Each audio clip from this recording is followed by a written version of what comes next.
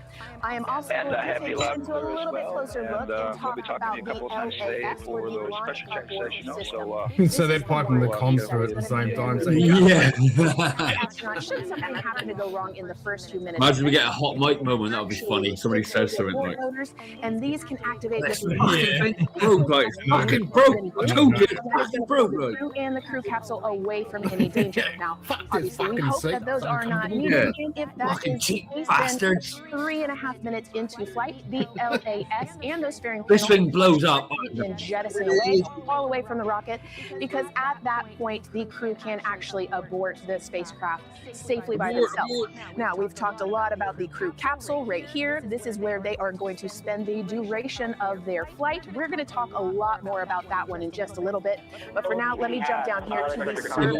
We know from watching movies that if they have to abort, they're not going to abort. It's pretty much going to provide them with almost everything that they need for the entire Well, mission. if they have to, Carbon dioxide, providing them with oxygen, so much more. You can also do course corrections and things like that. So super quick breakdown, but as you can see, all of these components together are going to make the spacecraft one that is built not just to fly, but to protect, sustain, and bring those astronauts home. All right, lots more to come, but let's see where we are with the crew. Back over This to you, would be Megan. the perfect time to build that. Hey, thanks so much, Megan. A lot of useful information there. I want to point out that you did hear over And PLT NTD on Ryan Earth 1 for ComCheck. I think their volume went up, mate. You're quiet again.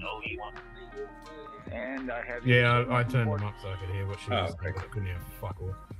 Yeah, it's hard to talk. And so, again, we are now hearing mission audio loops, specifically the Orion to Earth 1 loop, the communication channel for the crew. That's right. I'll turn Timmy back. I do like hearing these comm checks, though. Tunnel! Is the RS-25 complete? Obsolete. The RS-25 is DDR OTC Orion Earth 1. Every time you wants to say something, she butts in. ARS to shoot mode per EPROC 10.1.1. Crew ingress and vehicle pre-launch. Okay. Step 1. 10.1.1 crew ingress and vehicle pre-launch config. Step 1. Going in work now. I love it. Starting to work through a checklist. Going through the checklist. Open the gates, Hal. You know I can't do that, Dave. So real quick, back to those RS-25. Open the gates, Hal. Are they Open the gates, Hal. What would RS-25? I know you want to turn me off, Dave. What would give you that idea? Literally from the even space though you tried to hide what you were doing, I could read with it. And then the blokes that you see his face is like, oh, are an incredibly powerful and very efficient rocket engine.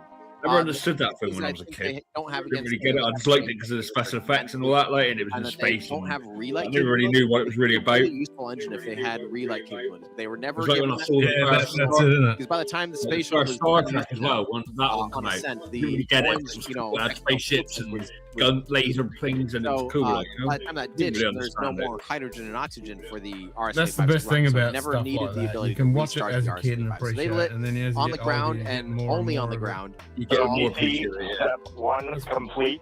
That's why I hate when they Ready dumb for it down. contact. Like all these modern Star Trek shows aimed at kids and shit. It's like, no, No, it's high school in space, isn't it? So that's fucking worse than that. Yeah, I Well, think yeah, it's worse than that. It's pretty wild though. The RS-25 still, by today's standards, is one of the most efficient, very good thrust to weight ratio, especially for. Is your boy not into the space stuff then? Did he not want to stay up, or you've got to wake him up early or anything? Old school, but it's still. Oh, he's got school morning. Yeah. I didn't know if he wanted you to wake him up early and to I watch think it as there well. are other engines that are being developed he's that are got cheaper, stolen one. that are better for reusability, that have restart capabilities. You know, obviously engines Who's like that? Raptor come to mind. You have obviously Blue Origin's BE4 is very comparable to the RS-25. And CDR, NTD. Go ahead, NTD. Yeah, Reed, we're ready to proceed with the voice checks if you and everyone else is. How many's in there? Is there 4 in there? Is there? So this will be Yeah, 4 everyone's times. opportunity to call in and talk to the ground. This will be Oh, the it's time. the Z. By the way, I have a Cyan Proctor waving to me off Z camera. man. It's the Z. NTD, Integrity Crew is ready for voice checks. From Inspiration 4, a good friend Hi, of mine. copy that. How's it going? Cyan Proctor, And say integrity hi. for the entire crew. Com check on She's been in Orion to Earth space. 1. Yeah, Good, that's the mate. camera. She's been in space. Waiting for the launch. MS1. Good com check by all. NTD moving to Orion to Earth 2. Doing comm checks at the moment. Let's go. Yes, enjoy. Yes, good to see you too. Yay. Let's go. All right, Artemis 2. Hype is real. The hype is real. Yeah, a lot of people out here today. It's real, baby. Real, baby. It's real. It's really hype. We're hyping. Woohoo! I'm on the edge of my seat. We're ready. Come on, baby. Let's go. Yeah, let's do this. Let's launch this fucking thing. Innit? Let's go. Gonna keep fucking talking about it. Welcome to America. On Orion to Earth 1. Voice check for the entire crew. Hello? Hello? MS1. Hello? Did you hear that? Someone going, hello? Hello? On OE1, stand by for 2. Nobody answered him. Can I please have the last 4 digits of your credit card? Yeah. Can you tell me when your baby's gonna be born? MS1. What is the name of your pet? Crew loud and clear on OE2. We'll use 1 for the default. Houston out. Houston out.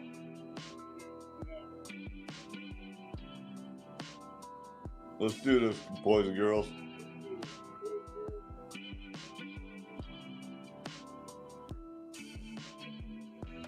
And CDR, NTD. CDR. Yeah, we're going to go ahead and we're going to clear a couple of those messages on your screen here. Just want to give you a heads up that you'll see that. Copy all.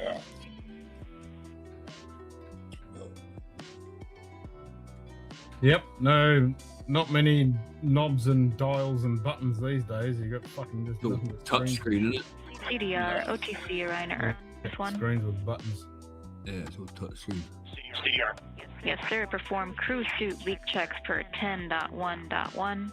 Crew ingress and vehicle pre-launch config steps 2 through 4. Did you know, like, on a lot of the nuclear submarines right now, a lot of them have PlayStation and Nintendo Xbox controllers to use. Instead of like conventional joysticks, they now use like gaming console controllers. Yeah, Which makes sense. Yeah. All the kids growing up with that shit. Exactly. Yeah, I found it This quite is Mission interesting. Control Houston. We are following along as the 4 crew members of Artemis 2. It makes sense because of the younger generations growing up with game controllers and that. And various pathways to get CDR, from all of the refresh on your screen. CDR. Yes, sir. We're going to look to do a quick refresh on your screen if you guys are okay with that.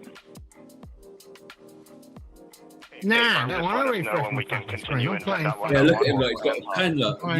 No console, like, he's got a little fucking iPad, look. like launching a spaceship from that. That was referring to the procedures That'll that they be have. That's when he goes to launch and it goes, you got to have an iOS update. And like, oh, 40 minutes delay. What's the update? Control Houston, the IVA or Intra-Vehicular Activity Officer will be confirming the leak check status and watching as the suits pressurize to once again confirm that the suits are in a good configuration ahead of launch. Of course, for the teams here in Houston, launch is just the beginning. The first flight day is jam-packed with activities. Shortly after main engine cutoff, hardwired into the controls, attached to the in-rim cryogenic propulsion Yeah, that'd stage, be or plugged in, ICPS, really cool. and prepare to deploy the solar arrays. With power being generated, Integrity prepares. So they're going through a fucking checklist. Like, Go ahead, MD. With that, I haven't seen that refresh, and you got to go proceed with the 10.1.1. Since I've been up at 3 a.m. Picking up 10.1.1, step 2.3 through 4.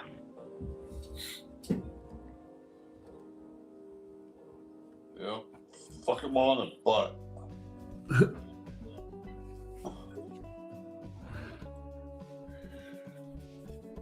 Can we not hack in and launch it ourselves? Picking up the procedures, the crew again working through the various steps to prepare Light for the launch. fire, Standing by for suit. Light the fire. Light the fire. Somebody get this fucking light the fire. It's like a fireworks, isn't it? Light the firework. Get it going. No, that ain't fireworks because you got 3 people in there. Their lives are in danger. No, I know.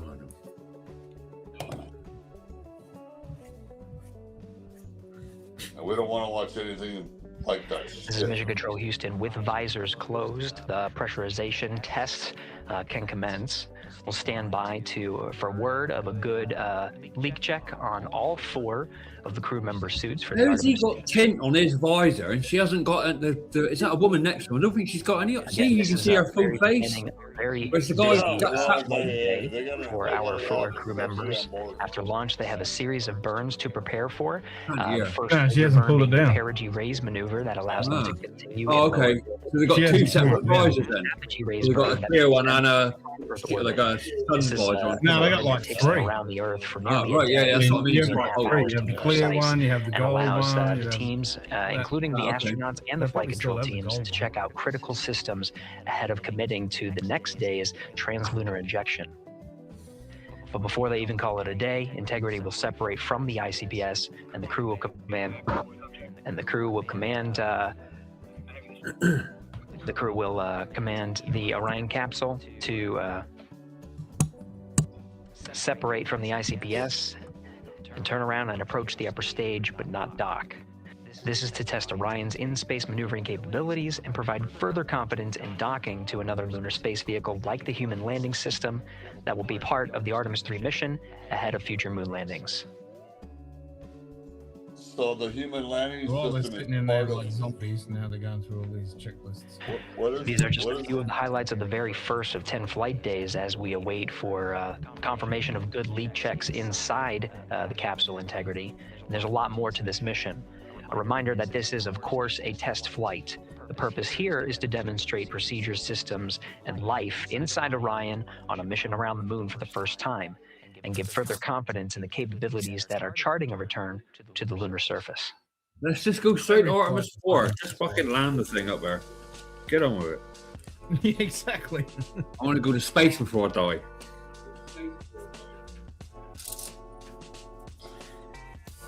What is the landing system? So it's all secured, or? They're gonna. This is Artemis 2. This is a loop around to make sure they can get there and back. Artemis 3 is like they're gonna check all the docking systems, stuff like that. Apparently, Artemis 4 is the one where they're gonna have try and land on the moon's surface itself. Correct. So they've done it before, they're testing it. They're going around the moon. See from this view. So they're doing an Apollo 13, pretty much. Yeah. The suits themselves inflating. This is again a pressure check. So they're pretty much They're going to do a couple Verifying that around the sun, suits are and leak-free then ahead of the ascent the portion Earth. of So they're today's gonna go in flight. orbit around the Earth. How you see the crew now with visors down will be the configuration of their ascent all the way through core stage separation, about a little more than 8 minutes after booster ignition. Spin around the moon, and quite an elliptical fucking spin around, and then come back to Earth. Oh, Essentially okay. what Apollo 13 did. Yeah. Yeah. Gotcha. I appreciate the feedback. When they go around the moon, they're going to be doing quite an elliptical fucking spin around, so it'll be a bit further.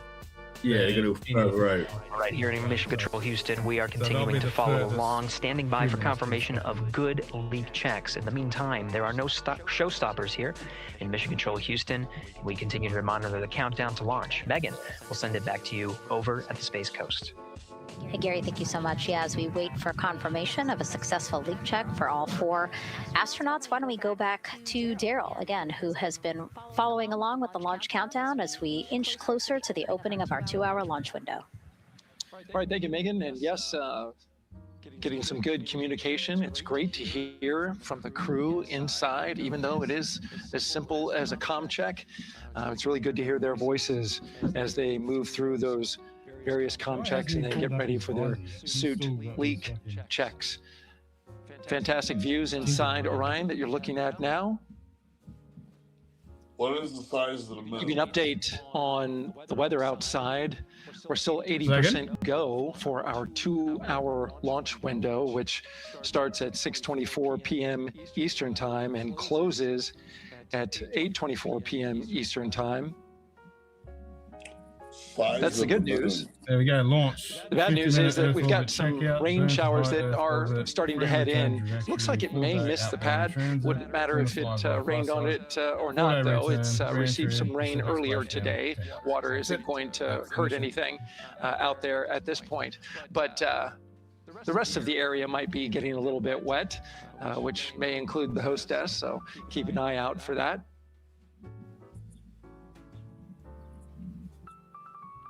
As we're watching with the astronauts inside the Orion Integrity spacecraft, you'll be hearing more and more from them, especially Christina Cook, who is Mission Specialist number 1.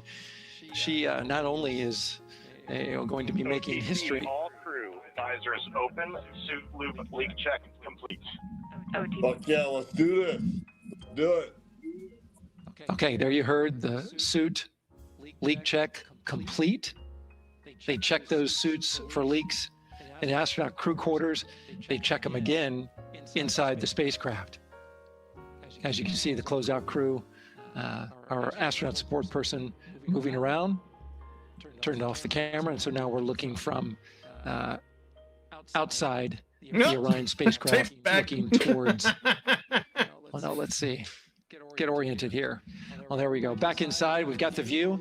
But basically what I'm saying about Christina Cook is that she will have the role of reading. Did you just fucking teabag that woman? Yep. That was teabagging. That was fucking funny. Nothing wrong with that. She will have the role. Hey, no one said there's anything wrong with it. She didn't get it. She didn't come to stop. It tells the team that. And CDR or NTD? Go ahead, NTD. Yeah, we're going to do another cleanup on those suit check messages that we got from since we're done with that now. Integrity copies. Yeah.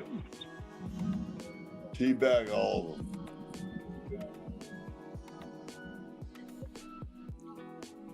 And that's communication going between Orion Commander Reed Wiseman and NASA Test Director Jeff Spaulding.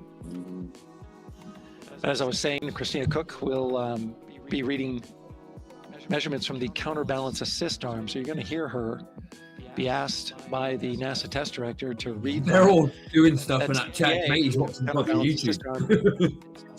How to launch your space rocket. Part 1. It's pneumatically opened and closed, rather, with a pressure assist that helps open it up. Not only that hatch, but also the last hatch. There's 2 hatches there that we'll see that will be closed, but this is in case of an emergency out there at the pad. If the crew, for some reason, needed to exit quickly, then they would exit the spacecraft by pulling that lever, which would open both hatches.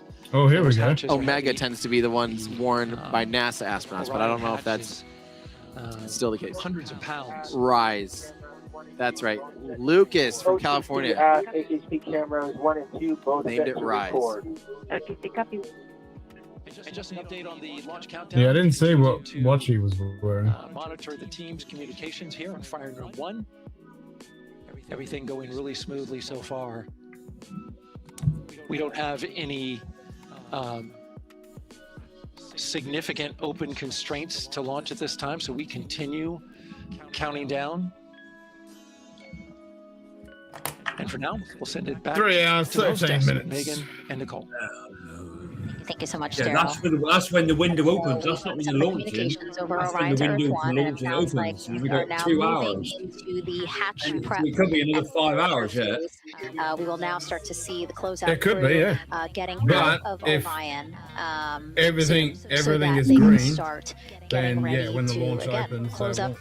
Orion. Yeah, I would close up imagine if the everything's hatches, right, when and the, then like you say, get when out the of launch that. window opens, it should be pretty The close, closeout team like, will take maybe hatch those 10, off 20 and they'll minutes, and inspect the then seals, make sure everything's ready to go, and then do a few last-minute configurations. Yeah, before there's they no close the issues. hatch. or maybe, I don't know, is that the sort of thing you do? You go, right, the window's open, we're clear, push the button, let's go, or do you go, right, no, last minute checks Yeah, again, you right? might have heard them say over the loops again that drag-on camera. So basically, it's a camera that they can move around, and you might have seen it in a couple of our shots already. But they will take that camera and Yeah. literally, Literally, go and T minus inspect 30, and then there's like, all the checks last seals, like a few minute. seals that go around the entire area of the hatch, just to make sure that everything looks good and that camera feed is being directly shown to NASA teams who need to monitor that. Yeah, they want to make sure there's not a single hair or piece of dust on those, make sure that there's no damage and everything's ready to go, so that the seal, they will do a Wait, leak windy check there, on this isn't it? hatch. There's air blowing around. Make sure it passes. Yeah, and we'll know they're doing that because we will actually see one of the closeout But then crew it's probably members always with a windy there.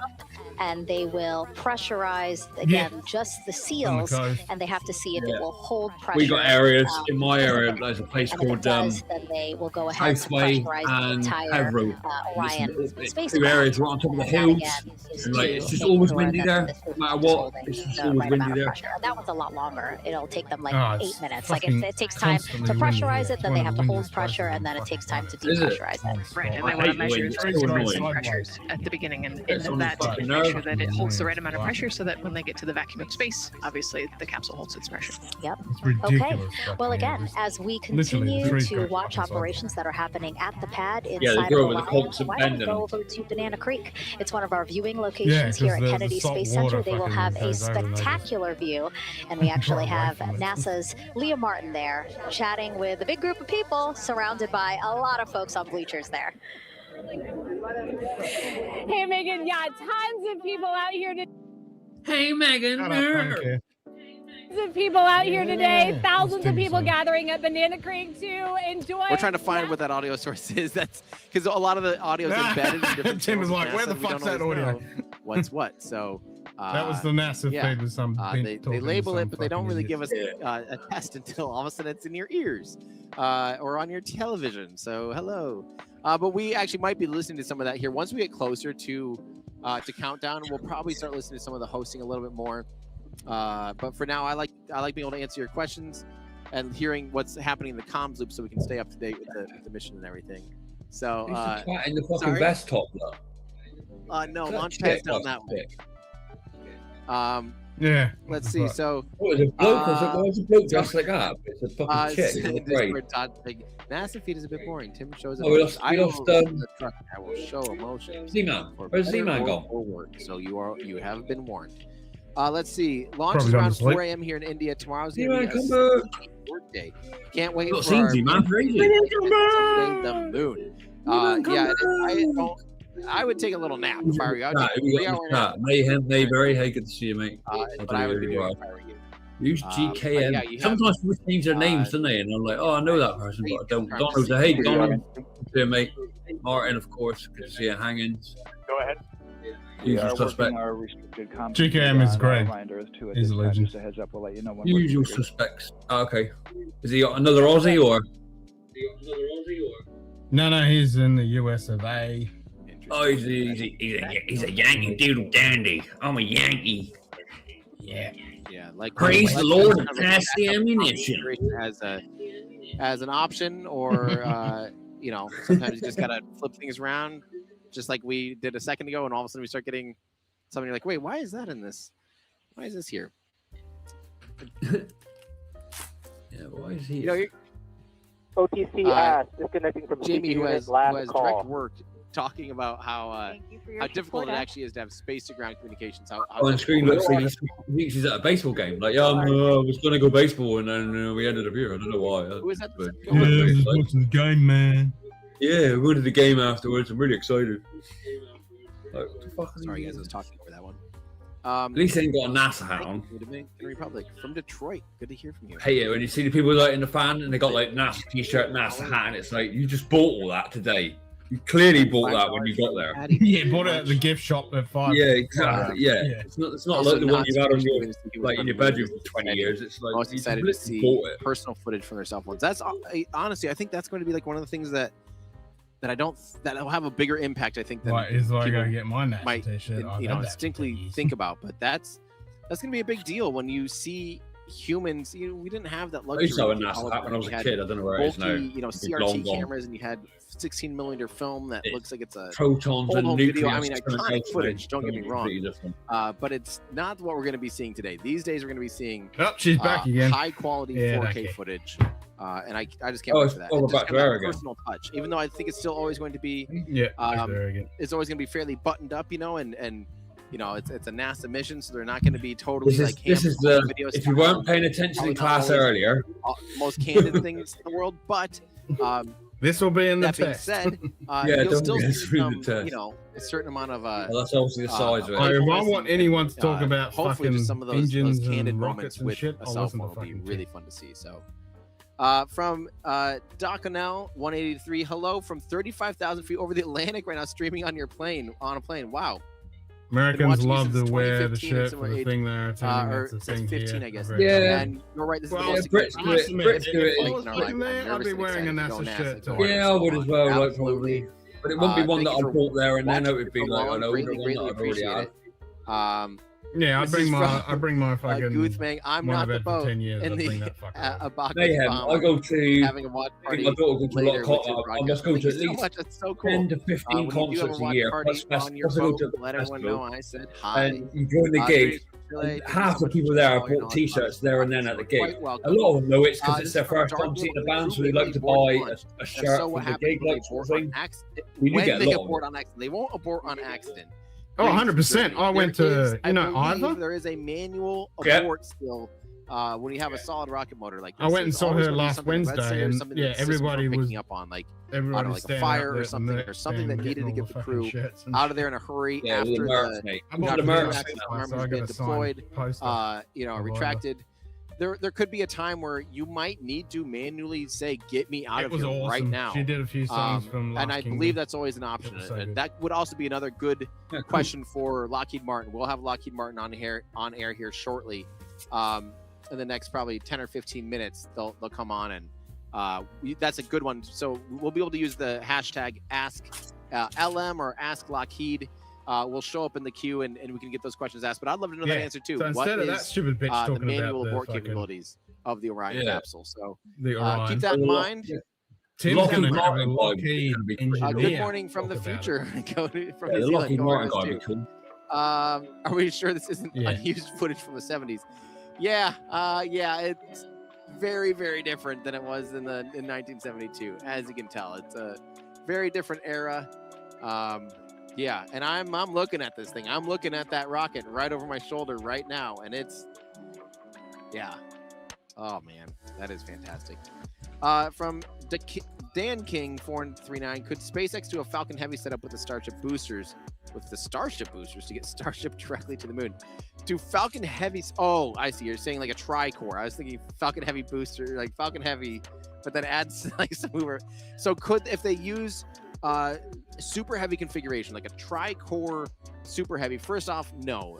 Elon has been very clear in the past that he's over the configuration of, you know, staging like that. It's actually very complicated. Falcon Heavy ended up being a much harder thing than almost 3 hours. Especially when you start trying to reuse all the hardware and reuse the boosters.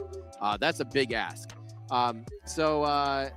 That being said, super heavy, the way if you want to scale up super heavy is you would just increase height and increase the volume of the tanks and uprate the engine thrusts. You could potentially add a few more engines if it starts to weigh too much for your high thrust to weight ratio. And then eventually you build a wider diameter. You can go from 9 to 10 or from 9 to 12 meters in diameter. Stretch that thing out, get it. That's a lot better than adding side cores. If you did add side cores, I could maybe run the math for my video at some point for the Artemis program about side cores, but I won't add it to my Starship HLS because I've already done that enough. But they, could they add it? Yeah, you could, but it's actually I can't be fucking asked to go over it again. It's just easier and better to just scale up. Yeah, exactly. That's the lesson learned from the Falcon Heavy program. No point explaining because none of you fucking thick cunts are going to understand what I'm talking about anyway. So I'm not going to bother. Just watch my fucking video. Just watch the fucking rocket and go, wow. It's still far away from. If you expend 3 right now, if you're taking a 100 prime mass Starship as your lunar lander, you could get it out to the moon if you expended something like 4 complete Starship and boosters to refill it. So you're still, no matter what, with that much dry mass, you're going to require you're going to require refueling. By the way, I do actually see blue skies that way right now. We are kind of directly under a cloud at this exact moment. That is a big problem, isn't it? It's the amount of fuel. Yeah, exactly what she's saying. Oh, this is so amazing. We're going back to the moon. We're progressing here. We're not actually going to the moon. Yeah, but then you got to understand, mate. Even like Katy Perry and all that thought they went to space. They didn't. But everyone thinks they went to space. Oh, that stupid bitch. Yeah, fucking asshole, I'd mate. slap her in the head. That's great news. I'd slap her in the head. Also, you'll notice the camera on the right just going over little details of these. Oh, it's just When William Shatner fucking did it, when he came back, he had something pointed at the fucking stage, not that stupid. Yeah, exactly, yeah. Oh, I'm sorry. CDR disregard. He didn't grandstand on it. Flower and shit. Yeah, it was so dumb. They're looking specifically, actually, right where they're looking is the connection, some of the connection points between the solid rocket boosters and the core of the vehicle. And so that is a high load area. So I'm sure they're looking for. It's mad, isn't it, right? How we've come along in technology, yet they're still using tumble dry hose pipes. At this point, because, that's going to be very important. Once those solid rocket boosters fire up, they do put a lot of stress into the core through those struts. And so checking out those struts, checking out the aft end of the vehicle, kind of the boat tail of the vehicle that's what we're seeing that engineering cam on the right doing. So we have that up for you because I really like seeing the rocket a lot. Obviously, this is a human spaceflight mission, so the exciting part is the human. Why do we care what she has to say? There on the left side Scarlett Johansson. But on the right, you are seeing the unless she's got like a PhD in astrophysics, and she knows like engines. You can tell that they're cold. I hate all this celebrity bullshit. I don't want to care what you say. I want to hear an expert talk about this. I don't want to hear some actress talk about it. During the countdown, they will. That's why I was saying earlier. I wish they had two filled up feeds with because hydrogen through the system. But first, they purge it with helium. So right now, I believe we're in the purging process. They need a feed that's and that maintains that inertness as well. They wouldn't want to be doing this while the hatch is open, while you have ground crews around. So it's going to be inert. So at that point, I'm guessing that's helium. They don't use nitrogen, by the way. Nitrogen's another inert gas that you can use to purge engines like that because you don't want moisture. That's the number one thing you do not want. You do not want moisture to be coming from the ambient air temperature. You don't want water vapor kind of going up some of these hoses and pipes and sitting inside of a rocket engine, because guess what, as soon as you start flowing liquid hydrogen through there, that water can turn into ice. That water will turn into ice, and that ice can block passages. You need things to stay in its liquid state. You can't have solid chunks of water blocking. That's how a lot of early on, that was one of the hardest things with cryogenic propellants.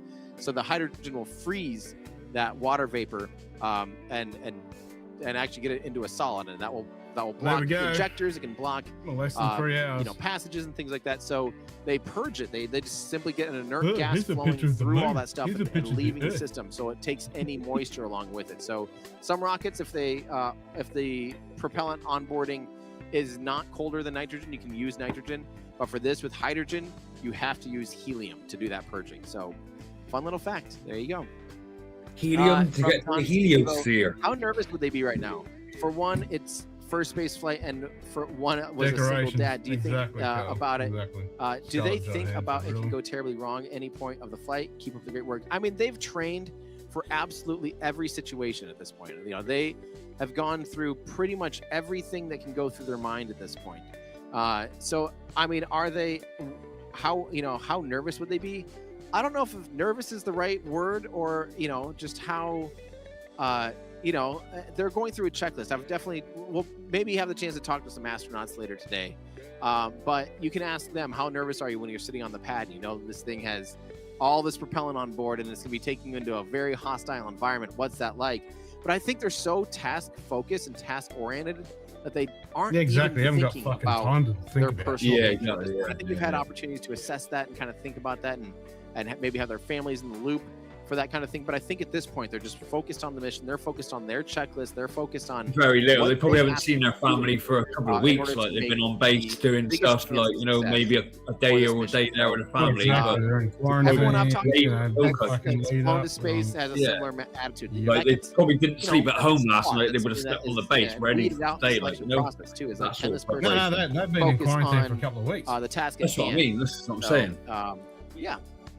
They'll have close family with them because they'll stay in quarantine. Maxon, great stream. Tim, it's been a long time coming. Here's hoping the launch cadence picks up after this, going back to the moon and staying there. Absolutely. This is a very exciting first step, kind of in this big step of humans. Oh, by the way, I missed remember when I was freaking out that we're T-minus 4 hours? Now we're T-minus 3 hours. Where did that hour just go? What is happening? You weren't paying attention, Tim. You answered people's questions. Time is accelerating for me. I don't know for you back home how you're feeling right now, but time is picking up and time is getting scary. How am I feeling? I'm completely fucking it's starting to get real. So I want to check in with you guys here before we go on to any more questions. How are you guys feeling? Are you guys ready? I hope you have your meal plan laid out. I hope you have your bedtime. Oh, we got a song now. What the fuck? You have your great. An alarm set in case you're over in Europe. Why have they got to make everything like an entertainment? Just in case. Why? How are you Why feeling? do you have to do this? I hope that you guys are excited about this. Because it's for the average dumb say hi to someone in punter. chat. Be friendly. We're a fun community here that is just here to witness history together. So I hope that you guys are. You gotta take a having box. fun. So this is from Creative watching yours and NASA stream. No, yours looks much don't better. know. NASA Don't doesn't care. have a Tim in it. Well, thank you so much. Yeah, like Donald said. Yeah, sequencing is at an Artemis a huge launch. thank you to the NASA folks. The ridiculous, media people it's out here, absolutely ridiculous, mate. the public affairs officer and all of the media out here have been working so hard. He's singing with the backdrop. It's a fucking car park. Oh, the Artemis rocket's in the background as well. A lot of different types of with the Artemis in the background. Not just, hey, bring a satellite truck. What do you need for that satellite truck? Now it's like you have a streaming rig, you have a tent, you have people have all sorts of setups out here. Oh, let's and they've listen. been so accommodating. Let's listen. The NASA folks for helping and shifting and for, I would. Oh, for them. Those singers. All that shit. Thank you. It's a Bowie cover, Chris. Is there life on Mars? Open up these camera views for us as well. That's a pretty big deal because we are able to pipe you high quality entertainment brought to you by Alex. Straight off the camera. It's literally branched off and going into our production truck. We have That's how you really feel. I don't know if we have that camera on our truck, but we will want to remember to record that at some point and show it. They wouldn't launch anything. But if we do end up with the camera in the truck, we will show you it. Yeah, but this is a reminder for the it truck, fails you guys straight away. make sure you have a camera recording. Yep. Inside, because I want to see that thing shaking. It doesn't have to go on air, but I want just a cell phone or something on a Gorilla Pod or something. I want to see the shake. I want to hear the rumble from inside. Thank you so much, Jamie. All right, so We will have that because the last You must have a live feed that we can't hear. like it shakes stuff. Like we used to have a van back then. Now we have a production trailer. He's obviously got somebody in his ear that he's talking to as well that we can't hear. Looks like so. How many G's will the astronauts experience going around the moon? Crew. So around the moon, 0. They're in 0 G from the moment you only are experiencing a G is, basically gravity constant. So we're used to here on Earth at 1 G. We have 1 G of accelerated force constantly pulling us down, right? So as soon as when you're lifting off in a rocket, you're accelerating still. You're still feeling that. As soon as you're leaving at all, you're beyond 1 G. And your net acceleration, you kind of consider it beyond 1 G. You know, you're starting off at like 0.5 and you get up to 1 additional G, 2 Gs, 3 Gs. Astronauts on Ascent normally don't experience. OTC Orion Earth 1. Go for MS1. Yes, ma'am. Verify left restraint indicator is position is arrow to arrow. I see arrow to arrow. Okay, thank you. Okay, that's some kind of lockdown type of thing, I'm sure.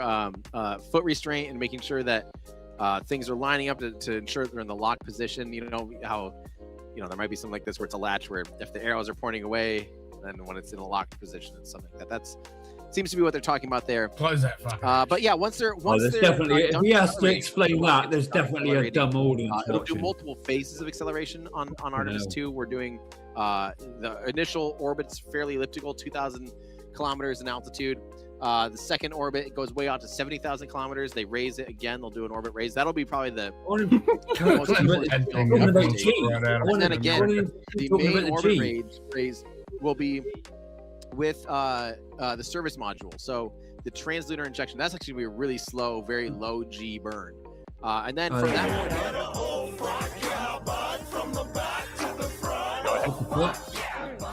Fuck yeah, bud. Oh, fuck yeah. Integrity crew is primed for hatch opening. Well, there's the hatch.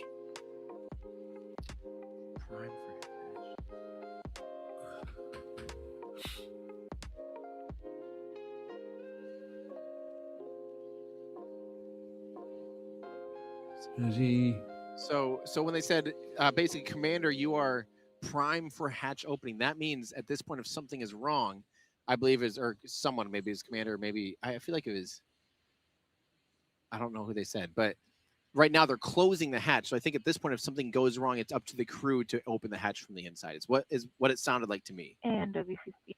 So that's what we're seeing now. We are seeing them close out the hatch. Now there's kind of 2 doors here. You see the main hatch of the Orion spacecraft is basically black. It has thermal tiles on the outside of that hatch, and the whole vehicle underneath. Right now, when you see the outside of it, like when you see it in the right side of your screen, you're seeing a white arrow shell. That's part of the launch abort system covering up the crew capsule. So there's actually 2 doors. There's a door that they open from that shell, that white shell, and then inside that is a secondary door, and that is the Orion capsule door. So they'll do this in 2 phases. First, they'll close out the Orion door itself, and that's the really important. I've got to go. I'll be back in a bit. They're both important. We don't want either of us to fling it open at any point. But then they close out the hatch on the outside of the Orion capsule launch abort system, the white part there, and that of course does eject. I don't remember what point. I think it's like something like T plus 3 or 4 minutes. They do eject that arrow shell away from the Orion capsule while it's accelerating under the core stage. That way it does also expose, if they would have to do an abort after that, they basically detach the Orion system. It will be on an automatic ballistic trajectory returning to Earth. And it would then have the parachutes exposed. So the parachute system would be able to open up and work at that point. So that's where we're at this point. So from real quick from Nate Moling in our Discord asking how much low level wind can they take? It's pretty windy from the Max Brewer Bridge. Ground winds were of no concern according to the weather officer, or of little to no concern yesterday. I think it's a directionality matters, because we have directionality of if there was some kind of incident. We have propellants that could blow towards populated areas is one concern. The other is even directionality of the wind. Would it blow the rocket towards the launch mast or away from the launch mast? Where does the debris fall if there would be a flight termination? there's all those considerations. Ground wind is almost rarely a reason for scrub. It's almost always upper level winds are actually where they're stronger. You can take, I don't know the exact number, I wish that I'd asked this, but I think the ground level would be something like 20 or 30 miles per hour sustained. So, 40 to 50-ish kilometers an hour, or 46 to 60 kilometers an hour, whatever it is, sustained wind. So we're not anywhere near that. I think we got some gusts, but it feels like a relatively light breezy day. I mean, my water bottle did just tip over on me a second ago, but it's a fairly light breezy day. Yeah. From them whiskers, Godspeed from the Craw from Israel. Thanks for the coverage. Thank you so much. I'm gonna try again, flying through a few of these here. From Anomalous Veg, you are incredibly fortunate to deep dive into spaceflight and tech. Thank you for sharing this with us. Also, any word on the docking station which will orbit the moon? Yes, Gateway has been canceled basically, or put on hold for now. The Gateway was going to be parked in near rectilinear halo orbit, is now being, I think rightfully, I don't think it was there's kind of no need for it. You'd be having that up there while having these massive lunar landers with 20 to 50 times the internal volume of that orbiting station. So you'd basically be marooning people in this little rinky-dinky station while a crew is down enjoying a luxurious stay on the moon. I just thought it was a little bit funny. Yeah. This is that ship. They have the name of the ship. Thank you for letting us know that, and thank you for the support. And hello. So psyched for this. Thanks again for the stream. Looking forward to seeing you in Nerdland, Belgium. Yes, I can't wait. I will be at Nerdland so Festival. The whole mission is to spy on the Chinese. If you are in Europe, say hi. Go to that festival and say hi. Safe flight all. Thank you so much from Jay Wanda House, full of wickedness. Thank you so much. That is quite the name. Jay Vassy watching this historic event from England on historic Hadrianus Wall. I actually don't know what that is. What would those Romans make of this? Hoping the last no-go becomes a go. Yeah, I think things are go. Honestly, everything's looking really good. Everybody, if you are just now tuning in, things are looking good. We are under T-minus 3 hours, as you can tell by our countdown clock in the upper hand in the top left of your screen. We are within 3 hours of seeing this rocket launch with 4 humans going to the moon, 3 NASA astronauts and 1 Canadian astronaut. It is getting exciting. It is getting go time. We're also coming up. I want to give you guys a little heads up here in a few minutes. As we're finishing up hatch closeout with the Orion capsule, we will have subject matter experts from the Orion program, from Lockheed Martin, coming on air to answer your questions. So when it gets to that point, I will remind you again. But when it gets to that point, please use the hashtag in the comments. MS1 entity. Hold on. Go ahead. Yeah, Christina, we're ready now for that first pressure measurement. If you could give us what you see there on the gauge. Yes, sir. CBA pressure is 2,700 psi. Copy, 2,700. Thank you very much, and I'll be back a couple more times before we're done today.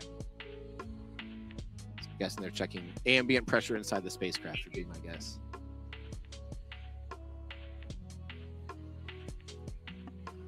Sweet. Is that just a black screen? I can't. My monitor's so dim out here. Fuck. Okay. You guys can see it there. It's just really dim. What's up? Okay, so let's see. What was I saying? Oh yeah, so Lockheed Martin's going to be coming in here in a minute. We'll field questions for them. But if you guys want your questions answered from Lockheed Martin, if you want to know specifics about the Orion capsule, I know we had the question about manual abort options. We had that question about touch screens.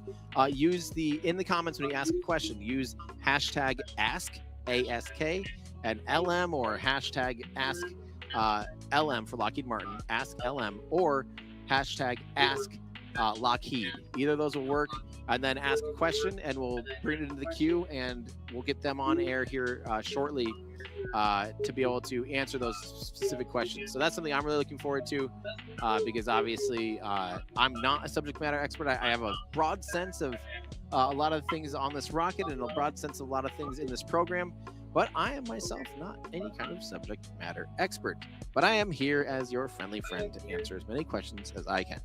From John Barber, Tim, can you ask Jared Eisenman to please get us better camera videos on future missions. So honestly, the cameras actually are all fine. That one sucks. We'll be completely blunt. That one's not good.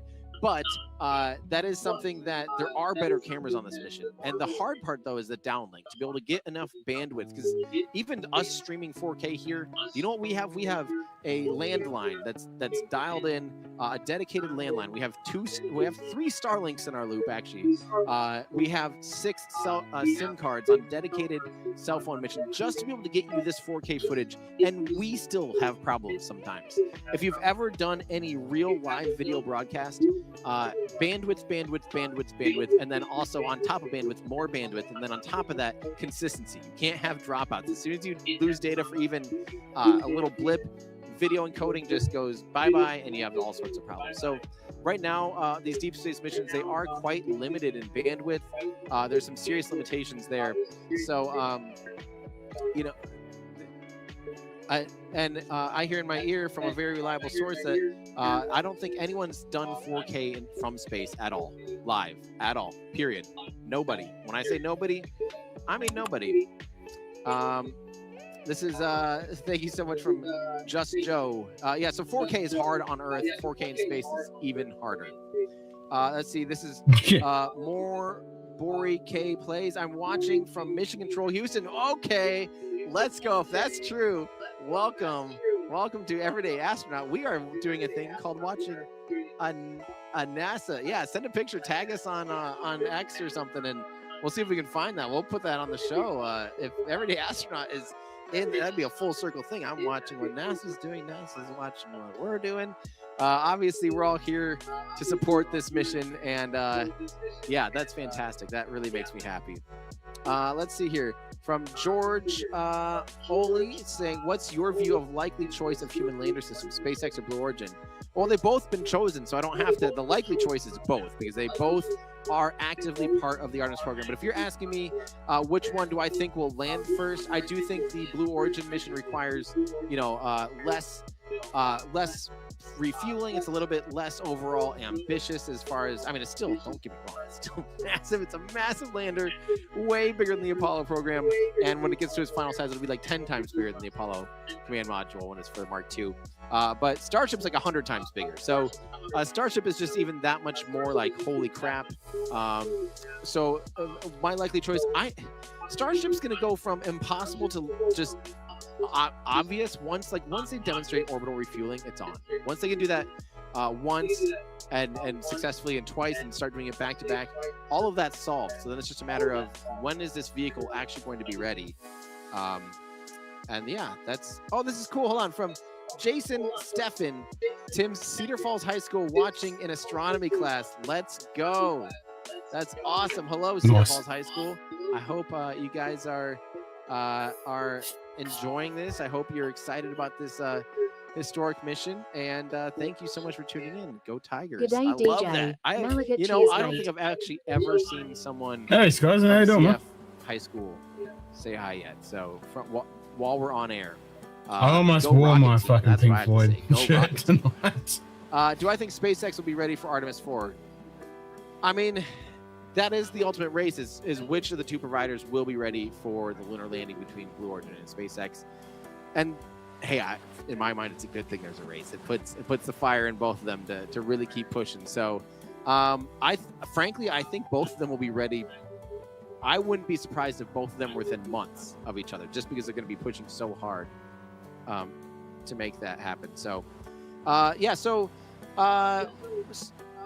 I'm going to actually bring on, now here's the important thing, everyone. Remember my words right now. We're about to have guests from Lockheed Martin come on, answering your questions live. And if you want your questions answered live on air, use hashtag AskLM or hashtag AskLockheed. Remember, especially those about the touch screens, about the launch abort system, those are great questions. Keep them coming, because there's a lot of questions about the Orion capsule that is currently closed out with crew inside, with with humans getting ready to go to the moon in just 2 hours and 40 minutes from right now. So we're gonna go, I'm gonna take a quick little break, get a little water break, and reapply some sunscreen because I'm getting a little bit on my neck. And we're gonna watch a quick little video, and then coming up will be some chats with Lockheed Martin. So ask some good questions on my behalf. If you don't ask good questions, I'm coming after you. So roll that beautiful video.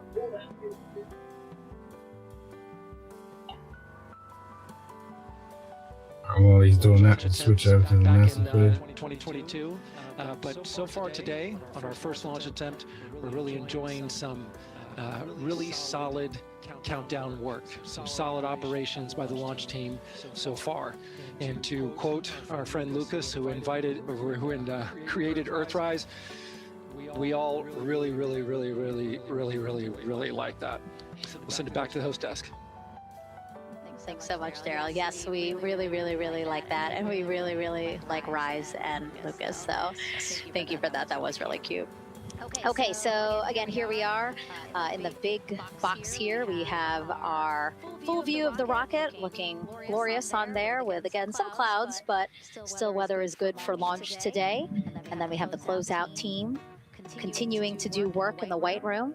We got confirmation that they have successfully completed pressurizing the counterbalance pressurization.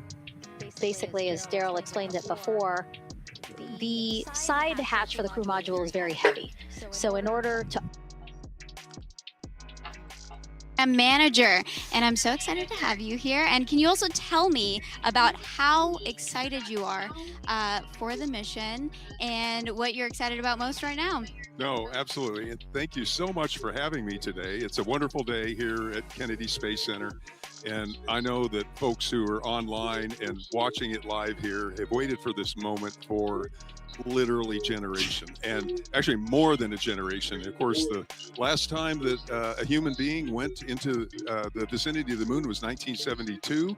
And if you do the math, that's 54 years ago that it has been since there has been a moment like this that we're about to embark here in just a few hours. And just for me personally, I would just love to tell all the viewers that we work our lives for moments like this. I mean, everybody does, and it's one of the rare events I would say today in the world that is bringing together everybody. I mean, it is bringing together. And you may love the program for various reasons, but I can tell you there is not a person on Earth that is not cheering for what we're about to see here in a few hours, cheering for the mission, the safe return of the crew, and it's just a thrill to be here today, and I'm so honored to be here. Well, I want to talk a little bit about what you do, because you have your hand in every single piece of Orion, and for people, this is your time to ask about Orion. Again, #AskLM, and we'll get to your questions.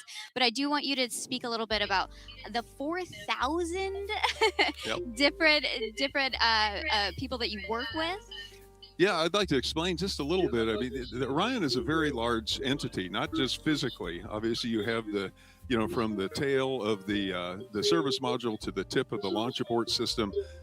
There's over 4,000 companies that are involved in this, whether it's a small piece of material all the way to large suppliers, literally tens of thousands of folks who have supported this at Lockheed. We have around 1,200 employees that have worked this on and off for, I'll literally say, the best part of 2 decades, along with our 1,000 or so teammates, customers at Johnson Space Center. This is a major endeavor. And then the European side, I'd love to discuss that just a little bit. It's an international program that sometimes we don't talk enough about. The NASA has got an agreement with the European Space Agency to provide the service module. Airbus Industries in Bremen, Germany is the prime contractor. And a lot of folks don't know there's over 10 countries in Europe that are involved in this. And so this is not just obviously a shining example, shining moment for the United States, but also international partnership, and many thanks to all those who are supplying components literally across the world for this historic mission. It really is just quite the collaboration. I mean, Apollo had a little bit of that international contributions, but Artemis is just really really amazing with the amount of international collaborations that we have. So I want to get to the chat. I have a billion questions for you, but I will allow others to ask the questions. Okay, so we are going to Craig FJ. Is there a part of Orion that was unexpectedly difficult to build or design, and how was it achieved? Yeah, again, when I mentioned at the top of the top of the interview, 4,000 companies, many challenges. Again, what we're talking about here is a developmental vehicle. Again, first time since we have done this since the Apollo program. I mean, several challenges that have arisen that we have overcome as a team. I would say the first time that we have built a modern life control system, ECLIS, environmental life control. It is an incredible challenge. We have got, now foreign humans. We have got to be able to take care of their breathing. We have got to be able to take care of water. They have a toilet on board. I think everybody loves to talk about the toilet. And of course, the humidity, the CHCs, which are the humidity, toilet on board. I'll say the CO2 controllers. And all of that has come together very rapidly. We've tested it. We've done tests in high altitude chambers. That has been just an enormous, I'll say, technical feat to overcome.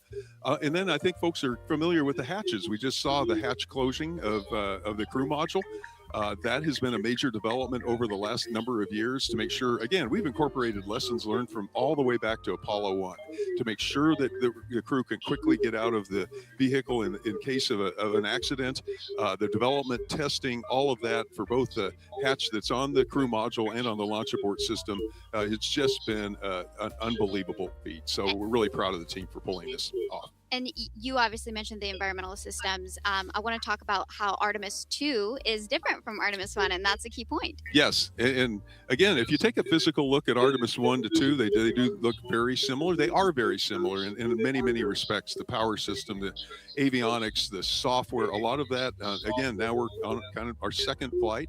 But we do have some major new systems. One that I mentioned before with ECLIS, now having crew. We not only have got to do the environmental control, all of the crew systems. We have seats, obviously. We have sleeping bags. We have, everything that is required to house the crew. That is new since Artemis 1, which was an uncrewed test flight.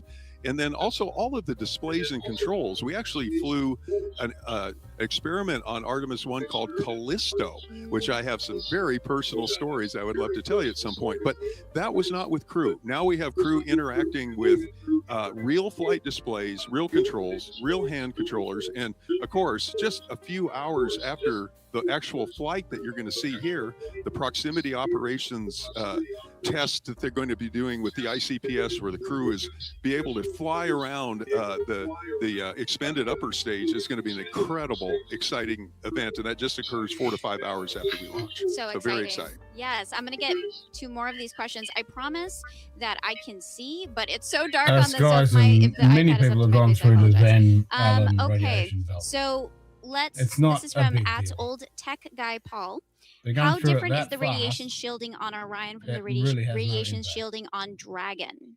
Gosh, I don't know a lot. I hate to speculate on what is on the Dragon capsule, but I can tell you that the system and the safety and everything that we have designed relative to radiation shielding, we do a full analysis, by the way, should there be a solar storm. Again, we have got space weather predictions that are helping the crew and helping this mission that are coming in case, we know sun activity. In the case there was, I'll say, a very high solar flare, the crew has the ability the key to maintain safety during an event like this is to get as much mass around you as you can. We actually have a space on the crew module where the astronauts in an emergency could house themselves, essentially, again, putting as much mass as they can between the solar event and themselves.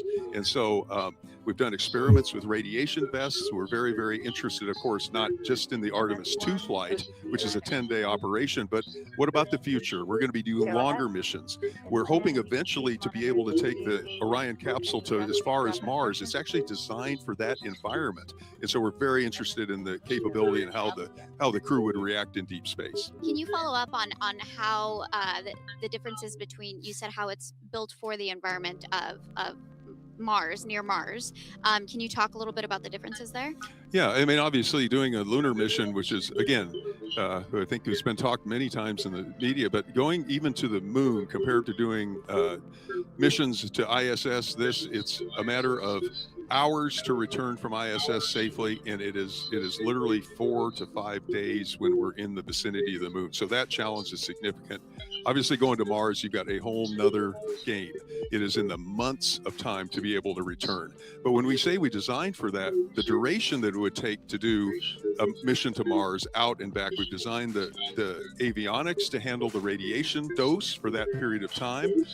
We've obviously designed everything to be able to operate for that many years. Now, obviously, we wouldn't be carrying all the commodities for that mission in the Orion system itself. We'll need some help with habitats and other things, but that crew module is designed and capable of being able to go even beyond the lunar missions that we see in the future. And we really hope we get to see that. Although we know right now the focus is Artemis 2 and right behind it, Artemis 3 and 4, and getting those off here in the next couple of years. Super exciting, and I can't wait to see it. Yes. Okay, we have at 27 asks about, are there touch screens on board?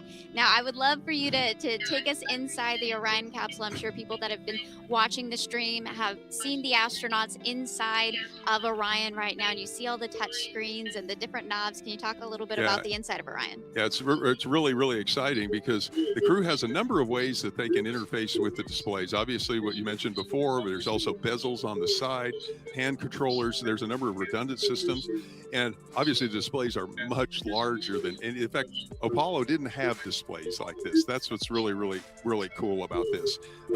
We actually house on the displays the electronic procedures for the crew. So, if there's a contingency event, anything, they were able to basically menu drive and go pull those up. Back in Apollo, they literally carried reams of paper on board. In order, if there was an emergency, they had to do that. That's a significant difference. And again, just having a modern cockpit display and the ability to do that, it's really spectacular. Can you talk a little bit about how Orion flies? Because that's also a very big difference between Apollo and the Apollo crew module and Orion. Yes, exactly. The Orion capsule itself obviously is very similar in shape to what Apollo did. But as we do the re-entry, we have an amazing ability to control that vehicle. We obviously have a GPS system at this point in time where we can do navigation down to the extremely accurate. We have a number of thrusters. There are some reaction control thrusters that help. I'll just say we have the ability to steer it through the atmosphere, but really most important is that we can pinpoint that entry interface on that day 10. And so we'll be able to fly the vehicle to an accurate entry interface, fly the trajectory that we have designed, controlling the thermal or the thermal heating, be able to control exactly where it lands, and we will pinpoint that landing very, very close to the landing recovery ship within a mile or two. So it's that ability that we have today compared to Apollo that just significantly helps with crew safety and risk, and we're really excited to demonstrate it with crew on on Artemis 2. Can we talk a little bit more about the heat shield and what changes happened from Artemis 1 to 2? No, absolutely. From, I think, very, fairly well known right now at this point in time, we flew, again, Artemis 1 as an experiment, as a demonstration flight. We learned a lot about many things. One thing that we did learn about the heat shield is there were some, I would say, a little bit unexpected, I'll say pieces of the heat shield that came off. What we're doing on Artemis 2 is we're flying, it basically is the same heat shield. We have the same formulation, but the way that we fly it as we're doing that re-entry is quite a bit different. And so on Artemis 1, we actually did what's called a skip re-entry, where we spent actually quite a bit of time in the atmosphere, went up, came back down, and then re-entered to the recovery ship. What we found there is we were actually in the atmosphere quite a while. And so we had, I will say heating for a longer period of time. And what we're doing on Artemis 2, we're just going to be doing more of a direct interface or direct entry with a little bit higher heating rate. But because of the time period that we're in, will actually result in we're totally anticipating less of that debris or that less of that charring that we saw on Artemis 1. So we have time for one more question. So what are you most excited about to learn from Artemis 2 and about the Orion spacecraft in general? You have about 15 seconds. Got it. Most important thing is crew safety. Most important is what we get for feedback from the crew. That is what we are focused on. We're all super excited to see the Statue of Liberty go up here in the next few hours. But most importantly, we're going to be excited. We will be joyous when we land on the 10th day. We're super excited. I'm excited as well. Well, thank you so much, Paul, for joining us. And is there anything else that you have left to say? One more line? I would just say go Artemis 2 and thank everybody out there for being part of this. This is your program. Thank you so much. Go Artemis 2. Thank you so much, Paul. Thank you. Oh, I love it. I love hearing from experts that actually know what you're talking about. That is fantastic. Paul, we got to get you out of here. Paul's a busy busy man today. He's running all around. Thank you so much for coming out and being on air. And yeah, Amber, I'm going to ask you, you've never seen a rocket launch, and you're about to see about the biggest, most exciting rocket launch of our lifetime. How are you feeling? Well, as you know, Tim, I have avoided rocket launches since Artemis 1 because I watched it. It did not launch. It was scrubbed. There was a couple other rocket launches that I had the ability to go to, and they were scrubbed. And I was like, you know what? I'm just going to wait for Artemis 2 to go up. And it was, I literally ran from the field. There was a SpaceX launch, and I ran into the trailer because I wanted to wait for Artemis 2. So I'm very, very excited, and I'm a little bit afraid because I know how powerful it's going to be. So I'm a little scared. Yeah, I literally saw on your social media that you're literally hiding from a rocket. I mean, I don't know anyone that's into space flight that's like, no, don't let me see this rocket. And you did that. You were out here in November for the Space Gala, and there was, I have to say, that's actually one of the best launches I've ever seen. It was a Falcon 9 where we saw jellyfish, rebooster, return to landing, and Amber explicitly told everyone there, I am going to be asleep so I don't see it. Well, I am a critter, so I wake up when the sun goes up and I fall asleep when the sun goes down. So I'm a very complicated houseplant. But yeah, I have gone out of my way to wait for this rocket, and I think that it's going to be worth it. I am going to cry. I know it. No, I will probably cry. I have cried a few tears at rocket launches. It is something that happens. I cried. The one that got me the most was Polaris Dawn, because I knew, Cyan, who ran over here earlier and said hi on our show. She, I knew her. I've hugged her. I love Cyan. She's the best. And for me, I don't think it hit until all of a sudden it lifted off. And if you please don't, everyone at home right now, be searching my inspiration for launch coverage, because it's just, you see this rocket come up and I'm like, go, and then all of a sudden you just start hearing and then I moved. I tried to get my call to me, but I didn't mute it, and so you just hear me whimpering in the corner for like. It's actually shocking how much you'll hear Tim Dodd whimper throughout the day, just like crying because of random things that. What are you talking about? That's not. Don't tell people. That's never true. I don't ever cry. Actually, that's a meme. That's a meme. I'm a strong, independent man that loves big rockets. Big rockets. But the reality is, we are within 2 hours. Fuck, I'd rather fucking skip a fucking rocket launch. The next for you, especially to wait for this. I'm like, fuck no. The next 2 hours are going to fly by, and especially once we're past the go no go at T minus 50 minutes or so, things are going to fly. Minutes will feel like seconds. I mean, you'll just look down and be, no, I don't have enough time. I'm shocked at how smoothly this countdown is going today. I mean, it is like, it's too good, and that makes me nervous, actually. Don't be nervous. It's nothing but amazing vibes, and the clouds are. Yeah, well, we've still got 2 hours 21 minutes there, but Blue yeah, sky, so especially far, from the southeast where the clouds are coming from. I looked south a minute ago. Once you get out of this tent, you're going to look south, and you're going to go, uh-oh. But luckily, that stuff. Okay, well, this is all blocked. I'm just going to ignore it. I'm going to pretend that it's not there. So that's a great life lesson there. Yes, just redact the things that you don't want to see in life. Exactly. All of the things. Exactly. So. Well, we got to get you out of here because you got a lot of things you're doing today. We should mention, by the way, for those of you unaware of who Amber is, we stole her from the Planetary Society, actually. You didn't steal me, I will say. Hey. For anybody watching back at home, my colleagues are like, what? I have been temporarily been stolen. Well, you obviously have run a lot of social media stuff and media with Planetary Society, who I've been a Planetary Society member forever and ever. I mean, since, I don't even know, since 2013 or something, for a long time. How many Planetary Society members do we have? This is Carl Sagan's like legacy. Can you explain what the Planetary Society is? I feel like we need to shout out Planetary Society. Yeah, so the Planetary Society is a non-profit organization co-founded by Carl Sagan, Bruce Murray, and Lou Friedman. We were established back in 1980, and we were established because during the Viking missions, Carl Sagan was told that there was not enough public interest in space to have any sort of funding for those missions. And Carl Sagan said, nope, I bet you that there is public interest. And he formed the Planetary Society, and we're just a bunch of space enthusiasts that love space and want to support it. And as the Planetary Society, we go to Congress to rally for the funding of NASA, especially NASA science, because you can't have human space exploration without it.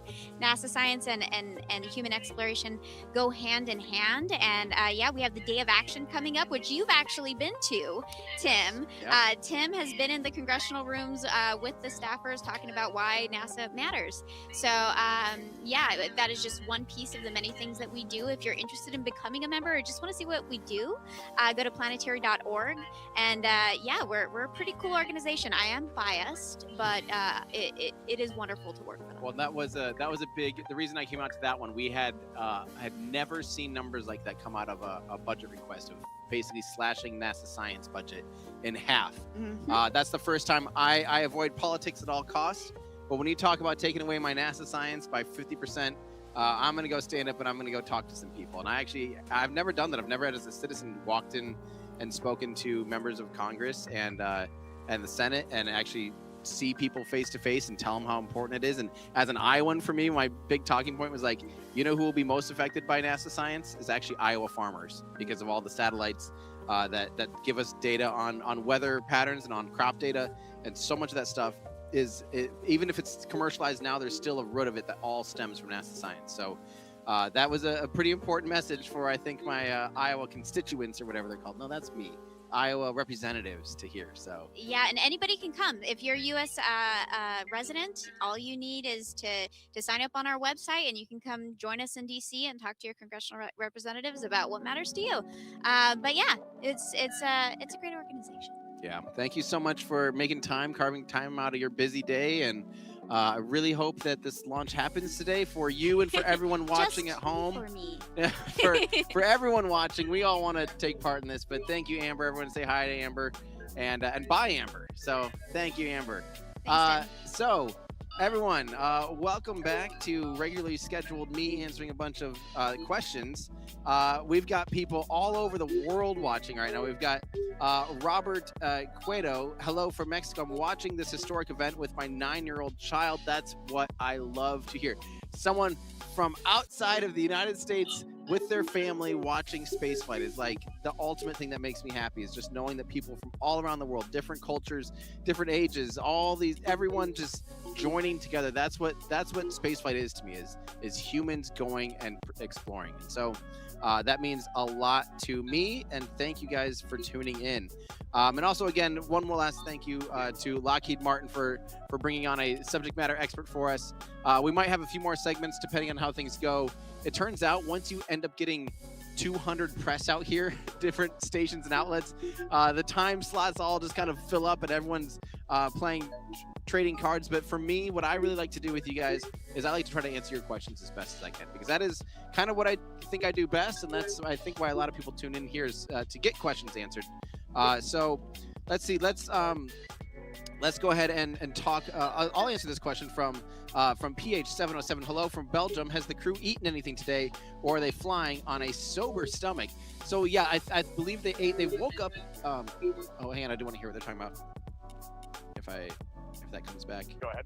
Yes, sir. For awareness, recycling will be stopped in support of cabin leak checks. Of course I've eaten. Cool. We're into cabin leak checks. So that's a Integrity copies. Cool. that's a great sign. Yeah, so they have CO2 scrubbers that, you know, scrub out because it's a totally sealed environment. So if you're breathing the same air without scrubbing out your CO2, you could have hypoxia. You could end up, you know, accidentally suffocating basically on your own CO2. So that has to be scrubbed and cleaned and then brought back in with oxygen. So they're going to be doing a pressure check again. And I don't remember how if on Earth, while it's still a 1% atmosphere, I don't remember how they actually do it. If they go positive pressure to 0.4 bar, you know, something like 5 or 6 psi above ambient pressure, or what they're doing, because you don't want to pressurize it down to 0.4 bar while we're at 1 bar, because the vehicle is designed to be higher pressure from the inside, pushing out, right? So that's the way that the vehicle's designed. The vehicle is not designed to take pressure from the outside in. So. Yeah, and by the way, you can see the hatch. The hatch that you see open there now is the non-sealed part. That's the launch abort tower cover that we were talking about earlier. That is open. So that's not the main hatch. That's just the big giant white launch abort tower has its own hatch, but it doesn't need to be airtight. That one's just sort of a normal hatch. And within that, if this camera that NASA's giving us could pan to the left, which it won't, you'd see the outside of the Orion hatch. Do they have their phones in flight mode? I probably bet they do. I bet they do, because I think you still don't want, stray Bluetooth and Wi-Fi signals potentially interrupting any comms or any other wireless activity. So, VL Frail, do the astronauts have any Hasselblad cameras like they did on Apollo missions, or just the iPhones? They have. I think they're actually Nikon shooters. They shoot with Nikon in space. But like I said, they also do have their iPhones with them, which I think is really cool, because I think that is a human perspective that we're all so used to now that really helps give you that sense of things. Oh, okay. I was going to say, nah, they don't have their phones, but sounds like they do. Go ahead, OTC. Proceed with the display configuration per that's EPROC 10.1.1. But yeah, Nikon has been on the ISS for fucking years now. And OTC 10.1.1, crew ingress and vehicle pre-launch config steps 6 and 7 are complete. Display configuration is complete. Holding at step 8. Copy. It is normal. It is. And the cost and the amount of weight for those fuels, yeah. So we don't have a specific range update, but we are hearing that weather is good from. Let's say not official sources are telling us weather is good, but those are people generally in the know. But it's not from the 45th squadron. Weather report. But also from my ocular assessment, the sky is looking. I mean, the important part is from the southeast, which is basically directly in front of me, over by the countdown clock, out of my vantage point, and it's blue. It's like all blue, and it's moving more blue. Like from this point on, I think the shots that we're going to see, like this shot here, thank you, perfect, is just going to get more and more blue. So that is great news, as long as they're not working any issues. I will remind you, they do have a 2-hour launch window. So even though T-0 is currently scheduled for 6:24 p.m. Eastern time, so 22:24 UTC, even though they are taking, that's the beginning of a potential launch opportunity, they do have a 2-hour launch window. And once they're within the terminal count, it will go from the go-no-go poll around T-minus 50 minutes. And then after that, at T-minus 40 minutes, they'll actually go into a planned hold. And what's going to happen is the NASA clock, if you're looking at it, not this one, but the other one, because this one is actually going to be an L-. But the T-minus time from like the live stream and stuff will hold. And once that gets down to T-minus 10 minutes in real time, like at 6:14 p.m., those two clocks will align. It's a really weird thing. I talked about it a little bit in that video that I released about everything you need to know. Hopefully you've watched that by now. If you don't, I would recommend, I would allow you to leave this stream right now if you haven't seen everything you need to know about Artemis 2, because I think it's more information, more densely packed, with better graphics than anything I can whip out of my head right now. And then you'll be prepared. You have 2 hours to watch a 15-minute video. So I would recommend that, because I really do think that'll tell you quite literally everything you kind of need to know about this mission, at least all the high-level stuff with good graphics. Or wait until after launch, watch it if you need a reminder of how the mission profile is and some of the, because we do go through the timeline as well. So that's where we're at. Yeah. How would they? Let's see here. Will they do the first moon selfie? Hope they brought selfie sticks. I think even an arms length selfie. I mean, there's quite a would few be other so cool with technologies all that four. they're These researching. days, them, phones but are wide enough I don't know. perspective for that. Mr. Jonathan Almost 420. asks probably the most important question. Tim Yep, Dodd, are you wearing almost your astronaut 420 diapers too? here, I'm not sir, wearing my 420. mags, my maximum absorbency garments. That's what I have scheduled breaks with guests, is so I can use the restroom. So I try to think about that. Yeah.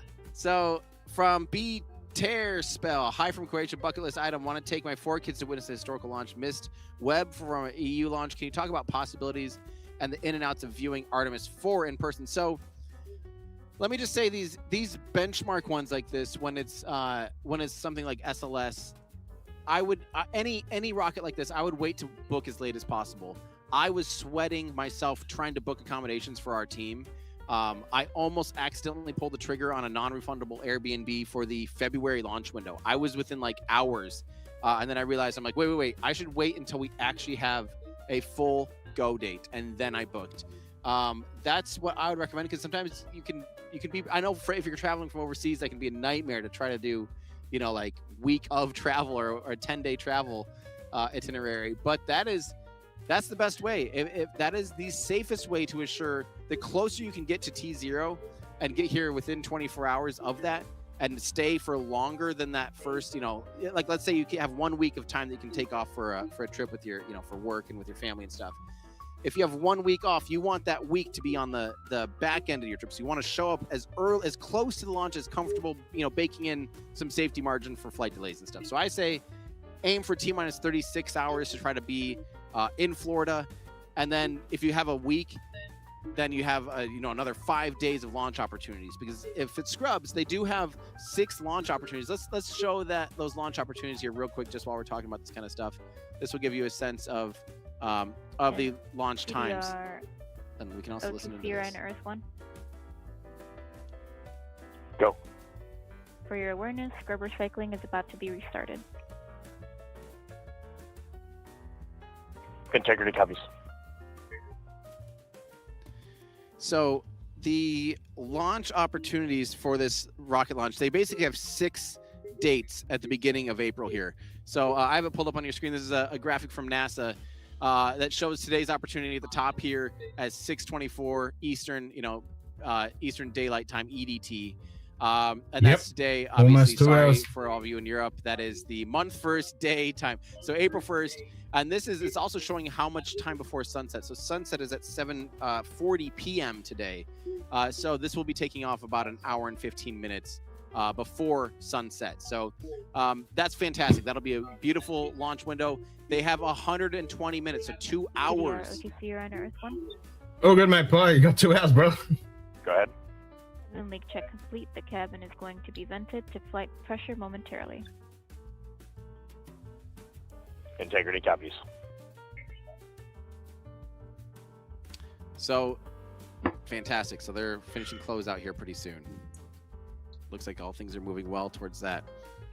Yeah, so duration is 2 hours, and you'll see down on this right column all launch opportunities. These 6 launch opportunities in April are all that 2-hour launch opportunity. So the next one, if this would have to scrub for tomorrow, we are looking at a 7:22 p.m. launch T0 time, and that would be only about 20 minutes before sunset. So that would be cutting it a little bit closer to being a daylight launch. The next opportunity would be about 15 to 20 minutes after sunset, right at 8 p.m. If this would scrub today, that would probably be the launch opportunity they would go for. Would be a 48-hour reset instead of a 24-hour recycle.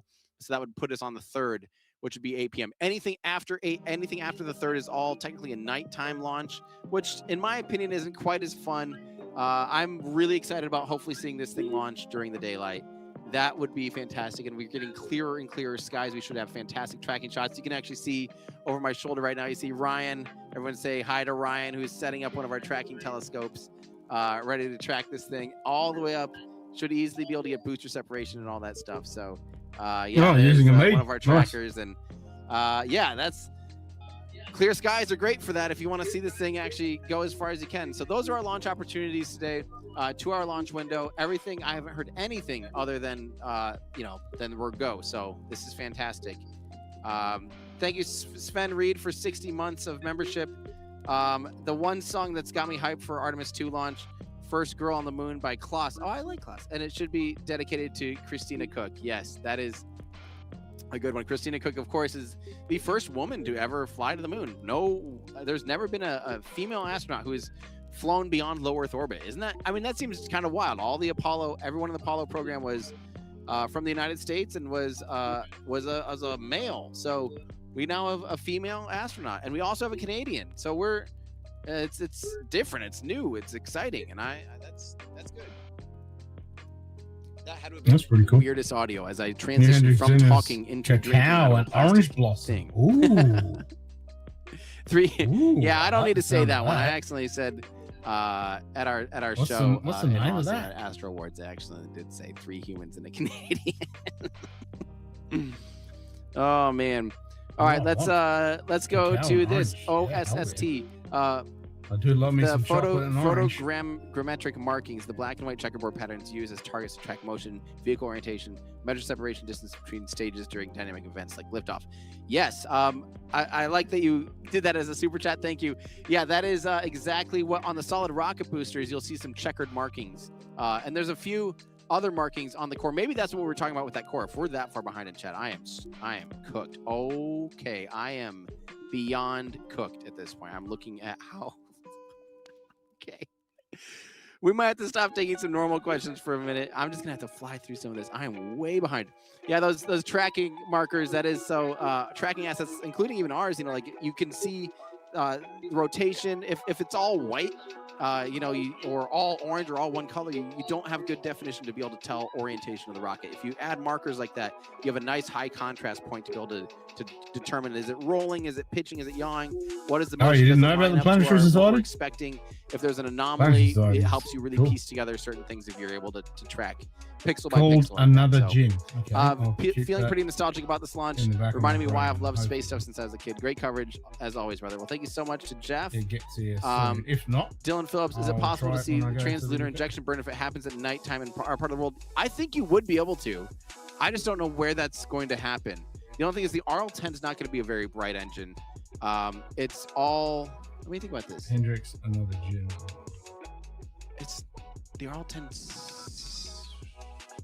C3. I don't remember C2. I don't remember if that does have an ablative nozzle. If it has an ablative nozzle or a radiative nozzle, I can't think if it does or not. If it Hendrix does, gym. that would glow pretty bright and that might be visible. The exhaust, depending on time of night, might not be that bright. So orange blossoms, cacao. These are all Another things Hendrix to keep in mind, and I don't know where exactly that's happening. It actually would probably be pretty close to on this side of the planet because they'll go into an elliptical orbit from here. I wish we had a better map, a 3D map that would explain that, because I would love to know too. Dylan Phillips, is it possible? Oh yeah, sorry, we already just pushed that one. Hope they remember their phone chargers. I actually don't know how exactly they charge like USB-C on their iPhones. I think there is like a bus, like a low voltage bus that they're able to plug into that they might have had to like bring it down. I want it because they also have to charge camera batteries and stuff like that too. But I actually would love to know. I did hear a little thing about that, but I would love to know the specifics a little bit better. Space captain face. What can amateur astronomers and photographers be able to see from the ground as Orion as it orbits and heads to the moon? So if you know the exact, I forget what that's called when you put the exact coordinates into your telescope, that might be a publishable thing. I know Jonathan McDonald and a few other people, Andrew McCarthy might be. Yes, that is a publishable thing. The orbit data thing to put in. I'm blanking on the word right now. Not the orbit data, that could tell you how to track it. You'd actually be able to see. You might be able to see some glints of it while it's on its way. So it's not going to be huge. The Orion capsule is relatively small, but it should be optically trackable for a decent amount of time. That's a good shot of the rocket, man. That is fantastic. Human manual abort lever, yeah, or the crap handle, we'll say. Thank you so much. Somewhere a Saturn V is watching, like, that's my boy. Yeah, that would be its granddad for sure. Yeah, that would be because it's more the son of the shuttle. That's really. funny. That's quite my boy. Literally using shuttle hardware.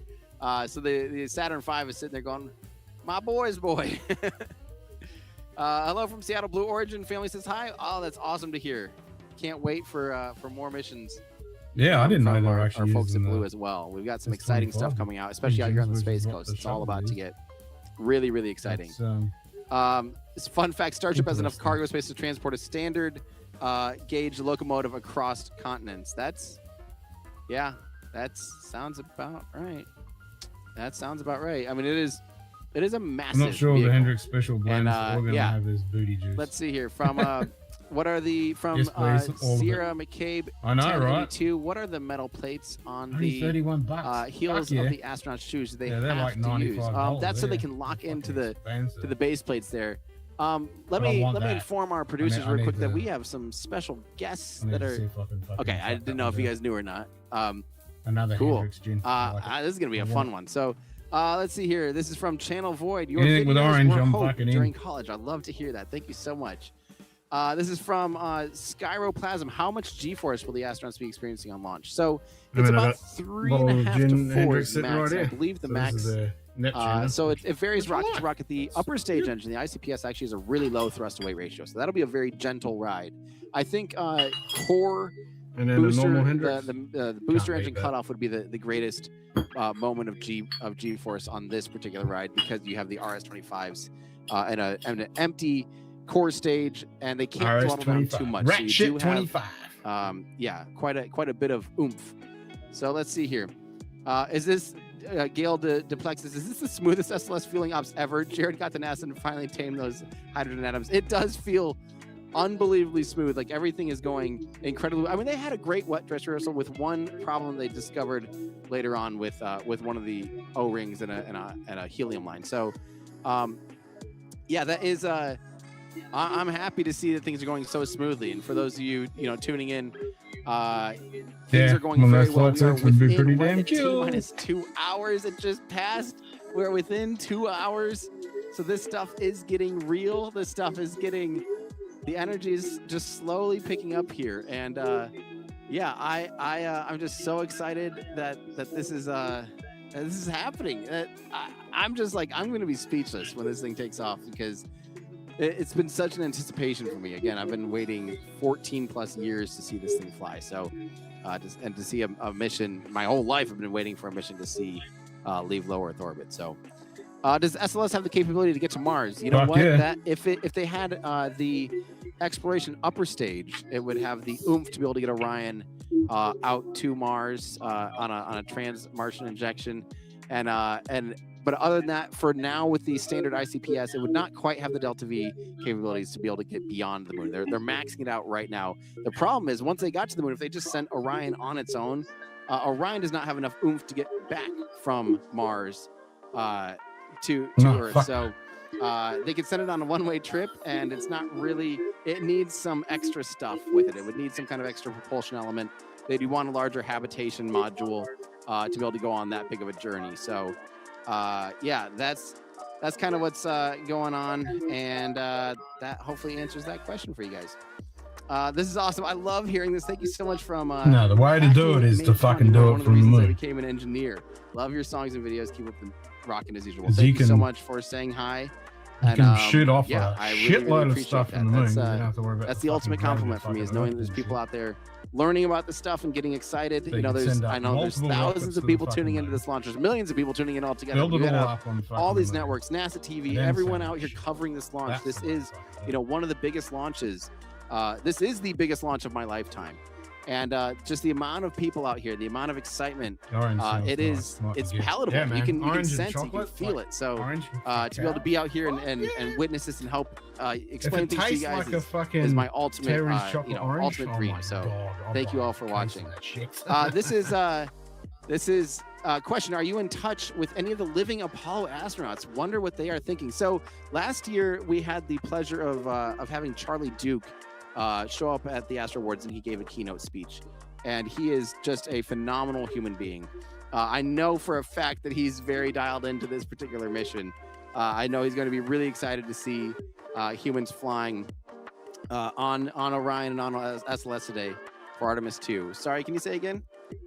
Okay, so speaking of astronauts and any living astronauts, I actually have a little surprise for you guys. I have someone on our set, and we're awkwardly sitting. You know how sometimes hosts have like a really cool stand and a really nice desk, and they have like all the official stuff. I have a folding table and a tent that's like really crooked to try to block the sun, and then I have 2 chairs sitting off to my front here. And in a chair, I have a gentleman that knows a little thing or two about flying to space, Captain Mark Kelly. Welcome to the show. Well, it's good to be on. I hope Fuck I'm looking yeah. at the correct camera. You know, legend. The other one. General direction. Thank you. Probably Well, that's what I said when I sat down, but now I'm looking at the correct camera. Thank Yeah, you. let's go. So, Mark, you know a thing or two about flying to space. Remind us the missions that you've flown. Well, I flew my first flight. It was the first space shuttle mission after 9/11. So it was in 2001, and then I was on the second return There you go. to You want a flight hand? mission So I can give you a after fucking the hand. I'll Columbia definitely want a hand accident. for That was Mark. STS-121. By the way, launching on the 4th of July of 2006. 20th anniversary coming up here in a few months. And then I was the commander of the mission, STS-124, that brought up the Japanese laboratory to the space station.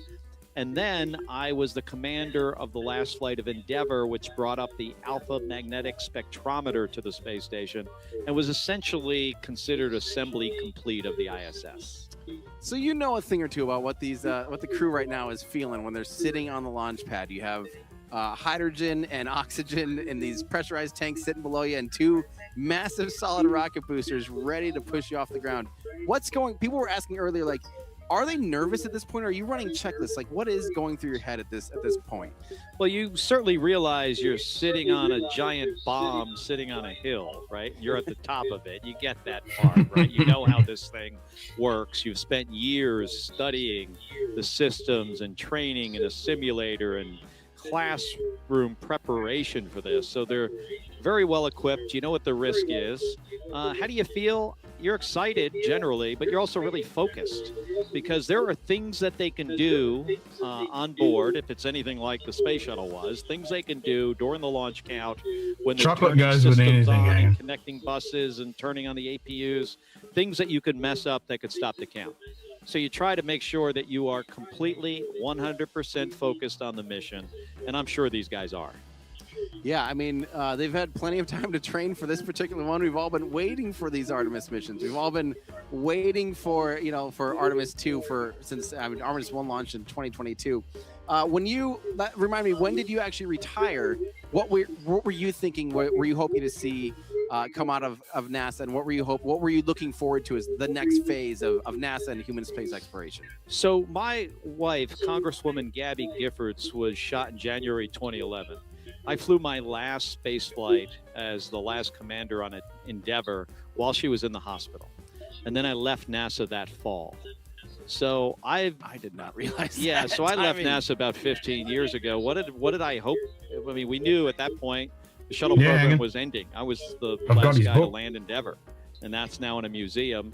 And, we didn't know in 2011 exactly what things we were looking at, maybe going on to the, maybe trying to get to Mars a little sooner and operate the space station with flights from SpaceX and the Soyuz and Starliner.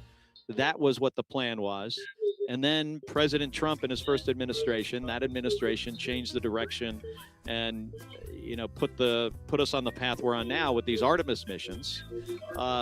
So that's taken some time, and there's been, some change, and I think we're in a really good place now, and I'm excited to see these guys launch, but also the missions, next year where we start to test the landing vehicles in low Earth orbit, and then eventually take 1 or 2 over time. Maybe we'll have 2 ways to get to the surface of the moon and then build this economy on the surface of the moon. But when I left NASA, that was not the plan. Yeah, I mean, it felt like, when I was starting to pay attention to stuff and roughly, around then it felt like there just wasn't a clear cut thing of what's next. It was kind of like the carpet had been kind of pulled out from underneath NASA. And nowadays, there's such an invigoration. It feels like there's so much energy. Well, Tim, that often happens, right? From one administration to the next, one president gets in and he tries to, he decides to undo the last guy's thing. We saw that happen in 2016. So when I was elected to the Senate in 2020, I wanted to make sure that the Biden administration stuck with the first Trump administration's plan here to make sure we got to today where we're sending astronauts around the moon, and then we get to 2028 or maybe a little bit beyond that when we put astronauts on the surface of the moon. You can't just keep, as you mentioned, it feels like the rug gets pulled out from, under us occasionally in this business. We got to stop doing that. That's that's exactly what it feels like. And I for one last kind of question, if you were to come out of retirement and fly on a vehicle, what vehicle calls your name? What vehicle do you say, that looks pretty fun? Well, I mean, the space shuttle is the best spaceship ever built by far. I mean, the 7 crew members, large payload bay, robotic arm, airlock, landing like an airplane, reusable spacecraft, like a real workhorse, a flying truck, essentially. But it's not always about like the spacecraft. It's also about the mission and what are you doing. If I could go on this flight, yeah, I mean, I would love to be able to do this right now. I'd have to miss some votes in the Senate to do it. But to go around the moon would be incredible, or go to the surface of the moon. When I was a kid, I wanted to be the first person to walk on the planet Mars. I thought that could actually be me if I worked hard enough. Obviously, I was born in the wrong decade, maybe even the wrong century to do that. But there's a kid out there, watching today, probably, who's watching this mission and is going to be possibly inspired to pursue a career in science and engineering, and might be that first person that takes that first step on another planet. That's one of the reasons, not the whole reason, but that's one of the reasons why this mission is important. And, while you're talking about that, I couldn't help but think that you just are biased. You just loved flying the shuttle. You just liked having the stick and rudder and actually landing that thing on your own. There's something about that that's pretty magical, huh? It was fantastic. It's not a great airplane, by the way. I did love it. It's a great spaceship. It's a decent rocket ship. It was kind of a crappy airplane. It was hard to land, and you only get one chance. And if you screw it up, you could wind up in the ditch here on the side of the runway in Florida, or in the swamp. And you know what's in water in Florida? Gators. Alligators. You don't want to do that. Well, they could be the ones that help you egress from the shuttle in that case. Right. So, yeah, Captain Mark Kelly, thank you so much for taking time to be here with us today. And where will you be watching from? I'll be watching from that roof of that building right over there, OSB2. That's a good view. That'll be fantastic. So thank you so much for making the time today. Godspeed. Appreciate it. Thank you. Yeah. Bye. All right. So there we go. We heard from a seasoned astronaut ourselves on what it's like to be sitting on top of one of these things ready to launch. And this is, again, we're within 2 hours now. We are in that time frame where things are going to start really picking up, where we're going to start hearing, we're going to bring on the more comms chatter at about T-minus 1 hour in preparation for the go, no go clock, or go, no go count. And that's when things get really serious. So let's see, this is friend of a friend's wife is backup astronaut and serving as a voice link. Can you talk about what this means? Oh, that is awesome. I'm not entirely. So a voice link might be when the backup crew actually goes in and does some of the egress tests. So the astronauts, the prime crew, doesn't have to suit up and do all these things too often. The backup crew will go in like T-minus 2 days. And go in and do some comms checks and stuff like that. I'm not sure if that's what voice link means, or if voice link means I've actually never heard the term voice link, but the backup astronauts are basically co-training along with the prime crew. And if any point before then they basically need to bow out, they have that person that's trained up and ready to go. MS1 NTD. Ooh, let's hear. Go ahead. All right, ready for another reading on the CBA pressure gauge if you're ready to go. Yes, sir. It is 2,600 PSI. Copy, 2,600. Very good. Appreciate it. Cool. So that's internal pressure check of the vehicle. They will probably get ready to close out the red team here, and the closeout crew will leave hopefully around T-minus 1 hour. I think it's around 1 hour. It's 45 minutes. That's what we're going to be looking to see for sure as a good sign of things to come. So let's see here. Watching.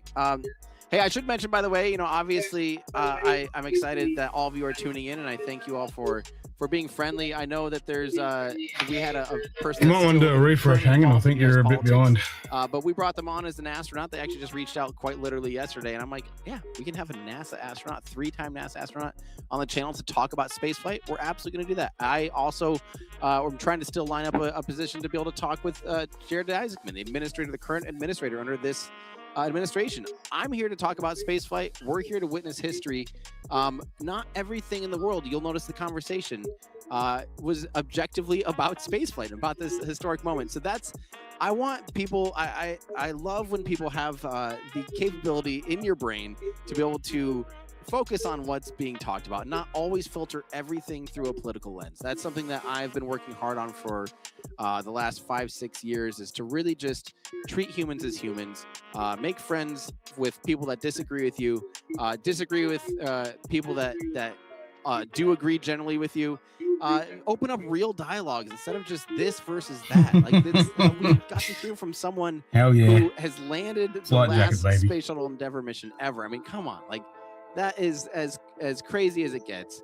And I'm thankful. I'm thankful for the time that we had with Captain Mark Kelly, and pretty amazing. I feel very honored to do that. I'd also feel honored if anyone else with different political viewings as an astronaut with similar experience, I would love to hear it from them. And I have. I mean, Charlie Duke, came, and he, I don't know his necessarily political leanings, but I think he's a little bit more on the conservative side probably. And hearing him talk about spaceflight was fantastic. It was the best, and meeting him was a huge pleasure. So cheers to that. Let's see. This is from, So this is from Heli Wizard 36, watching from Ireland. It's a clear evening here. Do you think we might see it flying over? Unfortunately, this is on too low of an inclination. This mission's flying basically due east. A little bit north, I think, but basically due east on a 28-degree inclination. So it won't be high enough to fly over Ireland at any point. Now, if you're due east, although it'll start pitching down because, the curve of the Earth, 28-degree inclination, probably won't have any good opportunities other than like parts of Africa would probably be a better chance of seeing it. Let's see. The Tiger Sense. Is bladder training part of an astronaut requirement? I can't sit for 2 hours without going, much less 5 hours. They wear maximum absorbent. They literally wear diapers, I think, for this exact reason. I'm assuming they probably do develop some bladder tolerance at some point. But for the most part, if you have to go, you just go, you're going to be a long time before you can, because even from now, they've been in the suits, they'll be in the suits for 5 hours really before launch. And then once it launches, it's a ways before they can get out, out of their suits. It's a while after that before they have a non-dynamic event where they have a time to rest. I believe it'll be a few hours after initial launch will be when they can even begin to take off parts of their suit and get more comfortable and have the capability to use the restroom. So I think until then, the restroom's built into their pants right now. Nerve Maniac says, gonna go to my favorite bar in a little bit and see if they can put the launch up on their TVs. That's cool. I like that a lot. This is, I'm Go Sports. I'm Go Rocket Sports. Go Space Sports. Big time.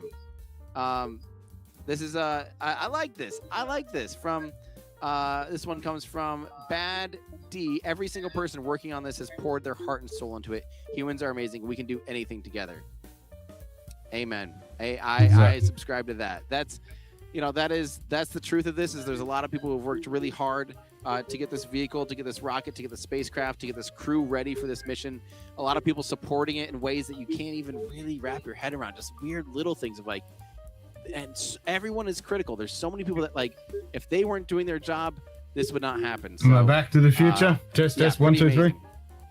$50 from Richard7986. Tim, do you know what part of the world the crew will be over during the apogee Raceburn for a potential sighting?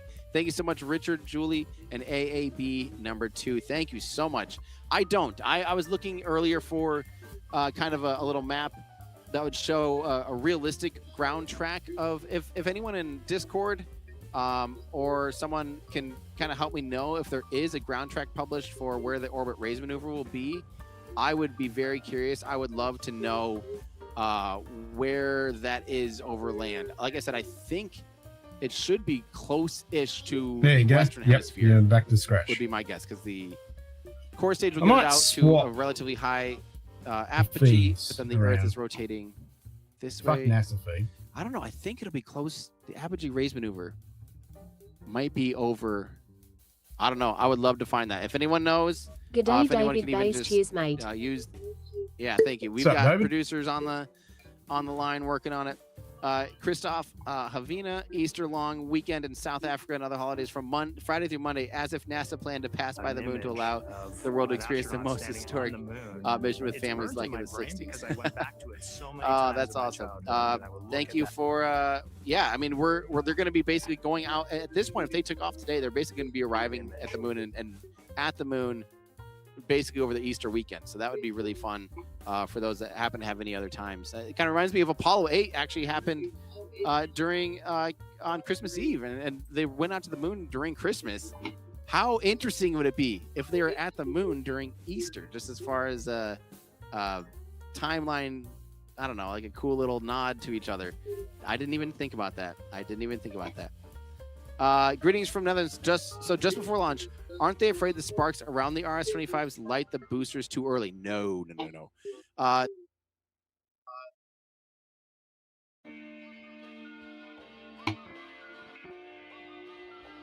Comes from up top. It actually comes from there's literally like quite literally almost a stage bomb almost like it's a waterfall, a little thing ignites. Tim on the big screen. And then it has there's a core like a center hollow area down the middle of these solid rock. The white boosters that you see on the side are actually there's an aluminum casing or metal casing on the outside, relatively thin, a few millimeters thick, and then there's solid propellant made out of alumina and whatever HTP and all those other compounds that makes it so it is solid, so it doesn't have to fly, go through pumps and all that stuff.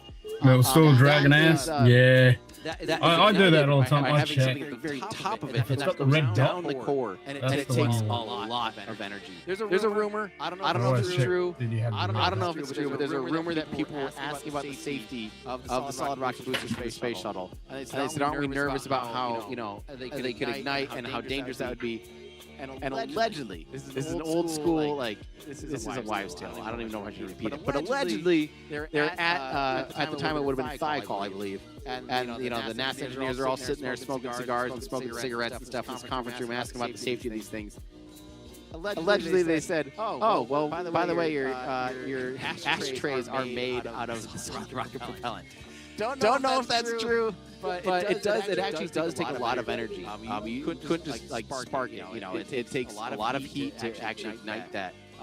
So it's quite literally basically a bomb that goes off the top that lights these solid rocket boosters. So the sparklers on the outside are very low energy compared to that. They're just, and a lot of what you see is they're igniting in their metal flak. So it's So it's not high enough energy to actually light the boosters. I like that question. That is a good question. From Johnny, do you know what redundancies they have in place if all the screens fail during the mission? Presuming they're using touch screens for a lot of the navigation controls. So if the screens were to somehow fail, first off, you got to think about modern avionics on airplanes. They're all glass screens now. Every modern cockpit up and down the planet is glass cockpits, and they have redundancies on redundancies on redundancies. Everyone is typically on its own electronic bus or some kind of AB. If you're flying a Cessna Columbia 400 or something, you're going to have an AB. You're going to have an AB electronic route and a way to be able to get basically off of your alternator two completely redundant subsystems. Each of them still has some kind of battery backup. Each of them still has redundancy up the wazoo. So the idea that all panels could go dark would be I'm not going to say impossible, but there's a lot of situations in which they plan around them not being single fault tolerant. And so if they had to continue navigating or something without the screens, I'm not sure what capabilities they have in an all screen out situation, because I just think it's so highly unlikely that all screens would somehow not work. Again, like I don't know what the But it's still gonna have some situation is if an Airbus, A330 all cockpit turns dark. Like you just go, how? What? What could even cause that? So. Yeah, I don't know what that would be like if they still had comms. At some point, it would, and if a lot of it can be done completely autonomous. By the way, this vehicle can fly completely autonomously. So for the most part, they could probably just chill. And if they have comms, they'd be like, well, just wait until. And that's actually the other part. I should mention that is part of the mission profile. You will notice it has three distinct orbits. The first one coming off the core stage, the booster gets them into a highly elliptical orbit. Then the core stage will burn up on reentry, and the ICPS will have to do an orbit raise maneuver, a slight one, to be able to get it into get it out of the atmosphere, so they don't re-enter on that first orbit. If something happens at that point and they need to abort, they're coming back anyway. Their ballistic trajectory puts them on a re-entry path, and they'll be able to safely, return to Earth. Then the next orbit, the ICPS, the upper stage, raises their orbit again to 70,000 kilometers. And again, at that point, now they detach from the ICPS. They go over some manual control options, and at that point, if something were to happen and the screens were out, or something worked like that, they'd be coming back to Earth still. They actually would be coming back down and re-entering on the next orbit, which would be about 13 hours later. So they're always basically, following these orbits, and these orbits take them gradually all the way out to the moon, and eventually they raise their final orbit, gets raised using the service module on the spacecraft. So that is unique to this specific mission profile as an ultimate shakedown of the Orion capsule. That's really what this mission is all about, is making sure the spacecraft is tip top, ready for even more deep space missions. So what's funny to me is I wonder. I mean, obviously, a lot of people are tuning in today, but I wonder if people just see this in the newsfeed and just assume it's like an April Fool's joke. It is April 1st. That'd be a bummer if that's the reality setting in. but let's see here. Speaking of safety, what is NASA's design odds of crew loss? Now and before I read somewhere that it's around 1 in 100, ranging closer to 1 in 500, ranging closer to 1 in 100 range for later Apollos, and Armstrong said 1 in 10 for Apollo 11. So the number that's most commonly floated around is 1 in 270.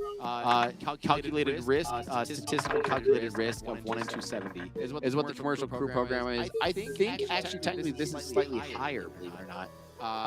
With the greatest risk almost always being micrometeorites, believe it or not. It's just one of those like. Yep. There's no control. Meteorites are nasty. About micrometeorites. They're statistically small chance, but I think that is just one of those like. Yeah, one of those things. Let's keep going. Unfortunately, thank you for the super chat, but I really have no say on financial situations on if SpaceX, has filed for an IPO. I really have no idea on like if that's a good investment or anything. So I don't even. I guess what are your thoughts on leading this and being answerable to shareholders? I think. Hey, listen. If you've followed anything that with Tesla and stuff like that, you know that specifically Elon doesn't care what shareholders think. Has he ever made one decision because shareholders are like, hey, I don't think so. Man, this sun is creeping in. I did reapply some sunscreen, but hopefully I could be getting fried out here. All those UV's going down a little bit. Sun safety. Sun safety. I do not want to be Tim Dodd, the Everyday Lobster. If the Everyday Lobster, not specifically. If we need to move this in a little bit, we might have to do that. But we're also we're T-minus 1.5 hours. Where did that 30 minutes just go? How does this keep happening? The time's just flying. Speaking of lobsters in summer, I did want to do a little shout out. We haven't really mentioned it lately. We do have some new merch, including this orange to the core shirt that I'm wearing that I'm absolutely in love with. And I'm sorry, Jamie, I know that white is your least favorite color to have on camera. But guess what? I'm wearing white on camera, and there's very little things you can do about it besides bringing scissors out here. We have a brand new merch collection. It's welcome to the Translunar Coast, because we will be seeing humans coasting out on a translunar injection for the first time in my lifetime. We have the Translunar Tee, which on the back has the 4 spacesuits and Translunar Coast and some nerdy facts. We always hide little nerdy facts and stuff. If you want to support the channel, everydayastronaut.com/shop. The orange to the course pocket tee that I'm wearing now has this on the back with sun-kissed isocyanates. You'll notice the orange rocket, the big orange rocket they're going to take off on. The compound that makes them orange, makes the foam orange, is the isocyanates. That's one of the compounds that gives it that orange color. So orange to the core, sun-kissed isocyanates. This shirt is probably not going to be leaving my body anytime soon. I will jump in a pool. I will jump in a pool with it. Don't judge me. We also have our new slow roll towing shirt that I think is fantastic. A little nod to the crawler that takes every NASA vehicle since the Saturn V has ridden on one of the crawlers out here. Which I like the crawls. So if you want to support the channel, pick up some cool merch, new hats and things like that too. Translunar Coast hat, Artemis hat with metalcore font, which I think is absolutely hilarious. Like the least like anything NASA would do. So that's why we did it, because why not? We joked. Jamie was making the argument that the Apollo program had the meatball AC behind us. The space shuttle had the worm. The Artemis program needs its own NASA logo, and I was like, well, what about a metalcore font? What is this? Like NASA metalcore. Hey. I think that'd be hilarious. But anyway, everydayastronaut.com/shop. Check it out. We do also have some new. We have some very. These have been the Methalox hoodies have been out of stock for like 3 or 4 months or something. Finally have our Methalox hoodies back in stock. So get it while you can. Everydayastronaut.com/shop. And you get a free gift. Oh yeah, one more thing. Sorry, Allie's if I don't mention this. We have Ruds. Go over here. Click on Ruds. These are shirts on sale, like big time sale. Look at $10. Shirts for $10. Where else can you get shirts? Because you know what? We actually have inventory. We actually make shirts. These aren't all print on demand. So when you see shirts on sale, they're ones that are sitting in our warehouse that we want to clear up and make room, so we're not paying inventory fees. So everydayastronaut.com/shop. Get something for yourself. Help us out. And enjoy some new merch collection with the Translunar Coast collection. So thank you for letting me rant about that. We're going to go back to regularly scheduled spacecraft. This is from Pato the White. I'm up early to watch the launch from Australia. I love your work every day. Astronaut. Thanks for what you do. Well, thank you for tuning in from Australia. Yeah, that's a commitment to wake up this early and get ready. But we are T-minus 1 hour, 30 minutes. Hatch closeout is getting closer and closer to complete. This is fantastic. Let's see here.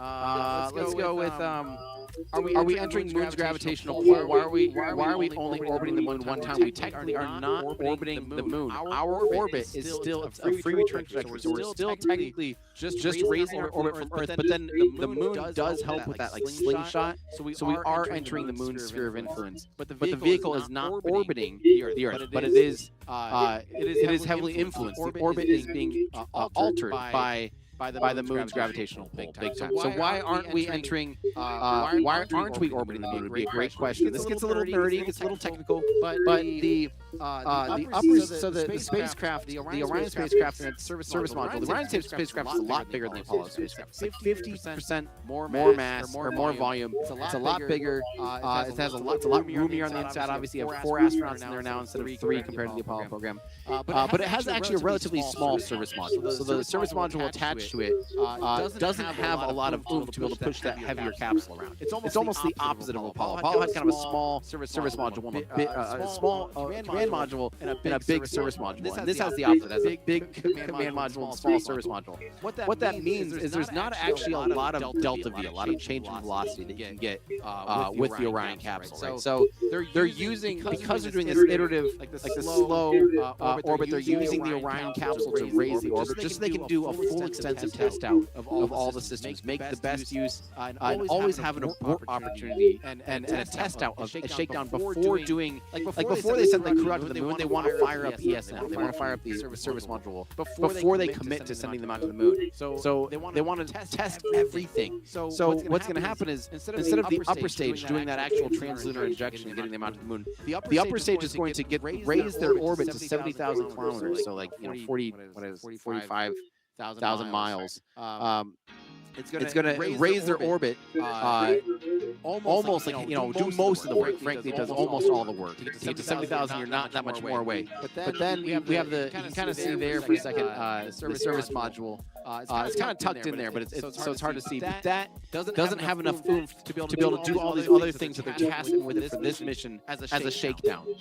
So they're kind of just stripping it all down. It's sitting underneath, basically, right at the meatball is the service module. So they're stressing it in other ways. This is a very simple, but also very thorough way to test out as much stuff as possible.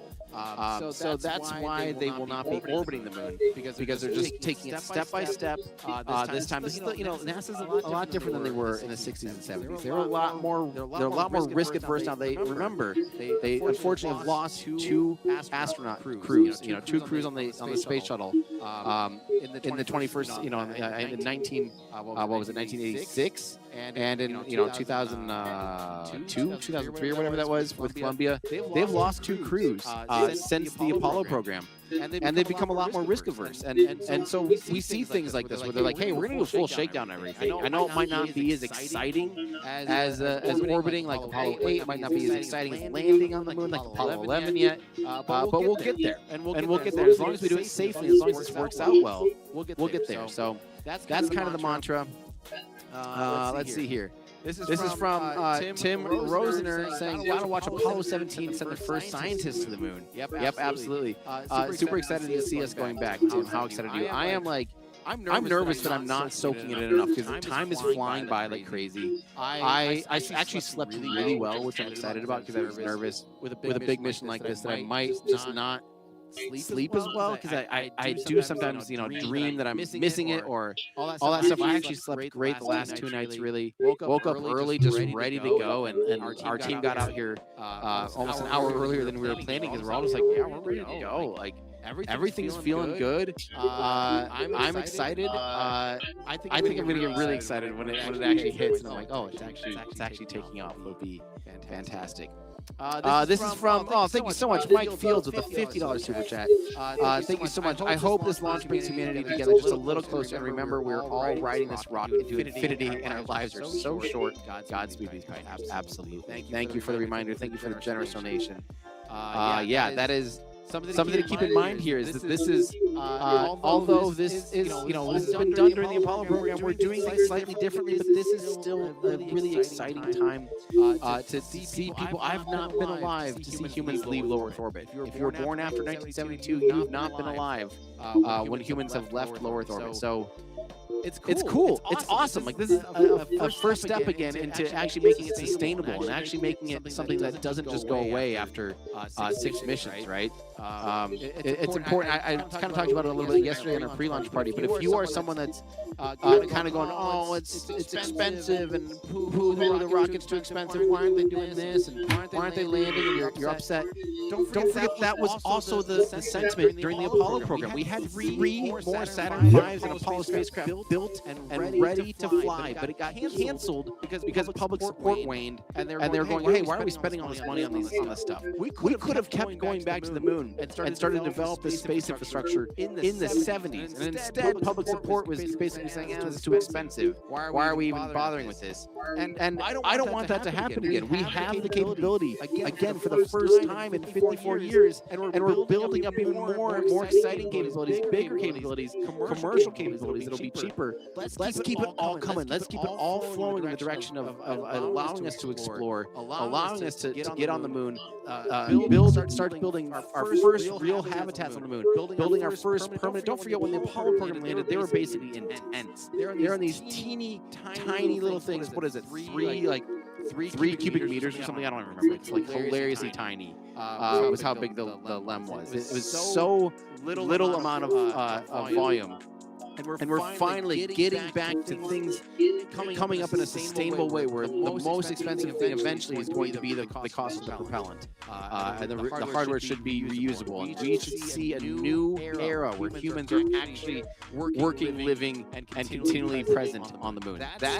I want that because I think that's important. I think that's important for our own species to survive long term. I think it's important for our species as explorers. We've always been, a species that wants to go and explore. We've explored the depths of the ocean. We climbed the highest mountains. We crossed, water that we think is hard to do. We cross over and terrain and explore in unknown places. That's in our DNA. That is part of what makes us us. And this is the ultimate form of that. This is the ultimate form, is going and learning more about our place amongst the stars. This is us going and exploring new worlds, setting up for a future that is literally envisioned in sci-fi. And why would we not be excited about this?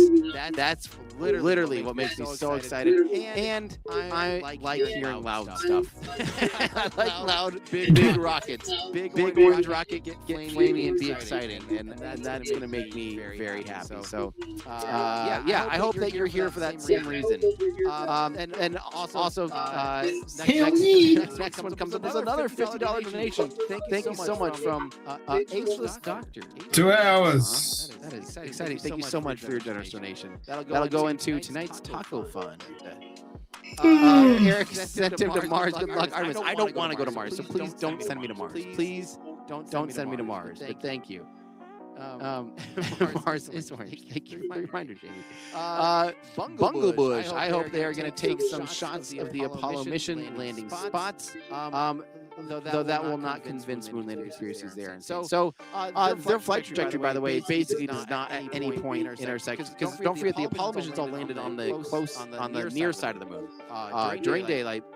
They are flying around. The closest they'll be to the moon is actually on the far side, which will be really cool because parts will be illuminated that haven't been illuminated during the Apollo program. So they're going to see stuff that's actually never been seen by human eyes before in the same lighting conditions and everything. So I'm pretty excited about that. The reality is we already have literally China, India, the lunar reconnaissance. If it came from NASA, people are going to be like, people already doubt the validity of the lunar landings. Then more shots taken from NASA won't convince them. However, when India publishes them, and then you can literally download those raw images from ISRO, that's a little bit more convincing. Because why would they have in their? Why would they care about the taking a bandwidth even to host those files, and with the Chandrayaan orbiter? Like, why would they do that? Why would they fake that? They have no reason to do that. So let's see here. This is from George Ollie. Let's see how many Orion craft. Oh, this is for Lockheed Martin. Sorry, I missed this. Have been built for the Artemis mission. So they have built. I believe they have 3 in works right now. I mean, Artemis 3 is already well underway. I think they have 2 other pressure vessels being built out as we speak. So they're ramping up like crazy, which is what we want to see. Mike Fields 83. Thank you so much for your super chat. Let's see. This is Blaine Schwint. NASA Quality is watching from inside the VAB, and we were watching. Oh, NASA Quality Control. We were watching your feed from the White Room yesterday, waiting for the next task to start. Holy crap! That's awesome. I really appreciate you guys. You guys over there at that. What's that? We ever heard of NASA? NASA is also watching. I really appreciate that. That's fantastic. So, more people watching from a classroom. Love to see that. Nyko's from watching from our 4th grade classroom in Laramie. That is fantastic. Wyoming. Thank you so much for tuning in. Hope that we get to see. It is looking like it's going to be a beautiful day. I know behind me you're seeing more clouds, but that's actually what's moved out of here. The launch pad right now is actually looking more and more clear. So this is looking really good. We do have a few large kind of cumulonimbus-ish clouds kind of heading this way. That will be probably a constant monitor of any clouds. And if you have any questions about the range of rockets, I did a really deep dive on the range and what constraints there are leading up to things like weather and personnel and all those other considerations. Let's see here. How long does it take for the crew to leave the Orion capsule in case of an emergency? Like right now on the pad, they can get out in a pretty quick hurry. I don't remember. I don't have an exact time frame. I don't know of an exact time frame, but they have a way to be able to do quick releases and a quick egress, and they even have like these emergency baskets that they climb into and zip line basically down to the ground to be able to get away from the rocket. If there was like a some kind of pad fire on the launch pad or something that would potentially risk impend risk to the crew, they can get out of there in a hurry. Actually, let's see here. We have new memberships. Thank you so much for the support, guys. Really appreciate it. Saying hi from Lanier Technical College with our motorsports vehicle technology class watching. Thank you so much. Love that. $100 super chat from the Mars Society. Loves Everyday Astronaut. Well, thank you so much. Everyday Astronaut loves the Mars Society. Thank you so much. I really appreciate that. Mars Society has been, I've started paying attention to Mars Society early on in my career because it was like some of the only people really saying, hey, what are we going to do to actually get humans? What's it going to take? What's this look like? Advocating for human exploration and making humans a multiplanetary species. They have been on the ground for decades, really just trying to get the message out and doing a lot of work and putting a lot of papers together and lobbying and doing all sorts of things. So big fan of the Mars Society. So thank you guys for saying hi and thank you for the support. This is from Andy saying, watching Artemis with my 11. Ryan Durst one. Go ahead. All right, we are ready for another reading if you are ready over there. Yes, sir. TVA is steady at 2600 psi. All right. Copy that. And you know, the more times we ask you to do that, the closer we get to launch. So that's a good thing. Copy.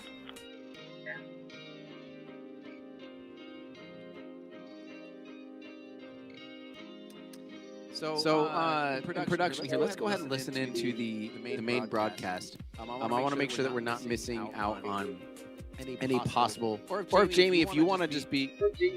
Okay, cool. We do have our production team is monitoring the other comms outlets. We will be bringing stuff on air if something is imminent, like potentially potential possible flight termination system issue. But we're waiting to hear more official word, and we will bring that on if there is something.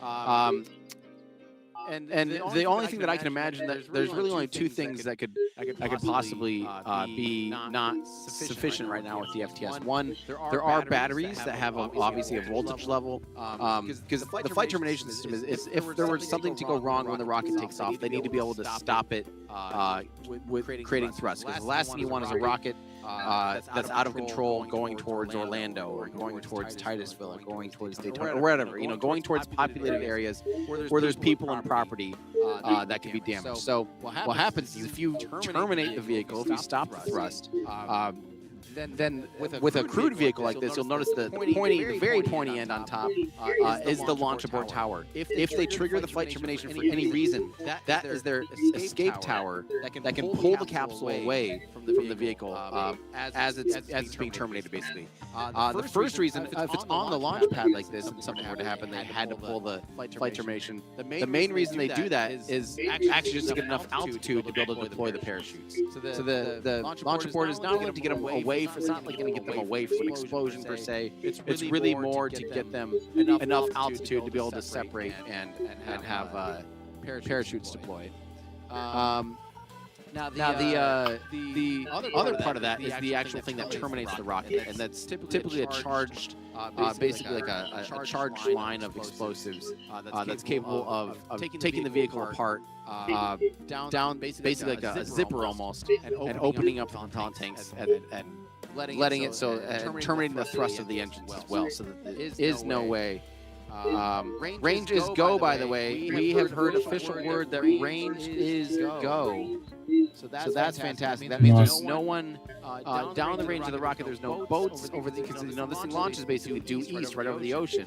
the Atlantic Ocean, and you can't have boats downrange of the rocket. You can't have personnel within the predefined spaces of what's too close for safety. So even though out here at Kennedy Space Center, it's taking off from Launch Complex 39B, even though we're inside a secure location, even if an employee or something accidentally went somewhere they're not, that could be grounds for a scrub. So security is monitoring all of everywhere that's within the safety corridors to make sure the everywhere is safe for the rocket. So this is fantastic. So things are looking good. We will wait to hear more about if there is a potential flight termination system issue. We haven't heard anything about that yet, but you know how this stuff works. All it takes is one person reporting something that they might have heard, and it spreads like wildfire. And until you really hear from an official source, it might not even be worth talking about. So all the chat might be talking about that kind of thing. Don't forget, it is April Fool's Day. It's even easier for us to potentially hear misinformation. So that's why we try to keep it clean here. We try to inform you when we know something, and just because we hear rumors and stuff like that, it's just really better to keep watching. The fact that they're continually doing April Fool's Day are 5 hours in the fucking Thursday. Launch. It's looking good. They are continuing with closeout, and the fact that they're doing that is a good sign of things to come. So let's go. We are almost at T-minus 1 hour. I can't even begin to believe it. Let's see here. From Tim, James Hill, Manchester. We'll go for launch. From what? There's nothing that's red. Again, green from the range. Go for launch. Just further confirmation of that. That is fantastic. And FTS issue is resolved as well. So we are hearing everything still go for launch. Now we're coming up on about T-minus 50 minutes is when they will do the go, no-go poll. And that's when we'll have for sure, we'll know that everything is go. So that's the final NASA director test briefing, or test director briefing is held at T-minus 50 minutes. And we'll hear shortly after that. We'll kind of go through the go, no-go poll. So we're tracking towards that, though. Like I said, there also will be, so right now we're seeing the launch abort system hatch closure, but the launch director brief will be starting at L-minus 1 hour as well. So a lot of stuff happening now, assuming that everything looks good, and we will keep you guys up to date because it is moving along nicely. The next thing we're going to be looking for, again, is that about T-minus 50 minutes, and about 20 minutes from now, we should start hearing chatter, and we'll bring that on air, chatter of the go, no-go poll as well. And then at T-minus 25 minutes, I'm saying like L-minus 25, sorry, the team will transition Orion to Earth communications loop. So they're going to be always using the actual wireless systems. The crew visors go down at T-minus 15 minutes, and the flight, the crews will purge their spacesuits at T-minus 14 minutes. So we're coming up. We are seeing the final shots of closeout here. So that is the hatch. There's, like I said, there's two hatches there. This is just the white outer shell. This one is not nearly as important as, I mean, again, they're both very important. What I mean by important is it's not a sealed hatch that needs all the environmental considerations. It's not what holds all the pressure inside of the actual capsule. This is just a shell around the capsule that holds onto the launch abort system. So again, if there were to be an abort, this whole thing pulls, including the shell, pulls the Orion capsule away from the rocket and gets ready for a whole abort sequence. Once they're on orbit and heading, I don't remember what exact time, the launch abort system is jettisoned at 3 minutes 18 seconds into flight. So at that point, all of a sudden, the launch tower will detach without holding on to the Orion capsule. They actually separate. The Orion capsule obviously will stay attached to the core vehicle, to the SLS, and the launch abort tower will clear. The Apollo missions did that almost exact same thing. There is some iconic footage of when that thing lights up. It's like you definitely see it. So that's pretty fantastic. So that's where we're at. We are waiting now to see when the crew starts to leave that white room. That will be kind of the next sign of things to come. So holy crap! I can't believe this. I can't believe we're at launch attempt, like the first real launch attempt window. Obviously these first attempts have kind of moved around a little bit dynamically based on what dress rehearsal, but now that this date's set in the calendar, we're moving up on it, and it's happening so quick. So quickly. We've got some new members. Thank you to the Jacks and AJ Downey and my mother. Thank you so much, Mom. We wish we could be there to celebrate with you, Tim. Thanks to Spencer, Andrew, Ryan, and Jamie for all the behind-the-scenes work from your original Patreon supporters. Yep, my mom is one of my very first Patreons. My mom and dad were like patrons number 1 or 2. Actually, Jamie might have been one of the first Patreon supporters. And let's not forget the rest of our crew here as well. While my mom's out there thanking us and thanking the crew here, let's not forget about other people behind the scenes like Allie, who's done all of our merch and a lot of our, pretty much all of our graphic design. Anything that looks good. If it looks bad, that's not her. That's us being rogue and then getting yelled at later for doing a binky graphic design element. But anything that looks good is because of Allie, Gravity Coast, and all the merch. Anything that has been running well as far as moderation is because of our amazing moderators. We got Ryan. Ryan was mentioned. Let's see. I feel like my mom. Spencer. Okay, no, she kind of nailed everybody, didn't she? Yeah, on the core team. But yeah, we've got so many supporters. All of you watching, we wouldn't be doing this. We couldn't afford to do this if you guys weren't tuning in and watching along with us. So thank you so much for doing that. It really means a lot. So you have your choices when it comes, and hopefully you're enjoying beautiful 4K views. I love that we're just seeing these cameras picked up and moved around. I actually really like that. It has a certain candid element to it. But man, I can't wait. I can't believe we're almost down to T-minus 1 hour. Time is ticking, and I am so far behind. Just finished my shift. I'm now 100% tuned in on Artemis 2. Historical Day. Greetings from Brazil. Love to everybody. If you guys want to do me one quick favor, give us a thumbs up if you're enjoying our 4K stream, because it really does help the algorithm. And we're coming up on what's going to be a history-making mission. 1 hour.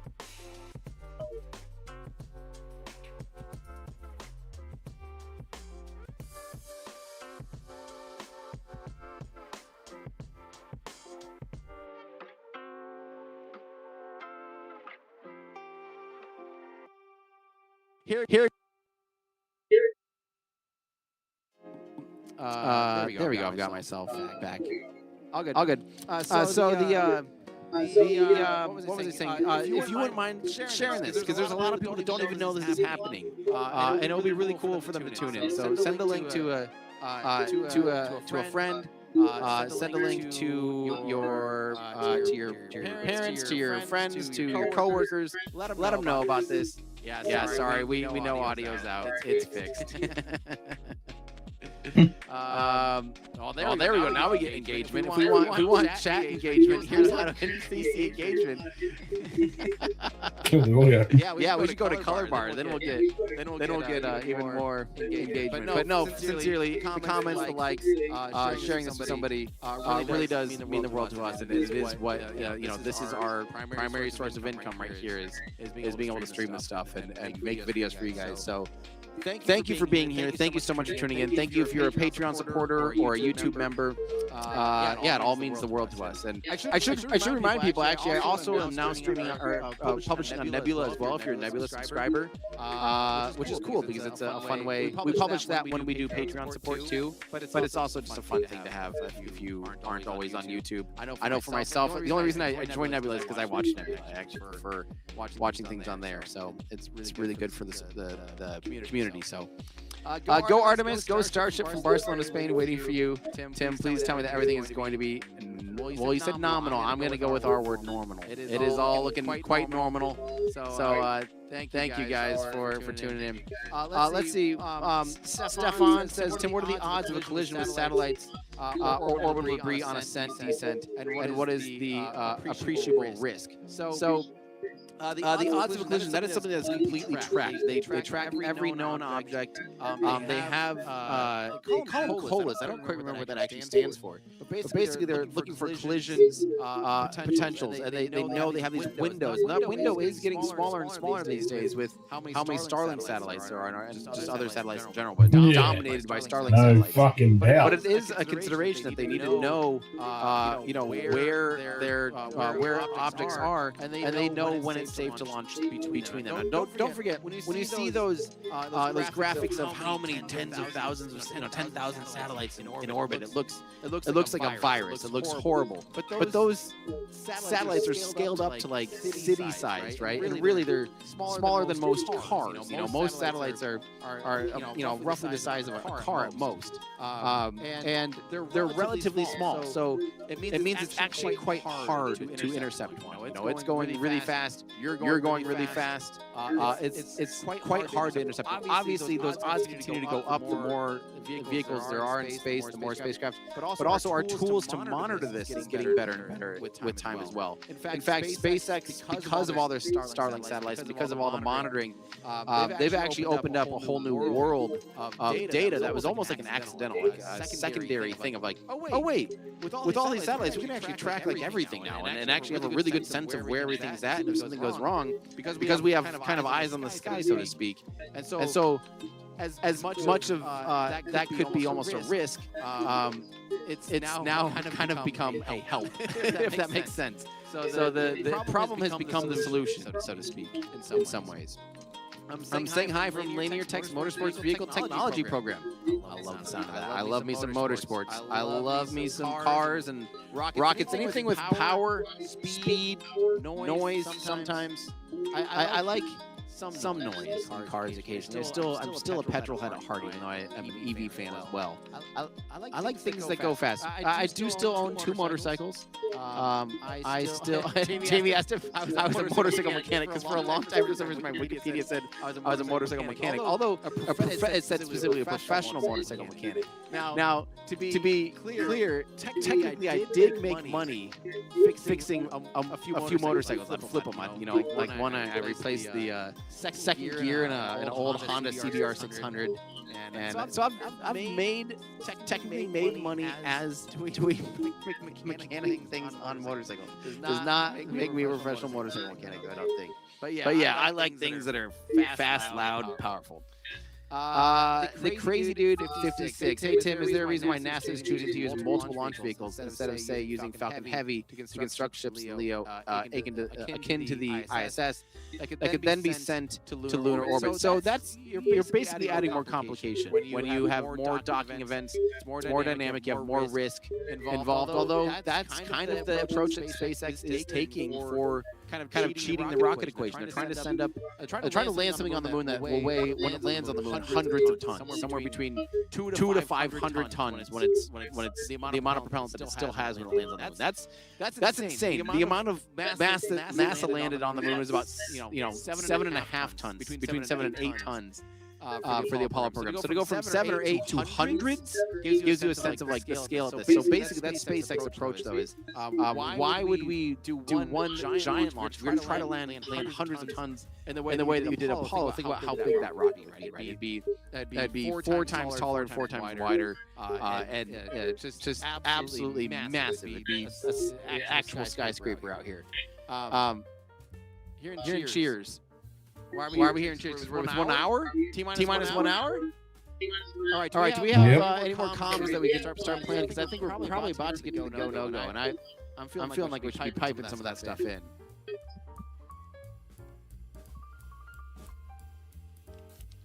I want to be tuned in here, dialed in, along with you guys as much as humanly possible. We'll know what is up in a hurry here. So. Like I said, the next thing that we're looking for, we are waiting for this closeout crew here to leave. That will be something that is happening kind of alongside the go-no-go poll. So NASA TV is doing interviews, so we're gonna wait until we have clean audio of things like the talking about closeout crew or the go-no-go. So. Sweet. So yeah, we do have the countdown that's up on our broadcast. So as soon as we start hearing any comms and stuff, you'll hear it as well. So don't worry, you're not missing anything. We are dialed in and ready to go. T-minus, we are within 1 hour of this historic mission. This is time. Make sure that you are settled in. You're not going to want to miss this. If the light, and here's the best part, guys. As far as I'm a photographer at heart. I used to be a professional photographer for 8 years. And the best part is, as gorgeous as that thing looks on the pad right now, it's actually only going to get better. From here on out, we are coming up on the golden hour. So sunset here is at 7:40 p.m. We have 1 hour for that lighting to get even more. You know, it's going to get lower. It's going to start getting a little bit more color, and it's going to be absolutely fantastic. So things are just going to get better from here. So don't go anywhere because it's the excitement's picking up. Like I said, I love when you hear a crowd cheering. We're not hearing anything bad. So fantastic. Let's see. Does the closeout crew refer to each other by their numbers like in James Bond? You know, I don't know actually. That's a good question. Yeah, like even if they're like at a bar. Jamie, I wish we could hear your comms on air so that when you're in my ear, people will have a sense of what you're saying. But yeah, we'll do a joint broadcast sometime. But yeah, like even at a bar, they're like, hey, number 3, would you mind grabbing me one of these bush lights? I don't know why they're talking like that, but okay, so we are within my left foot 68. Listen, we are getting close to when we should probably make the official call. I don't know if you're the one that's going to get the pointy end up flaming it down check, but we're getting close to that. Maybe we'll wait until after. Let's wait until after the go no go because they still need us to verify that. So the Alba Wheelia 6479. Hi, I'm Ona. I'm 1 year old. That's interesting. How are you typing? You are a genius. I'm from Palma de Mallorca, Spain, and one day in the future I'll read this message. Have an amazing trip, Artemis. Okay, so that's cool. If you wrote that to your future, if you are a parent writing that out, that is really actually adorable. So hello to Ona, and hopefully by the time you're growing up and able to read this, we are hopefully having a more permanent presence on the moon. And this a mission like this, the first one in the 21st century, we'll probably look back and be like, what's the deal, right? It's happening all the time now.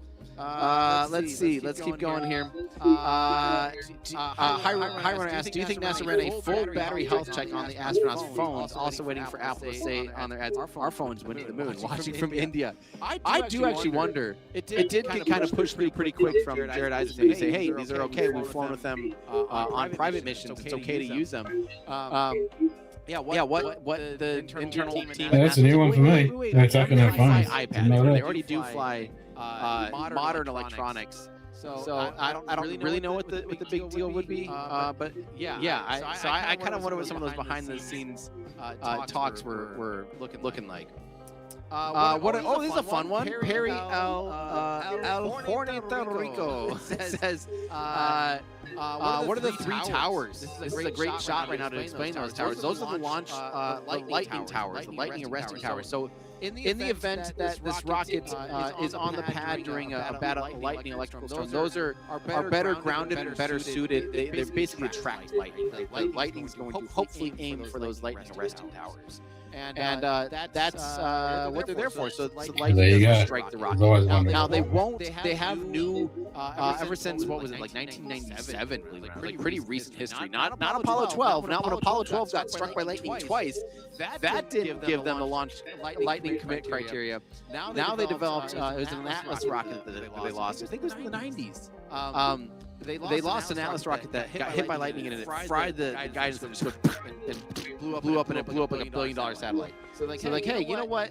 We better develop some rules here for when it's safe to launch and what kind of weather. So they developed a criteria about basically how close can lightning be and what's what is a go as far as lightning, because we just really don't want to fly. Don't forget, when the rocket's descending, it's leaving behind it a trail of exhaust, and that specifically solid rocket boosters like this leave a trail of aluminum, and that actually can be a very conductible, highly conductive for lightning. So you really don't want to be struck by lightning. We're getting. We are looking like we're getting ready to have the white room actually retracted. So you see the crew is actually now harnessed because that white room is going to retract, and there would be a 350-foot, 100-meter cliff basically off the side of that once this does begin to retract. So we are seeing them clipped in for safety now, as it might already be starting to move. I can't quite tell. Yeah, I think right now they're going back on the weather stripping, the weather seals that keeps it all sealed up right now. But once that starts to move, we will let you know. That will be a really good sign. That also is something that, let me think, that actually is supposed to happen at, let's see, the actual crew access arm won't fully retract until T-minus 8 minutes. So they keep it there, but they have to have it be able to be pulled back and all the weather stripping retracted so that when it's ready to retract, it's not like pulling on the rocket, right? They want it to be a detached at that point, and they will then retract later on. So let's keep going here. So where are we? What's the purpose of the pilot? So technically, there's the pilot's almost. This kind of goes back to the Apollo program too. The pilot's the co-pilot. The main pilot, or what we consider pilot in aviation, is the commander. So when you hear that term pilot, they're kind of almost more the backup. They're typically traditionally acting more as a co-pilot role. But they still want to have manual controls and manual capabilities of this rocket, of this spacecraft. Specifically the spacecraft. They will actually do some manual docking maneuvers. They'll do some close approaches. Once they detach from the ICPS, the upper stage of the rocket, they're going to do some close approaches and fire up the thrusters. They have 6 degrees of freedom, so that means they can go forward, backwards, strafe left and right, strafe up and down, parallel, like that. But they can also roll, obviously, in 360 degrees as well. So you have, so that means they want to test all that out. So that does require that all the thrusters are working, and to be able to do that manually, no human has piloted the Orion spacecraft before. So we're going to hopefully see that today. That would be after the orbit raise maneuver, the main orbit raise maneuver, which would be something like T plus 13 hours or so. So there's still people on board to be able to control stuff, just in case. Will I be able to see re-entry in San Diego? Probably not, but thank you for your super chat. I think it's going to be too far off the coast of California for splashdown. Oh, this is awesome. Don Stevo says, super stoked for you to come to Nerdland Festival, Tim. I bought a ticket for Space Night. See you there. I assume not a meet and greet will be possible. Oh, here's why they're in the harness. Wait, what view is this? Yeah, but what happened? Did they pull it back already a little bit? Okay, so they pulled it. Don't say that. Yeah, so they retracted a little bit. That makes sense. They'll do the full retraction at T-minus 8 minutes. But yeah, that explains it. It's looking good so far, Donald. We're down to 50 minutes, so yeah. That gives you a sense there of just how high up they are. That's fucking high up, isn't it? And it is continuing to retract, isn't it? I see some additional motion, I think. Maybe not. Maybe that's my ice pick trick somebody. Yeah, I'll be at Nerdland Festival in Belgium. So, yeah, it's in Belgium, right? I don't know where I'm going. But I will be there. You know what? And maybe I'll try to set up some kind of private, not a private, but like a meet and greet that's like offsite or something one of the days. And say hi to all my friends over there in Europe. Those are always fun to do. So depends on how much time I can get off. We'll see. We'll see what it looks like. But thank you. I'm excited. I love going over to Europe and excited to make a speech. I should probably make a new speech because my other speech is kind of old. Let's see. Your personal take on when Starship HLS will be ready. I don't think we'll have the tankers and the proven technology to be able to do all that and the actual spacecraft ready for humans. I think the first time it touches down on the moon without humans would be 2029. That's my personal guess. And if that goes well, nice. maybe later that year. But yeah, I mean, you gotta be a touch pessimistic, right? We've seen how time frames always slip. I would really hope that we are able to land before 2030. That's my hope. That's not a lot of time though. We're within 4 hours of that already. Or 4 hours. We're within 4 years of that already. So time's a ticking. Time is ticking. Speaking of time ticking, we're at T-minus 49 minutes. We're probably coming up on go no go. Interesting. Okay, so they're kind of doing. Yeah. If we're ready to put that up, I wouldn't mind listening in on that at this point, just so when it does go over. Yeah, let's bring a NASA program. I'm kind of ready for a little voice break and listen in for a second too. Reed is the one sitting in the seat to the right, closest to our camera there. So looks like he's relaxed by the body language of his feet. Yeah, I think they're kind of in a holding pattern, if you will, or a waiting period. So it makes sense that he's a little bit relaxed. He's also kind of just a relaxed person in general. He's wicked smart. Cosmonaut but, has a demeanor that keeps him pretty confident. I think we're seeing that here today. And so in this shot, Reed is the one sitting on the left, and to his right, Artemis 2 pilot Victor Glover. NASA selected California native as an astronaut in 2013. 47 minutes. He's actually We're getting serving as a close. legislative fellow in the United States Senate. His first trip to space, November 2020, pilot of NASA's SpaceX Crew 1 mission. That was the first operational mission of NASA's Commercial Crew program, which resumes launching American rockets from American soil to the International Space Station since the end of the shuttle program. Victor is a U.S. Navy captain and naval aviator who served as test pilot, racking up more than 3,500 flight hours in more than 40 different aircraft.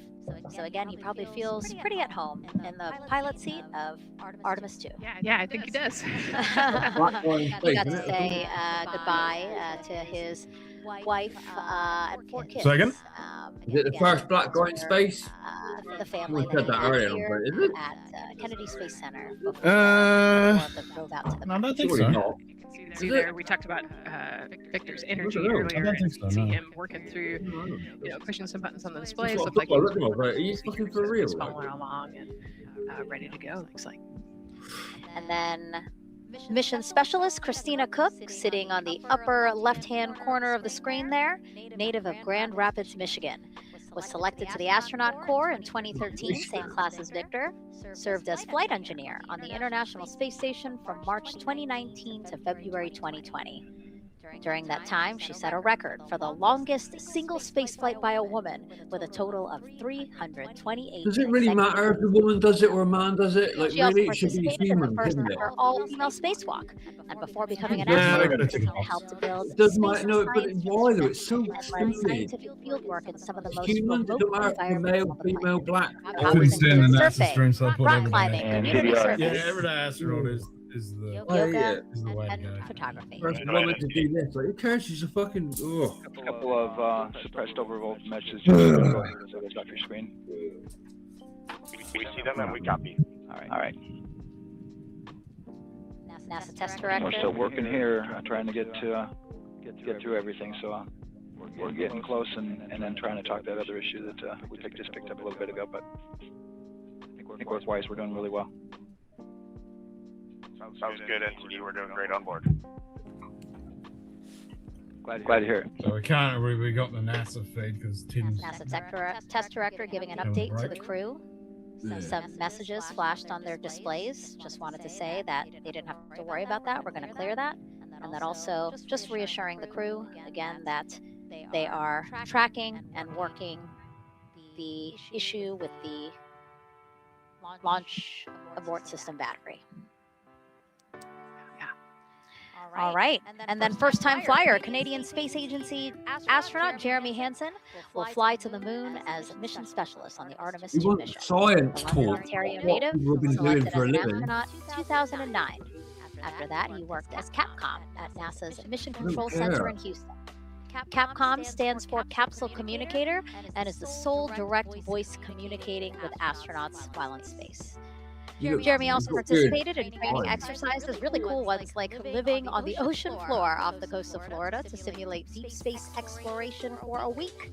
In 2017, he became the first Canadian to lead a NASA astronaut class.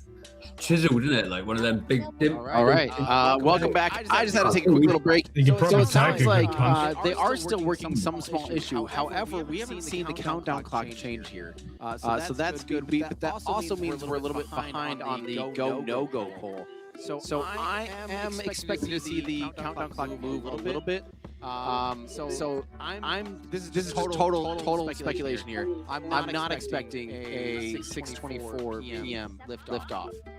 But we will let you know if we hear anything else, because at this point we're kind of at the whims of. It sounds like they have a few items they're trying to close out on, which is fairly normal. Again, they have a 2-hour launch window, so just because liftoff can be as early as 6:24 p.m. Eastern. Just because it can be that early doesn't mean it's going to be that early. There's a chance they can always push it back as much as 2 hours. So during this time is the time you want to make those adjustments. You want to do that while they're in a steady state here, because once you get too close, if you get inside the 10-minute window, it becomes harder to do a recycle. It takes about 75 minutes to do a recycle. So if they get to T-minus 10 minutes and they see something crop up, the minimum amount of time is 75 minutes. So almost will chew up that entire 2-hour time frame to be able to get back in, to be able to do still a launch on that. So we could get 2 chances tonight, and that's it. We'll get first chance, and then we'll get second chance, and that'll be it. 100% within the terminal count. Pretty much. 33 seconds. If you get within that and something happens, it is 100% a scrub for the day, and they will not have another opportunity. Even if that was at the very beginning of the window, it's done. There's certain commodities and certain things that need to be fully reset. I don't actually know what the exact like specific thing is that makes it so it fully resets, but there is something. There is a thing that fully resets. So yeah, I'm stoked. You're starting to make me fucking worried now. The white room is clear though. So that is a good sign. The fact that the white room is clear, It's like on camera, you will be hopefully seeing that closeout crew. I mean, I'll be pissed off if I can stay all that. Yeah, we don't get no sleep, mate. I'll be pissed. Imagine how pissed you'll be. You know, if there, we did hear whispers for a minute there about a battery issue on the launch support system. Sounds like that could be something they're still working. An issue. We've literally just gone past my bedtime. No kind doubt of all 10 is as late as I like to get to bed. kind of wait to see what exactly is going to go on here. So, Look, mate, No, the wind's not an issue. the Wind is this fine. point, right? So I don't know. I'm not ready to say that there's anything. Sometimes in launching, the wind can be a good thing. If it's going their direction, it can give them a bit of lift and trajectory the way they want to go. Again, we have 2 full hours starting in, not with a rocket. in 41 minutes. After that point, we have 2 hours for them to figure and work the issue for there to be a launch today. So, tailwind helps anything, or is it? I suppose it goes too fast, isn't it? The wind doesn't even matter anyway. Tom Bailey saying, do they still use the same alignment lasers for wind like there was in Apollo? I don't know about alignment lasers. I actually did hear one of my friends, Charlie Garcia and Joe Bernard, were talking a little bit about something along those lines with guidance and stuff, and I actually went right over my head. So I don't know about that. So let's keep going here with more questions. From Todd saying, born in 1969, fascinated with the mission to the moon. Great channel. Well, thank you so much, Todd. Appreciate it. This is the first time that you could probably remember humans flying beyond low Earth orbit. If you were born in 69, you would have been too young probably to remember Apollo 17, which was in 1972. But here we are. This is again this mission is not landing on the moon. This is a lunar flyby on a free return trajectory. It's a full shakedown of the Space Launch System and the Orion capsule, doing a very extensive shakedown of all of the different parts of this mission. So it is a different profile than they'll ever fly again. But it's still, I mean, come on. We have not had humans leave low Earth orbit since 1972. How? And finally we're here. So I'm so excited. I wish they were landing on the moon for this, but that rocket is not capable of lifting. The Orion capsule and the service module are heavy, and this rocket's actually less capable than the Saturn V. We just got something. That appears to be a shot of the second stage, which I don't know how we got that. Yeah, how are we getting a shot of the second stage? That looks like the nozzle of the ICPS on the left. That would be an incredible shot during stage separation. I mean, holy crap! If they don't take that one down, I don't know if we're supposed to have that shot, but we do. Hey, well, I don't think that'd be our fault. NASA provided it. Well, that was cool.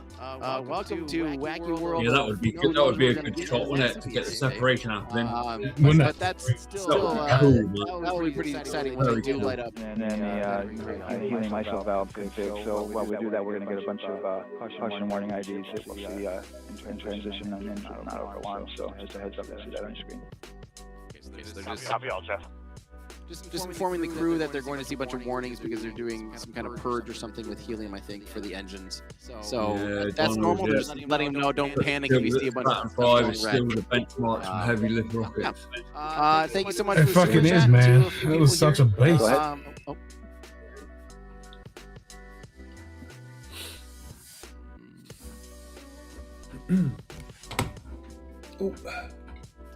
So in the countdown, normally right now, the official clock would go on a hold, on a T-minus 30-minute hold. At T-minus 4 is L, because we have the L minus, we have the T-minus. It's so annoying. But typically right now, the countdown clock internally would stop at T-minus 10 minutes at T-minus at L minus 40 minutes. So, but I think out here at the press site, it appears that they have the L minus clock. Oh, excuse me. Because that would line up with 624 liftoff, right? They're not showing us the countdown clock, T minus, which would have held 2 minutes ago at T-minus 10. So as confusing as it is, trust me, we're all confused by that. But that's the reality. So we're making progress towards the launch day. So this is from Dups. Hello from the UK. Is this NASA's last chance to prove they can do these launches without going cap in hand to SpaceX? No. It's going to be a while before there is another crew-rated spacecraft and crew-rated rocket capable of getting humans to the moon. If something were to go wrong, there's new vehicles being made already. SLS and Orion, kind of in the wings, waiting to be having their chance to fly. So. Good day, Bourbon. This still right now, as it stands, both SpaceX and HLS and Blue Origin for the HLS, the Human Landing System landers. I hope they're not watching Scotch Down Under. They got more things to worry They still about. rely on this to be able to get the humans out to the moon and bring them back from the moon. Now I could see a world potentially where you could get a cheaper way to get out to the moon. Using something like Dragon Capsule. Which is, but Dragon Capsule has some concerns, like it can't free fly that long. It doesn't have the heat shield for lunar re-entry. Doesn't have life support for that long. Doesn't have battery. There's a whole host of things. It doesn't have enough delta V to be able to go do an orbital insertion. But a lunar orbit insertion. But there's always ways around that kind of stuff. But for now, Orion is really the only thing that can get us out to the moon, and it's the only thing that can get us back from the moon safely. So that it's going to be used for a while, because again, stuff like this doesn't happen overnight, especially in the spaceflight world. Why black ring near the top of the left booster but not the right? That's a great question. Maybe that's just an identifying marker, honestly. I've never noticed that. That's a keen eye on you. I wonder if that's to help easily identify which is like starboard and port, basically. Which side of the rocket that's on. So that's a really astute observation there, my friend. I never noticed that, but that would be my guess. And so it's easy to be able to see. So it looks like the closeout crew is officially coming down the elevator. Hopefully we might even have a shot of the van getting ready to leave. You can still see the van there on the pad in this shot, just to the bottom left, kind of in that gray area. You do see the van on the pad. So the closeout crew is still there. Obviously, the rocket's not going to launch with the van there. So keep that in mind. Let's see here. Scoop Drew became a member. Thank you so much. I'm gonna just fly through a bunch of these and try to get some more questions. I appreciate all the support. Always means the world. So thank you guys so much. This is from George. George. If the launch is on time, do you think people in an airplane from JFK bound to Munich, Germany, taking off? Nope, they will not see it. You're going to, if you're going to Munich from JFK, you're actually going to be flying quite northeast. You're going to be going up over the top, basically. You don't fly due east. Your flight trajectory is shorter. If you take a string, it's shorter to go over the top of the globe than it is to follow the circumference. So it's although it looks straight east or feels straight east, you're actually going. You'll probably fly over Greenland and stuff. You're flying in the wrong direction. Artemis is flying basically due east. So I mean, there's always a tiny chance in light lighting conditions and stuff. If you know exactly where to look, you might see a tiny glimmer of it. But I would say that ranks very highly on the unlikely from that distance. Let's see here. So This is I like this question asking, do you think Bart Zibrell is watching? I'm excited. I don't know. Maybe Bart Zibrell is watching at this point and trying to poke holes in whether or not that rocket there is capable of taking humans to the moon. Because, that's the funny thing is there's going to be moon landing deniers that are like, we can't fly through the Van Allen belts. This rocket actually, this mission profile sends them through the Van Allen belts basically 3 times. The first orbit's actually pretty nasty. They will be pretty much right at the lower part of the inner Van Allen belts on their apogee. And then the second orbit gets them all the way out 70,000 kilometers. They will fly through the Van Allen belts again, and then all the way back down. And then once again on the way out, that just goes to show that although people make it seem like it's a huge risk, we talked about those risks in my video about the Apollo program. It's not anywhere near like even close to a lethal dose. It's not anything.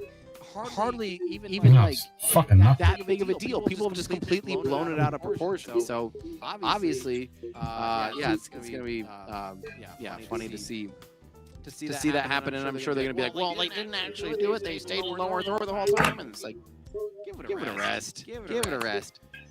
Thank you for the support. Thank you so much for the $50 super chat. It was awesome having having a flown astronaut, 3-time flown astronaut, commander of a space shuttle. Mark Kelly was awesome. Why the fuck are people sending NASA super chat?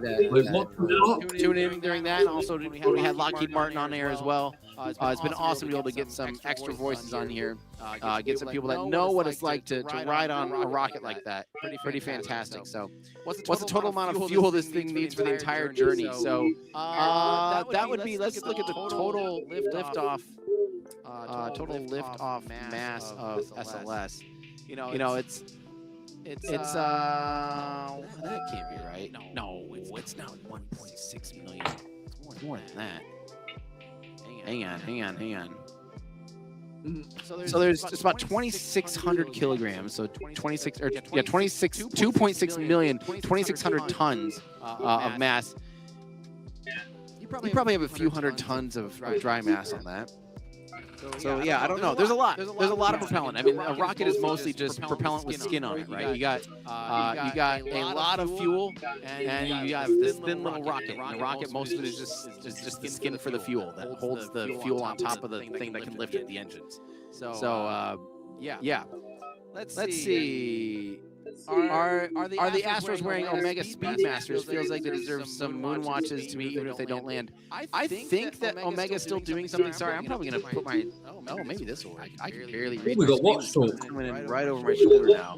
Of course. I'm probably gonna end up being fried. I put on more sunscreen, guys. I'm screened to the gills, but it's not gonna be enough. I guarantee it. Florida sun is no joke.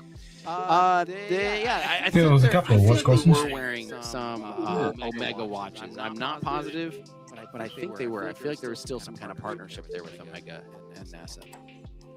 Whoa, Jamie wearing an Omega. Those are probably pretty expensive. I gotta stick with my regular watch. This is from the Cody Reader. Hi, Tim. I always wondered if it was possible to yank off the tank insulation just before launch to save weight. Is there a reason they don't do that?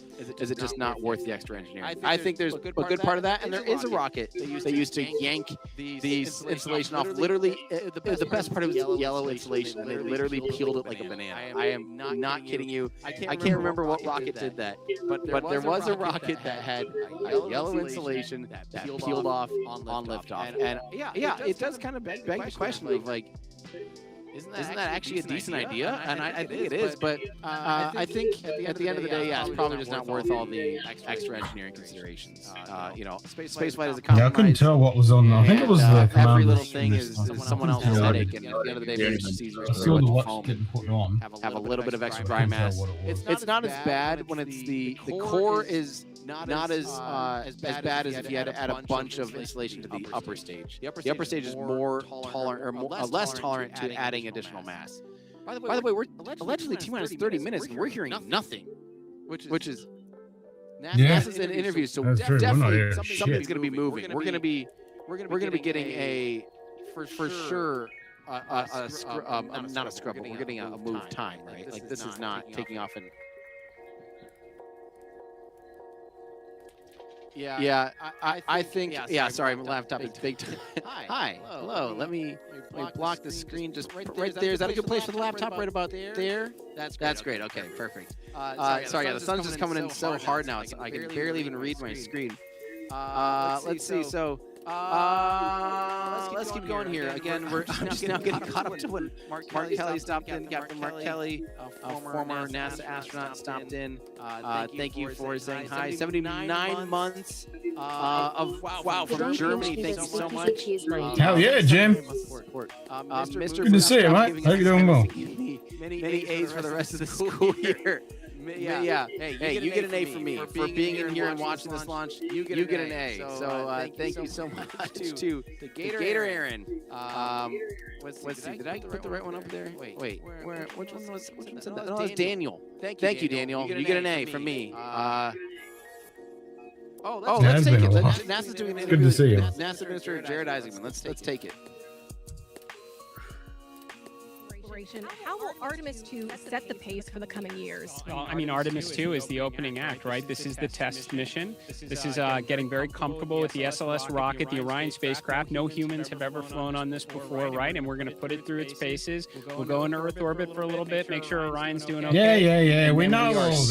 Right? We're going to send them farther into space than any humans might have gone before, 250,000 miles away, and it's going to set up for the subsequent missions. That's why we're going into the golden age of science and discovery right now, because you're going to see a moon rocket launch in 2027 when we do our testing with the lander. We're going to go for the landing on Artemis 4 in 2028, and in parallel, we're going to build the moon base, right? And that is going to build science discovery and tech demonstrations that's going to support the enduring presence we're trying to create on the surface. Absolutely. So honestly, history-making years ahead of us, with Artemis 3 and 4. But first is Artemis 2. What will be our single greatest takeaway from this mission? Well, I'll tell you, I mean, after ignition, to me, the moment that I'm going to be most excited for is splashdown. There's no question about that. Good shoots coming down off the West Coast. But look, I think the takeaway from this is gaining extreme comfort in the Orion spacecraft, right? I mean, this is very different than what we've done for more than a half century, right? I mean, the velocities that spacecraft is going to re-enter at, it's going to be new territory for us. We want to get our arms around that completely. So I would say the performance of SLS plus Orion is everything on this one. We want to make sure we do it in as a safe way as we possibly can, understanding what we are undertaking right here. Bring our crew back, learn as much as we can from the vehicle, set up for Artemis 3 in 2027. Right, and Administrator, we've actually had a pretty young audience today here, some kids running around the balcony. How do you hope Artemis 2 inspires that next generation? I talk about this all the time. One of our overarching KPIs that we should always be tracking is the number of people living and working in space. But what's another strong number 2 on that one? The number of kids that are dressing up as astronauts for Halloween, so that they grow up, that they're inspired to want to join in this grand endeavor, whether they come work with us here at NASA or they join in industry, but they're helping humankind venture out farther, pursue all the secrets of the universe. Yeah, I think we'll see a lot of kids dressed as astronauts this year. And finally, Jared, you've really made it a personal mission to get to know the people behind the work at NASA. Do you have any final thoughts, any final words before today's history-making launch? Yeah, well, one, I want to express a lot of appreciation. I'll tell you what, the 4 astronauts on top of Artemis 2 know this. It takes an army to pull a mission together like this, right? Across all 10 of our centers, all of our commercial partners, the international partners that come together to make this possible. My sincere appreciation for everyone who is currently working the mission right now, so getting them ready for launch, that will be watching over them in mission control, recovering this crew when they splash down off the West Coast. I have complete trust and confidence in your abilities, and everybody else who's not directly working on Artemis 2. Artemis 3 is coming up next year. When this mobile launcher gets back in the VAB, we're going to start stacking. Wow, plenty of excitement ahead of us. Jared Isaacman, thank you so much for being here. Thanks for being here. Of course, all right. And with that, let's get back to the countdown with NASA's Megan Cruz. That's still 24. Under 25 minutes and counting from the opening of our 2-hour launch window. And take a look at all these people behind us. I literally, every moment I turn around and I see the clock, I am like, oh wow. Oh wow. There are more people. less time. Yes, Well, that's the exactly. launch Which is window, a great it's not problem to actually have. Now, this first cruise test flight of NASA's Artemis program coincides with the So if you need to pee, you 250th just go, anniversary 'cause of we our weren't country's invited. founders signing the Declaration of Independence. Exploration is a part of America's DNA, and it continues now with our return to the moon. 250 years ago, 13 colonies laid the foundation for the greatest and most enduring democracy. Oh, thank you. Very much.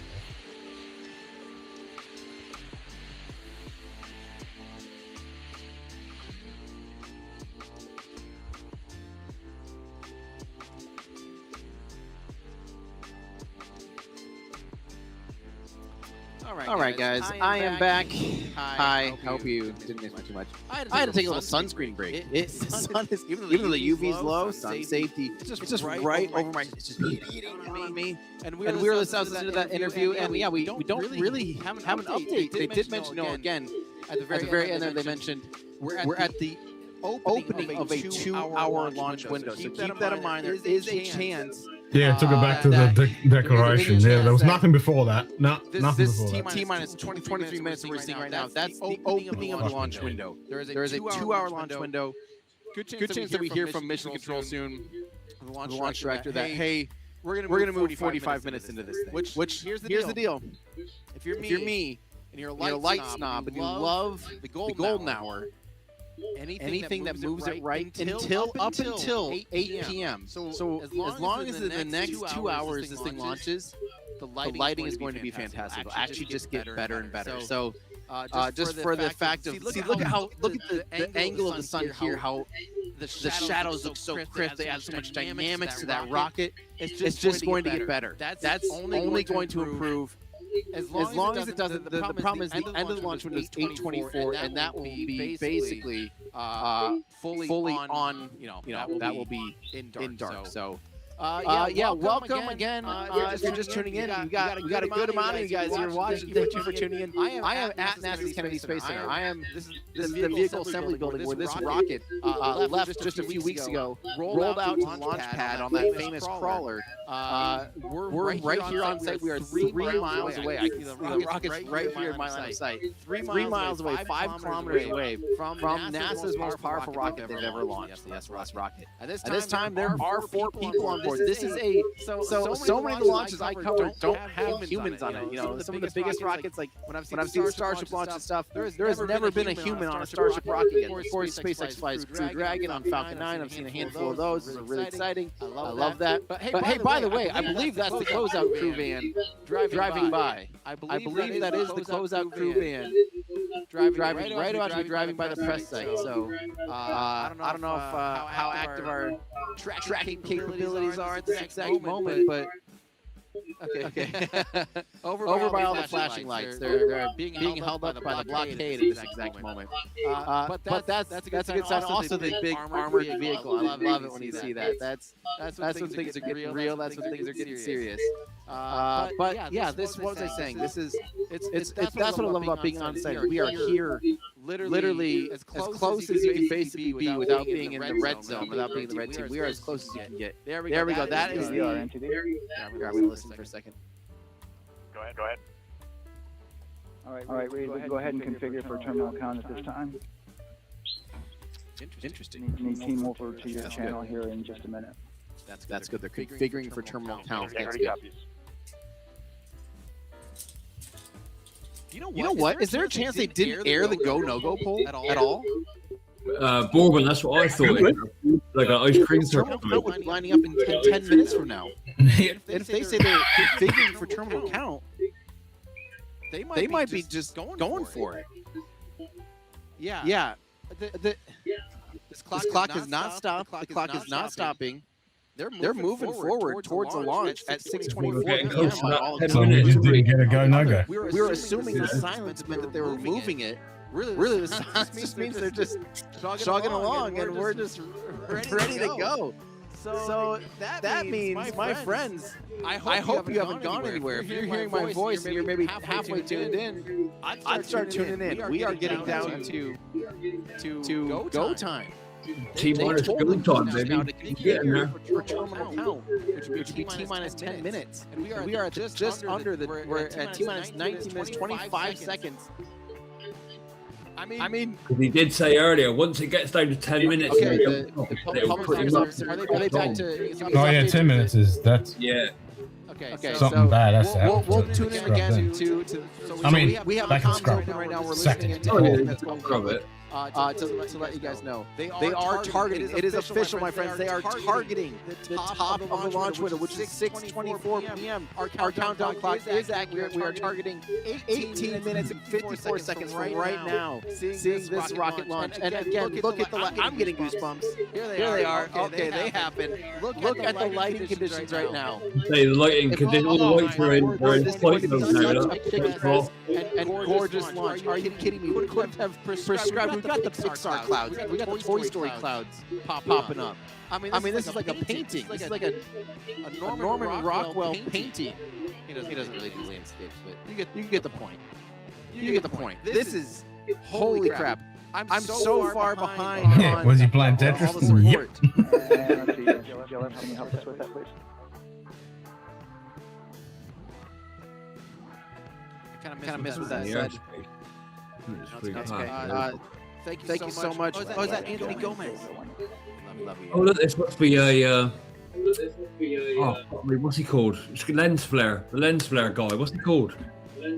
Yeah, fucking Rocket Ranch. We are excited to be streaming. Soon took it over from Ranch fucking Outpost for upcoming Starship launches. It's going to be awesome. You're going to be even closer to Starship. Yeah, that's it. Yeah. Must be JJ Abrams. Oh yeah, look at here's this is what I'm seeing, by the way. When I'm looking, this camera's right behind me. This is one of the robo trackers we have back here. Is looking right out right there. So I do like, of course, we have that press site marshalling area. JJ Abrams. We'll have to track that out of there with After Effects or something. Yeah.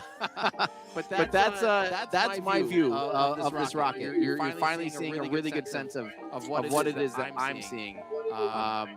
Oh man, how gorgeous is that? That's as good as it gets. That is.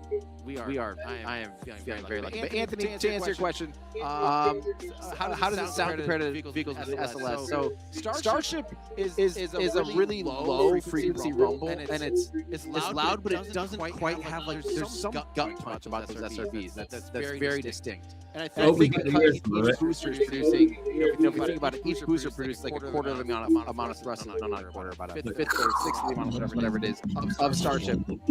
Those boosters alone are producing just ripping sound apart, right? They are just so powerful. We're seeing the two solid rocket boosters there on screen, on the left and the right, flanking that core with the four RS-25 main engines. Those engines, everything you're seeing on screen basically, quite literally flew on the space shuttle. The solid rocket boosters on the side. Quarter of an hour away. They're stacked. They're now 5 seconds tall. 15 minutes. And that makes them more powerful to be able to pick up this bigger stack compared to the old space shuttle. And then you're seeing the RS-25 engines down there. And those are literally flown space shuttle engines. I think 3 out of the 4, if I remember right.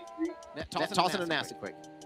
Is an instrumentation failure. There's something wrong with the sensor. Oh, no. So they took it before the mission management team, which has to accept the risk, any changes to launch commit criteria, which this would be one, and they all fully accepted it. So now we are clear as far as that constraint is concerned. And one quick thing as we count down, we're getting into the final minutes before liftoff. There's a 2-hour window. We haven't quite set the T0 yet. But this is a list of the cutouts. There are 150 cutouts that are included for this 2-hour launch window. And that's important. There's very small print. That's important because there's basically 16 minutes inside this window that they cannot launch. And these are because of small things flying in orbit. There's a lot more things in orbit than there were back in Artemis 1 when we had 35 to 40 cutouts. For that reason, because of these 156 cutouts, they're going to be managing the launch window as we go forward. So they may have to wait out one of these cutouts. They range in time between 2 seconds to 23 seconds, but you'll hear the NASA test director talk through that. We're getting ready to merge that loop from NASA test director Jeff Spaulding.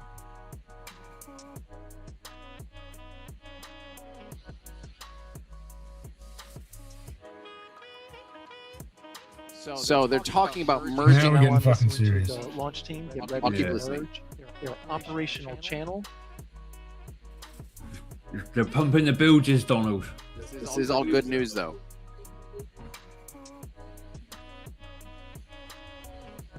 So what he was talking about is basically they're going to be Now merging. entering one of the most consequential phases of launch day.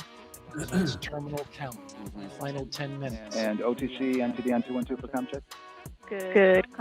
Tell me. I hear the same. STC? GTC? TTC. All right, copy that. TTC. Ho ho ho. Ho ho ho. La la la. TTT. To to to. NASA test director Jeff Spaulding confirming communications with his team. La la la. So basically what they're doing is they're merging two poles the that will be- clocks right now. So we have the countdown clock and the terminal clock, right? So these are now merging, and at T-minus 10 minutes, we'll hear them say something along the lines of, we're in terminal count, that's T-minus 10 minutes. They might shift that. They're talking about potentially shifting it by maybe even seconds or a few minutes to really optimize for everything, to optimize for range and all of the other considerations. It might shift a few seconds, a few minutes, but they're not talking about like anything else like towards later into the launch window or anything. They're basically going for it. So this is good. We are tracking. Everything is tracking towards T-minus 12 minutes and 40 seconds. If we're hearing anything more. CCL. Yes, sir. Reconfigure ARS primary loop ISO valve. Copy, that's in work. And CBR, OTC, Orion, Earth 1. Go. ARS loop ISO valves are being closed at this time. Integrity copies. DLP. Go. I've had a discussion with sea ice and with MER manager regarding the observation that sea ice had a few minutes ago. They were able to confirm with BCI photos that the condition that they observed has been there since 2025. MER manager has had a chance to review the findings, and they do not have any constraints from either a sea ice or MER manager perspective. Okay. Copy all. And launch director, NTD, you copy? Yes, sir. I copy. That's good news. OTC, CCL 212. OTC. ARS primary loop isolation valve configuration is complete. Copy.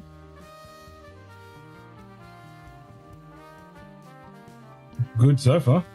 Yeah. Still kind of sucky we didn't get a go, no go. And CGLS, NTD, cancel pending, please. CGLS copies, and that's complete. All right, and for all personnel, we got a little bit more work to do before we pick up the clock, and we're about a little over a minute from getting to T-minus 10 minutes. But we'll cancel the resume time there, and then we'll pick it up after we get through all of our work and anything else that we need to do to get to the remainder of count. So we'll continue working that to get to our T0 today. Okay. So did you guys hear that? When we get to about 50 seconds from now, we'll extend that hold. Okay. OTC. So you Stand by to stand by. 400, 290. Yeah, get ready to stand by. Hurry up and wait. Yep, about 4 minutes. Yep. TMA 2 string. Copy. Okay, so COSE hold requested. this will be moving a little bit here, but not a lot. An LCC violation of O-CT-004 S-band transponder anomaly. This was a transient LCC violation, so transponder 1 had a demodulated SNR estimate that went down to 2 dBm. When it should have been between 10 and 13, it is now back up to 12, but we did lose that for just a moment. It does not appear that we lost our bit sync or carrier Well, that was low. If it's supposed to be 10 to 12, that we lost our loss of the vehicle. that's low. So at this point, recommendation would still be go. However, we do have a pre-planned contingency procedure if we want to look at that. But again, this is transient, so we're back in a nominal range. All right, let's see. LPE, NTD. Well, they've held the law 10 minutes countdown. They've held it. Getting the corner up. And hold. And on the two Stand by, clocks, let me look. It did look like it did persist for several seconds on mine, but let me take a look at the number. Yeah, so that's T minus. Could I get a So repeat on the whenever they sort that shit, no, literally, that Yes, ma'am, bottom that's screen, gonna be now we've got to wait for that clock to start, and then we're go. Yep, that's it. Once they start that one, we're at the 10 minutes. Because the other clock, the 8:37, well, they might still sink in with that 8:37. Like it might not start from 10. It might change to like whatever that clock is. If you got that, go for it. Okay. So yeah, not long of a hold. They're talking minutes here, guys. So we do have the countdown clock on your screen. The official NASA one is in hold. We're going to sync our clocks once we have a new T0 time. Yeah, us taking a look at the data right here. Looks like that was a single sample. Yeah, copy that. RTS does report that they also lost lock for about 5 seconds.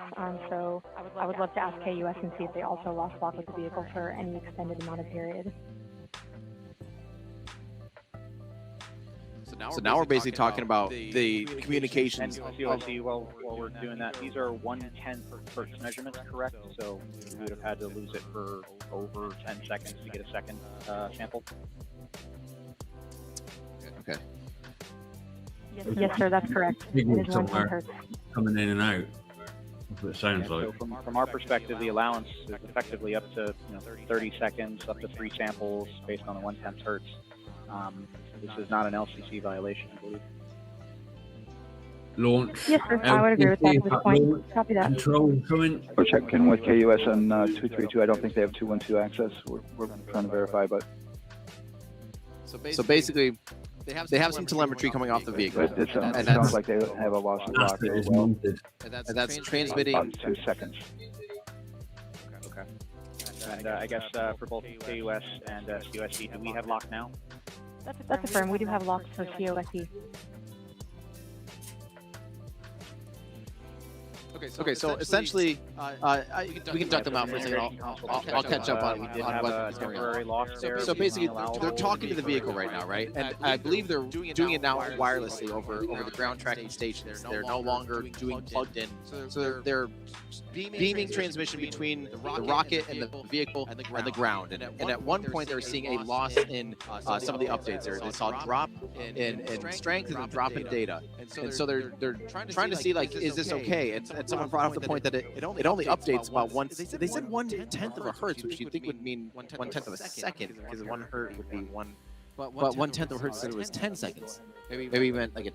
But the point is the resolution's so low in that one drop, it doesn't quite violate their. It's such a big time frame. It's not dropping below their constraints of like what would be considered launch criteria. So. Basically, they're saying like they're talking about like, is this okay? Is it okay now? Was that a one-time thing? Was it something that we kind of know the issue? How serious is it if this would happen during flight? If we lost this data during flight, will it, likely will we fine? What kinds of things are we talking about? So that's what they're talking about, and talking between ground control, mission control, launch director. They're talking over all these things right now. So that's what we're hearing. I'm going to listen in now again. Open constraints at this time. No open constraints. We have a clear board, sir. That's good. Okay. Checking the same here. Okay, so we'll get a new T0 time here in a minute. And launch director, with that, we are clear and ready to pick up the launch readiness poll. Ooh, get ready. Is he gonna do it? All right, sir. I am go for the poll. Ooh, here we go. Come on. All right. Here we go. And for all personnel, this is the NTD conducting the Artemis 2 launch readiness check. Verify ready to resume count and go for launch. OTCC. TCC is go. STC. STC is go. GTC.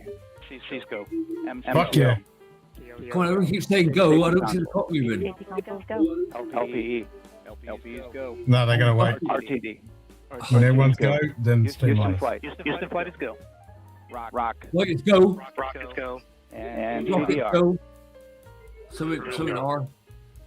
Come on. Copy that. Thank you, Reed. And launch director, NTD. Our launch team is ready to proceed at this time. All right, NTD, I copy all. At this time, I'll perform my poll.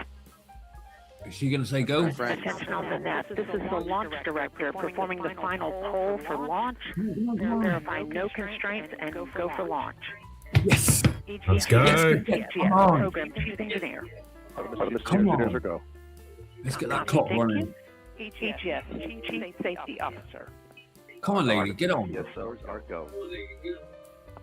Thank you, range weather. Oh, Artemis in launch. It contains it says now Artemis in launch. And Artemis, MMT chair.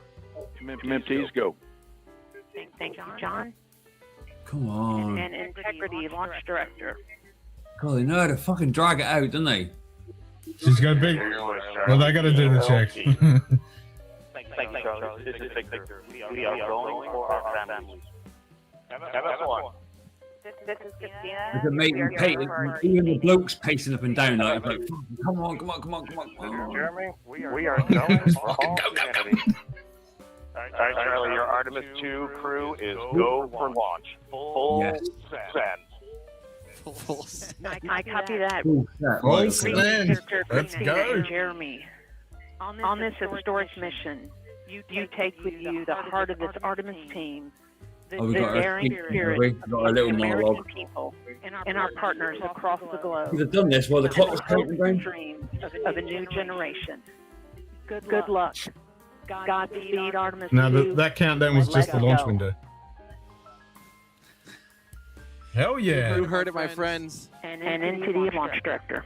What? Mavavox, you quitting now? Yes, sir. In the last 10 minutes? You have a go to proceed with countdown. Copy that. I'll put it in work. Click her button, look. Go. NTD. Come on. Go. Fucking hell. Your advisors and initiate short purge for your EPOC 10.1.1. No, Mavavox. Thanks, mate. Stick around. It's going to be a couple, like 10, 15 more minutes, mate. It's probably going to be about 10. Not even 15. 10. Yeah, that's what I mean. Recordings of our Orion cameras. 2022-32. Thank you.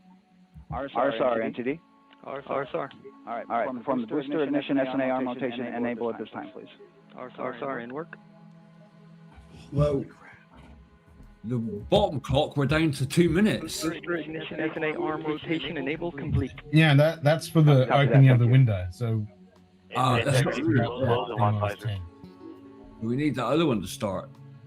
So that happens in T-minus 11 minutes. So I'm guessing we're about 1 more They have a minute spare, out. yeah. Maybe about a 22:33-ish might be the T0. Wait, the clock has not moved here yet, but we're waiting to hear. We've got that up for you. That is lined up. That clock on screen right now is synced. We will sync our clock as soon as we can so we can punch around and give you the best views in the house in glorious 4K. My friends, this is it. We are within. We're actually getting close to seeing this rocket liftoff. We're within probably about 11 minutes at this point. This is the time now. I know I've made this call a few times, maybe a little bit prematurely. Tell your friends, tell your family. This is the time now. We are getting close. Once we're within terminal count, that means they're going. I mean, the rocket is all automated from that point on. If there was an issue, they might still be able to reset, recycle for the day. It'd be about a 75-minute recycle, and depending on what the issue is, but and ECL NTD will be waiting for your verification on the short purge. And for all personnel, once we finish that short purge verification, we'll verify that we are clear to go, and then we'll proceed with the terminal count.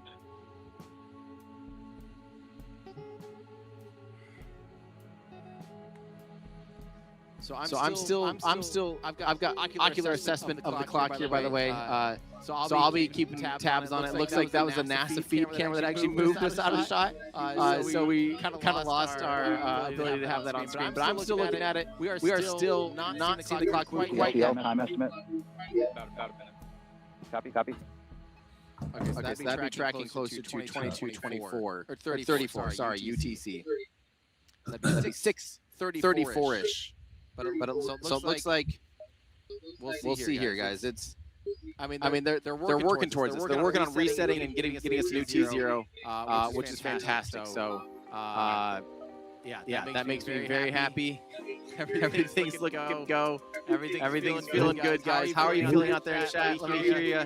I'm sure there's a lot of people that are excited for this one because this is, for most of us, probably alive right now. This is our first time to see humans leave low Earth orbit. They're going to be heading out to the moon. They're not orbiting the moon, but they're going to be going further away from Earth than any humans have ever by a few thousand kilometers. So it's happening. It's getting closer and closer. We probably should do one really important check now that we have this. We've been asked about it a long time, and this is probably the most important thing. Can we do a pointing Yeah, up, is it pointing up the right way? I would like to at least do. Hold your hand up. I'm so sorry. My ocular assessment of this rocket and my trained eye does confirm the pointy end is up and the flaming end is down. NASA, you have my permission. You obviously need it, right? To launch this rocket. We can confirm pointy end up, flaming end down. Chat is go. All right, and we're clear from cutouts. And with that, we're going to resume the clock momentarily. Okay. And CGLS, you can resume the clock on your mark. Oh, it's just going to be on a mark. Great. CGLS copies. 3, 2, 1, mark. So 30, 35, 15. Here we go. 10 minutes. Counting down. To cheers of the crowd. There's the press site. People jumping up and down and cheering. The clock is moving, my friends. Oh, that Okay, big so I'm clock on going to the stand field up. I'm must going to be get ready moving. to watch this with my own eyes, just over my shoulders. I'll still be with you guys, obviously. No, Madbox, that was the. One more thank you. That was the window. Until this thing's Go. around. No, look at that. Take a little 26 comment minutes. break, try to catch up. Yeah. Thank you so much to all We got 9 minutes. watching, who are tuning in, who have generously donated super chats, who have generously become Patreon supporters and everything. This is happening. Yeah, it was Goosebumps are gonna explode off at this point. And one more thank you to everyone that has purchased something on our shop. Check out our new Translunar Coast collection. This is our, if we go for TLI, you better believe this is what I'm going to be wearing for the rest of my life. Basically, finally. Our new 22, 35, 12. I was close. Copies. 22, 35, 12. Okay. Affirm. So, if you want to support the work we do here, the most fun way to do that is to go over to Here we fucking go. Shop, pick out one of our new shirts, including our new orange to the core shirt. No, it's not NASA, that's Chip. Way too often. Everyday astronaut. Little orange guy and NASA's down the bottom right. They can fuck off. Isocyanates that make the orange booster orange. Sun-kissed isocyanates. I love our new collection. We have crew shirts. We've got a lot of fun stuff. So if you guys want to support the work we do here, everydayastronaut.com/shop. Get this collection, pre-order this collection before it's gone, because you guys know how it goes. Have I given Tim a thumbs up? And then we might not do a run of it again. So everydayastronaut.com/shop. Check out our new orange to the core shirt. Get yourself some other stuff that I think is pretty fun, including our Translunar Coast tee that has the crew on the back in their glorious Artemis spacesuits. CLS, go for crew access arm retract. Crew access arm retract. That's fantastic. Get Yeah, there we go. yourself Retract. Nice. Here we go. Crawler. Come on. Everydayastronaut.com/shop. Check out all the sales. We have shirts for only $10 in the rug section. So clear that out for us. Clear up the inventory. We There are we go. clearing. Retract. The crew access arm is moving. All right, folks. It is getting real. Let's do this. I'm going to move into action mode because holy crap, this is happening. And I got to make sure I've got enough of a leash here to be able to move this. I can change headsets. Oh, look at that. Okay. Look at that.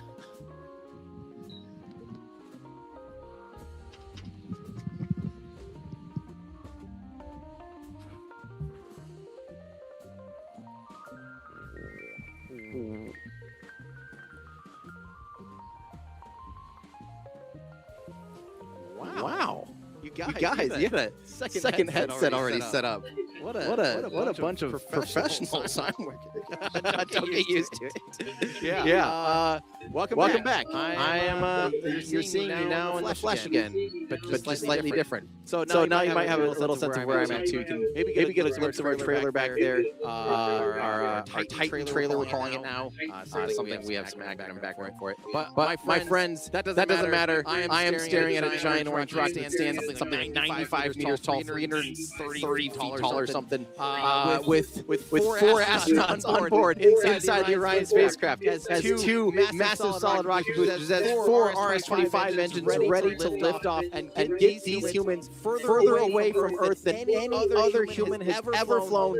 That's right. I'm being pedantic. All the people that are trying to be pedantic be like, "Boom, we've already gone to the moon." Sure we did, but our maximum altitude is 400,000, 100 something kilometers. We're going to 402,000. Go for course state pressurization. So maybe we are going further away from Earth than ever before. We're going to see the moon like we've never seen it before, and we're going to get fantastic video. We're going to actually see this stuff in 4K, because that's one of the things that we have on our technology is actually good cameras. So I can't wait for this mission. This is a historic mission. We are T-minus 5 minutes and 35 seconds.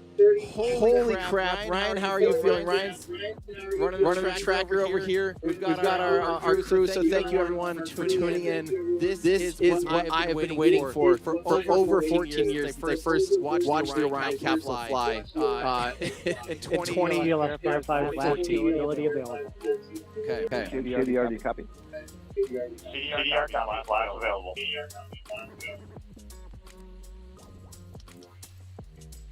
So this is something, once they get beyond a certain point in this count, TLS go for FTSR.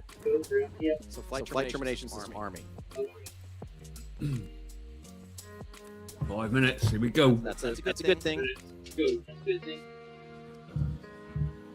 Holy crap. Okay. I'm getting ready for this. You guys are ready for this? TLS go for LH2 high flow bleed check.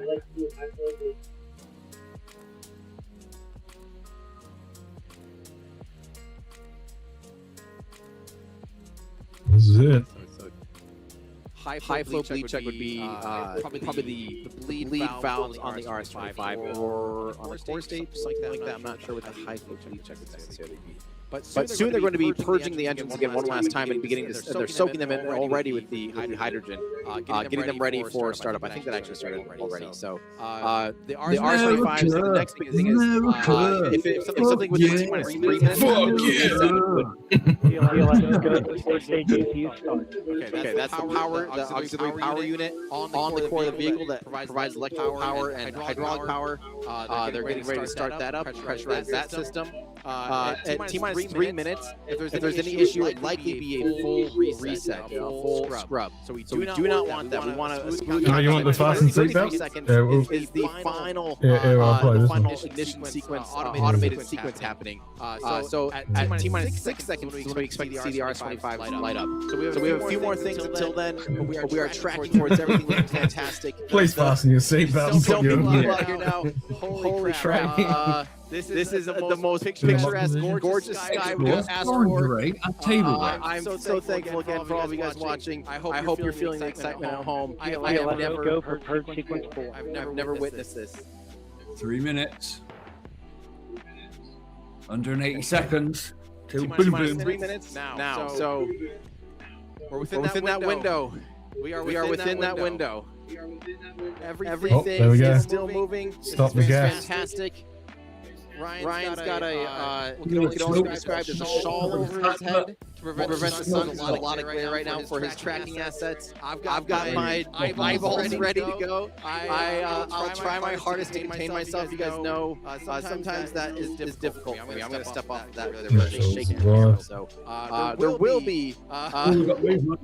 Oh, nice. They're doing gimbal checks on the RS-25 engine. So you'll see them moving around right now on screen and moving in opposition to each other. So that actually induces roll. So that is a good sign that those are moving. Everything's looking good. You see that those little puffs of that would probably be puffs of helium. So we're seeing everything. This camera, can you imagine how hot that's going to be in a few seconds? And from the deck here, that's about to be flooded in water here. Go for upper stage for internal power. Okay. 2 minutes, guys. Don't go anywhere. This is the real deal now. I'm going somewhere though. I'm setting my phone down because I want to be able to just watch, here we go. Witness, and have fun. Oh my word, guys! I'm like half panicking right now. This is insane. You did it, Ken. I've waited a long time to see humans go beyond low Earth orbit. We've kind of been stuck there since the space shuttle program. So to know that humans are going to be going further away from evermore. Everywhere. Everything that we're hearing on comms is go. Everything's just moving through the checklist. Everything is working as planned. Now the words we do not want to hear is hold. As long as I hope my neighbours are not too much asleep when I check in a minute. Lift off in T-minus 1 minute and 10 seconds. So guys, All eyes on screen right now. This is going to be a rocket launch you're not going to want to miss. We are T-minus 1 minute. Let's go. Everyone cheering again at the press site. It is go time. It is go time. So, once we get down to T-minus 33 seconds, here we go. Real nail biter. So that's when it goes Go, to Artemis. automated launch sequence. Go. Very last bit to get the engines running. So here we go. Whoa, 30 seconds, come on. And Mark, T-minus 33 seconds. 30 fucking seconds. Automated launch sequence. So we are within that window now. This means they're tracking, they're going, they're getting ready. So there is nothing holding this thing back right now. We are moving forward through this. And we're expecting engine ignition at T-minus 6 seconds. You'll see the RS-25s light up. Here we go. Here we go. Core stage engine start. Turn off the gas. We have ignition of the core stage, my friend. Here we go. Holy crap. She's up. And ignition. That is liftoff of Artemis 2. The first time humans are going back to the moon since 1972. This will be the furthest humans ever flown away from planet Earth. Let's go, my friends. Fuck yeah. Awesome. That's fucking awesome.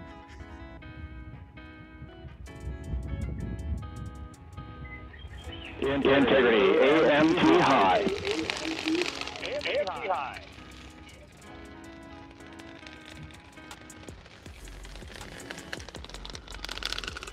After the sound crackles. Yep, that's the fucking sound bearer. Yeah, yep.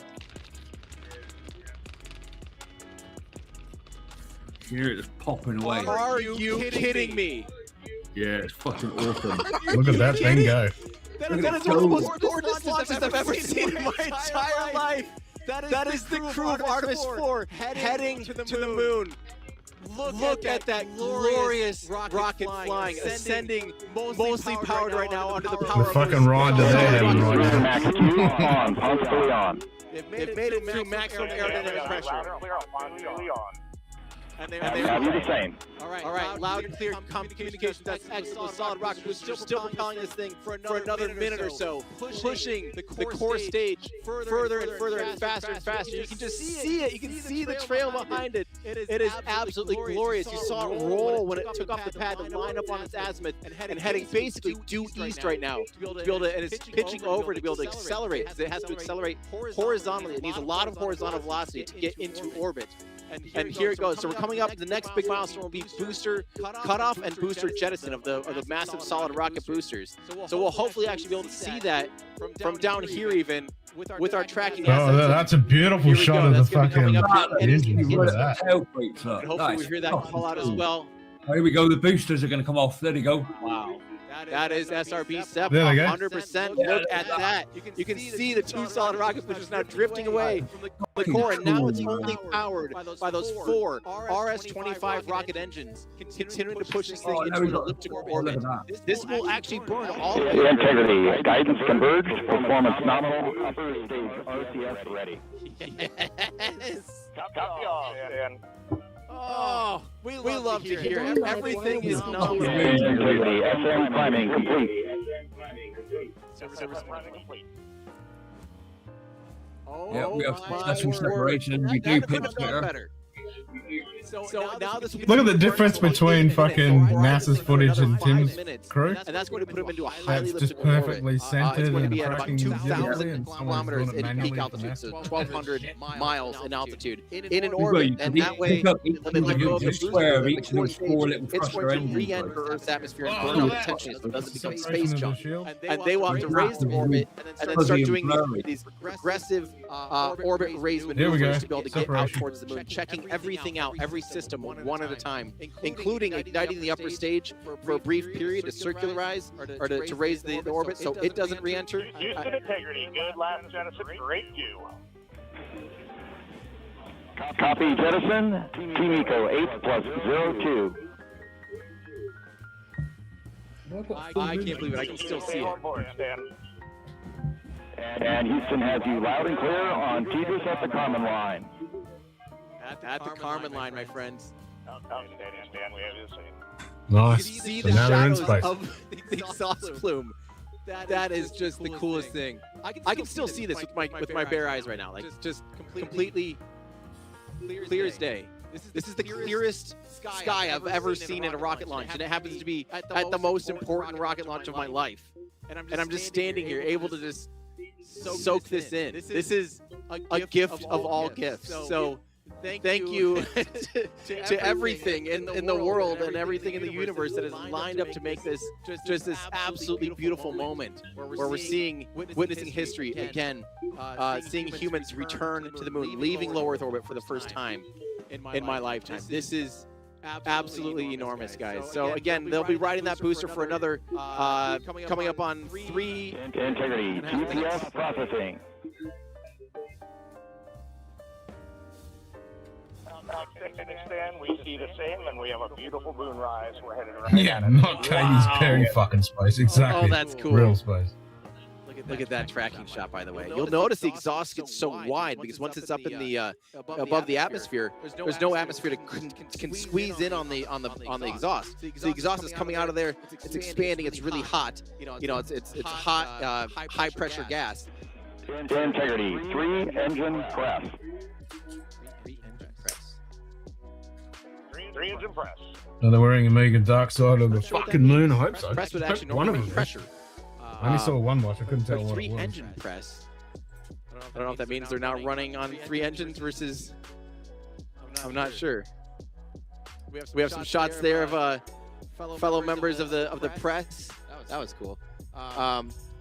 Yeah, I mean this is all going well. I'm not sure what 3 engine press is, and hopefully we'll get some other views from NASA as well, because they will be providing live views from inside the capsule quite often, is my understanding. But I need a vibe check here, guys. How is everyone feeling? Can you believe it? Integrity, looking good at 6 minutes. I'm glad I played up anyway. That was cool.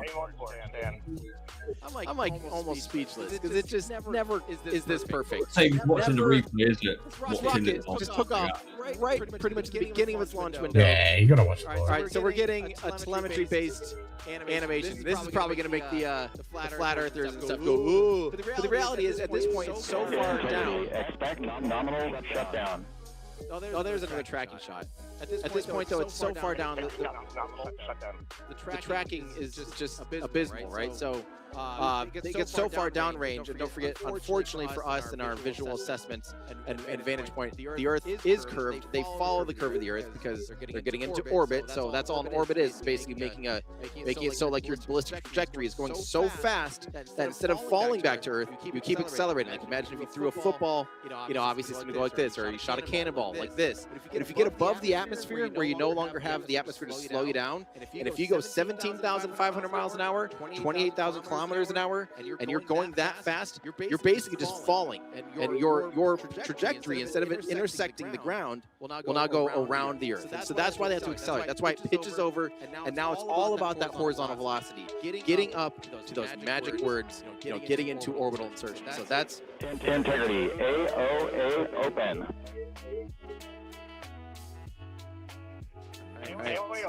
That was flat, bruh. Angle of attack open? Yeah, man. Angle of attack open. Yeah, I mean, I can't even quite picture what that would mean. Abort ocean. Oh, wait, what? All olives available? Yeah, that's probably what it is. All olives are available at this point. So yeah, that's good to know. Olive Garden's happy about that. They got the 3-to-1 going some weird Olive Garden rant. Okay, so we are coming up on core shutdown here any second. Will be when they shut off the RS-25 engines, placing them into a highly elliptical orbit, which is good.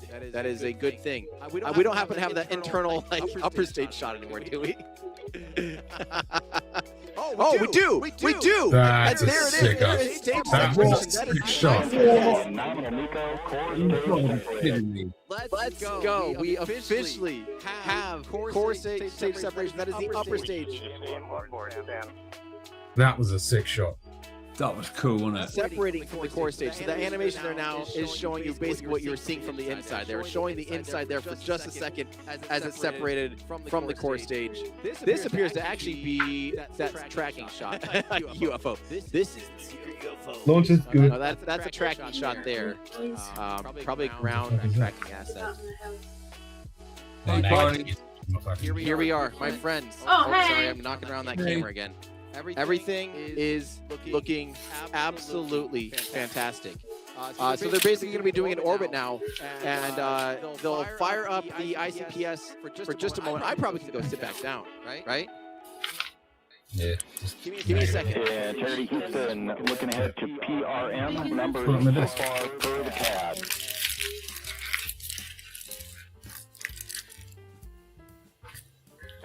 Numbers for the pad.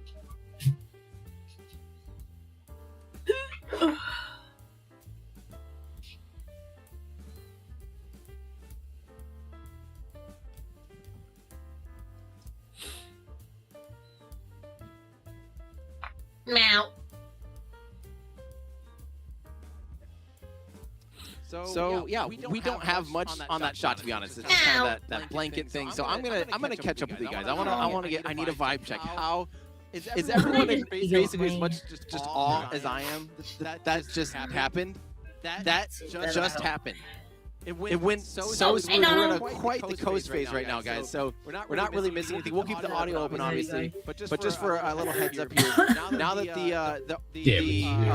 that's funny. They actually list Arlton nozzle extension at 828 in the official press briefing. There is no nozzle extension on this. This is an Arlton C.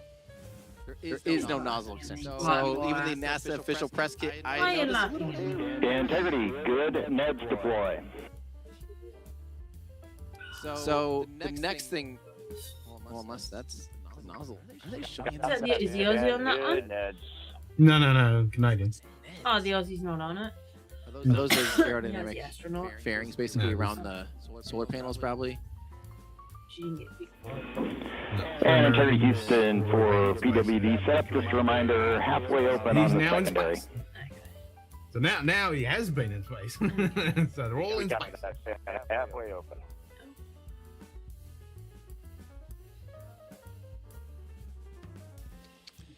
Okay, so the next big one will be at 50 minutes. Will be the perigee raise maneuver. That's the orbit raise, and that will be using the ICPS upper stage. They'll also be deploying the Orion solar panels here at T plus 20 minutes. So in the next 8.5 minutes, we will see that happen as well. So let's see here. So let's keep going. I've got so many questions to answer, guys, but I just again need to say thank you to everyone for watching. You have a lot of choices to watch. We know we aren't we know technically we're not the fastest ones out there because we're streaming in 4K. Because we're streaming in 4K, there's more latency, so that's just a server encoding thing. I wish that they could speed that up, but that's just reality. But we appreciate you watching. Hopefully you enjoy hanging out and you enjoy the commentary and you enjoy. Cheers, mate. 4K. Yep, I'm gonna go to bed myself. If you have a 4K device, hopefully you're taking advantage of that, and hopefully you enjoyed that launch. Brother. I hope I also I was mindful to not totally cover up the launch audio because I tend to do that with my excitement. So and frankly.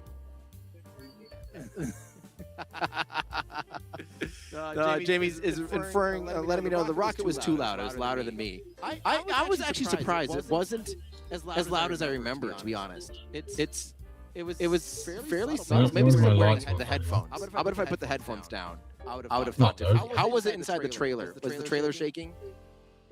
Huh. Jamie says a little bit. Wasn't bad. I feel like Starship actually rumbles more. C3 aux power back in auto. Copy C3 aux. Wait, there's more than 2 minutes Starship? to maneuver. Okay. So, back to some questions and stuff. So how many of the 5 remaining Apollo astronauts are Not taking waiting space for launch? behind the moon. That's a good question. I have we're not gonna actually wait heard another of 4 any days for that. living Apollo astronauts here.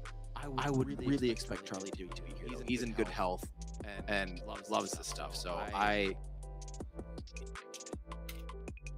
The Artemis 2 mission, They are beginning their journey around the moon to verify the systems that will take us to its surface. An incredible ascent.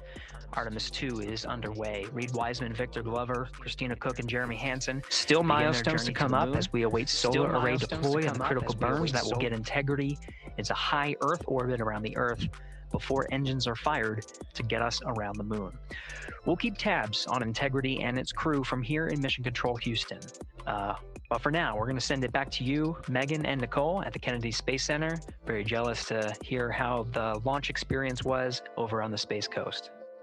Yeah, Gary, if people are just joining us, welcome back to the Space Coast, where we just saw Artemis 2 lift off 14 minutes ago. And wow, what an amazing launch, and an emotional one too. As soon as the rocket lifted off, Nicole, you had tears in your eyes, I had tears in my eyes, and we had all these people around us cheering. It was amazing. Yeah, the energy was wonderful. I mean, it was a beautiful launch. Cheers, everybody. You know, we've got 4 friends and family members headed to the moon. It's pretty amazing. Yeah, how does that make you feel as someone who, you know, is an astronaut as well, but also, as you said, friends? Yeah, so proud of them.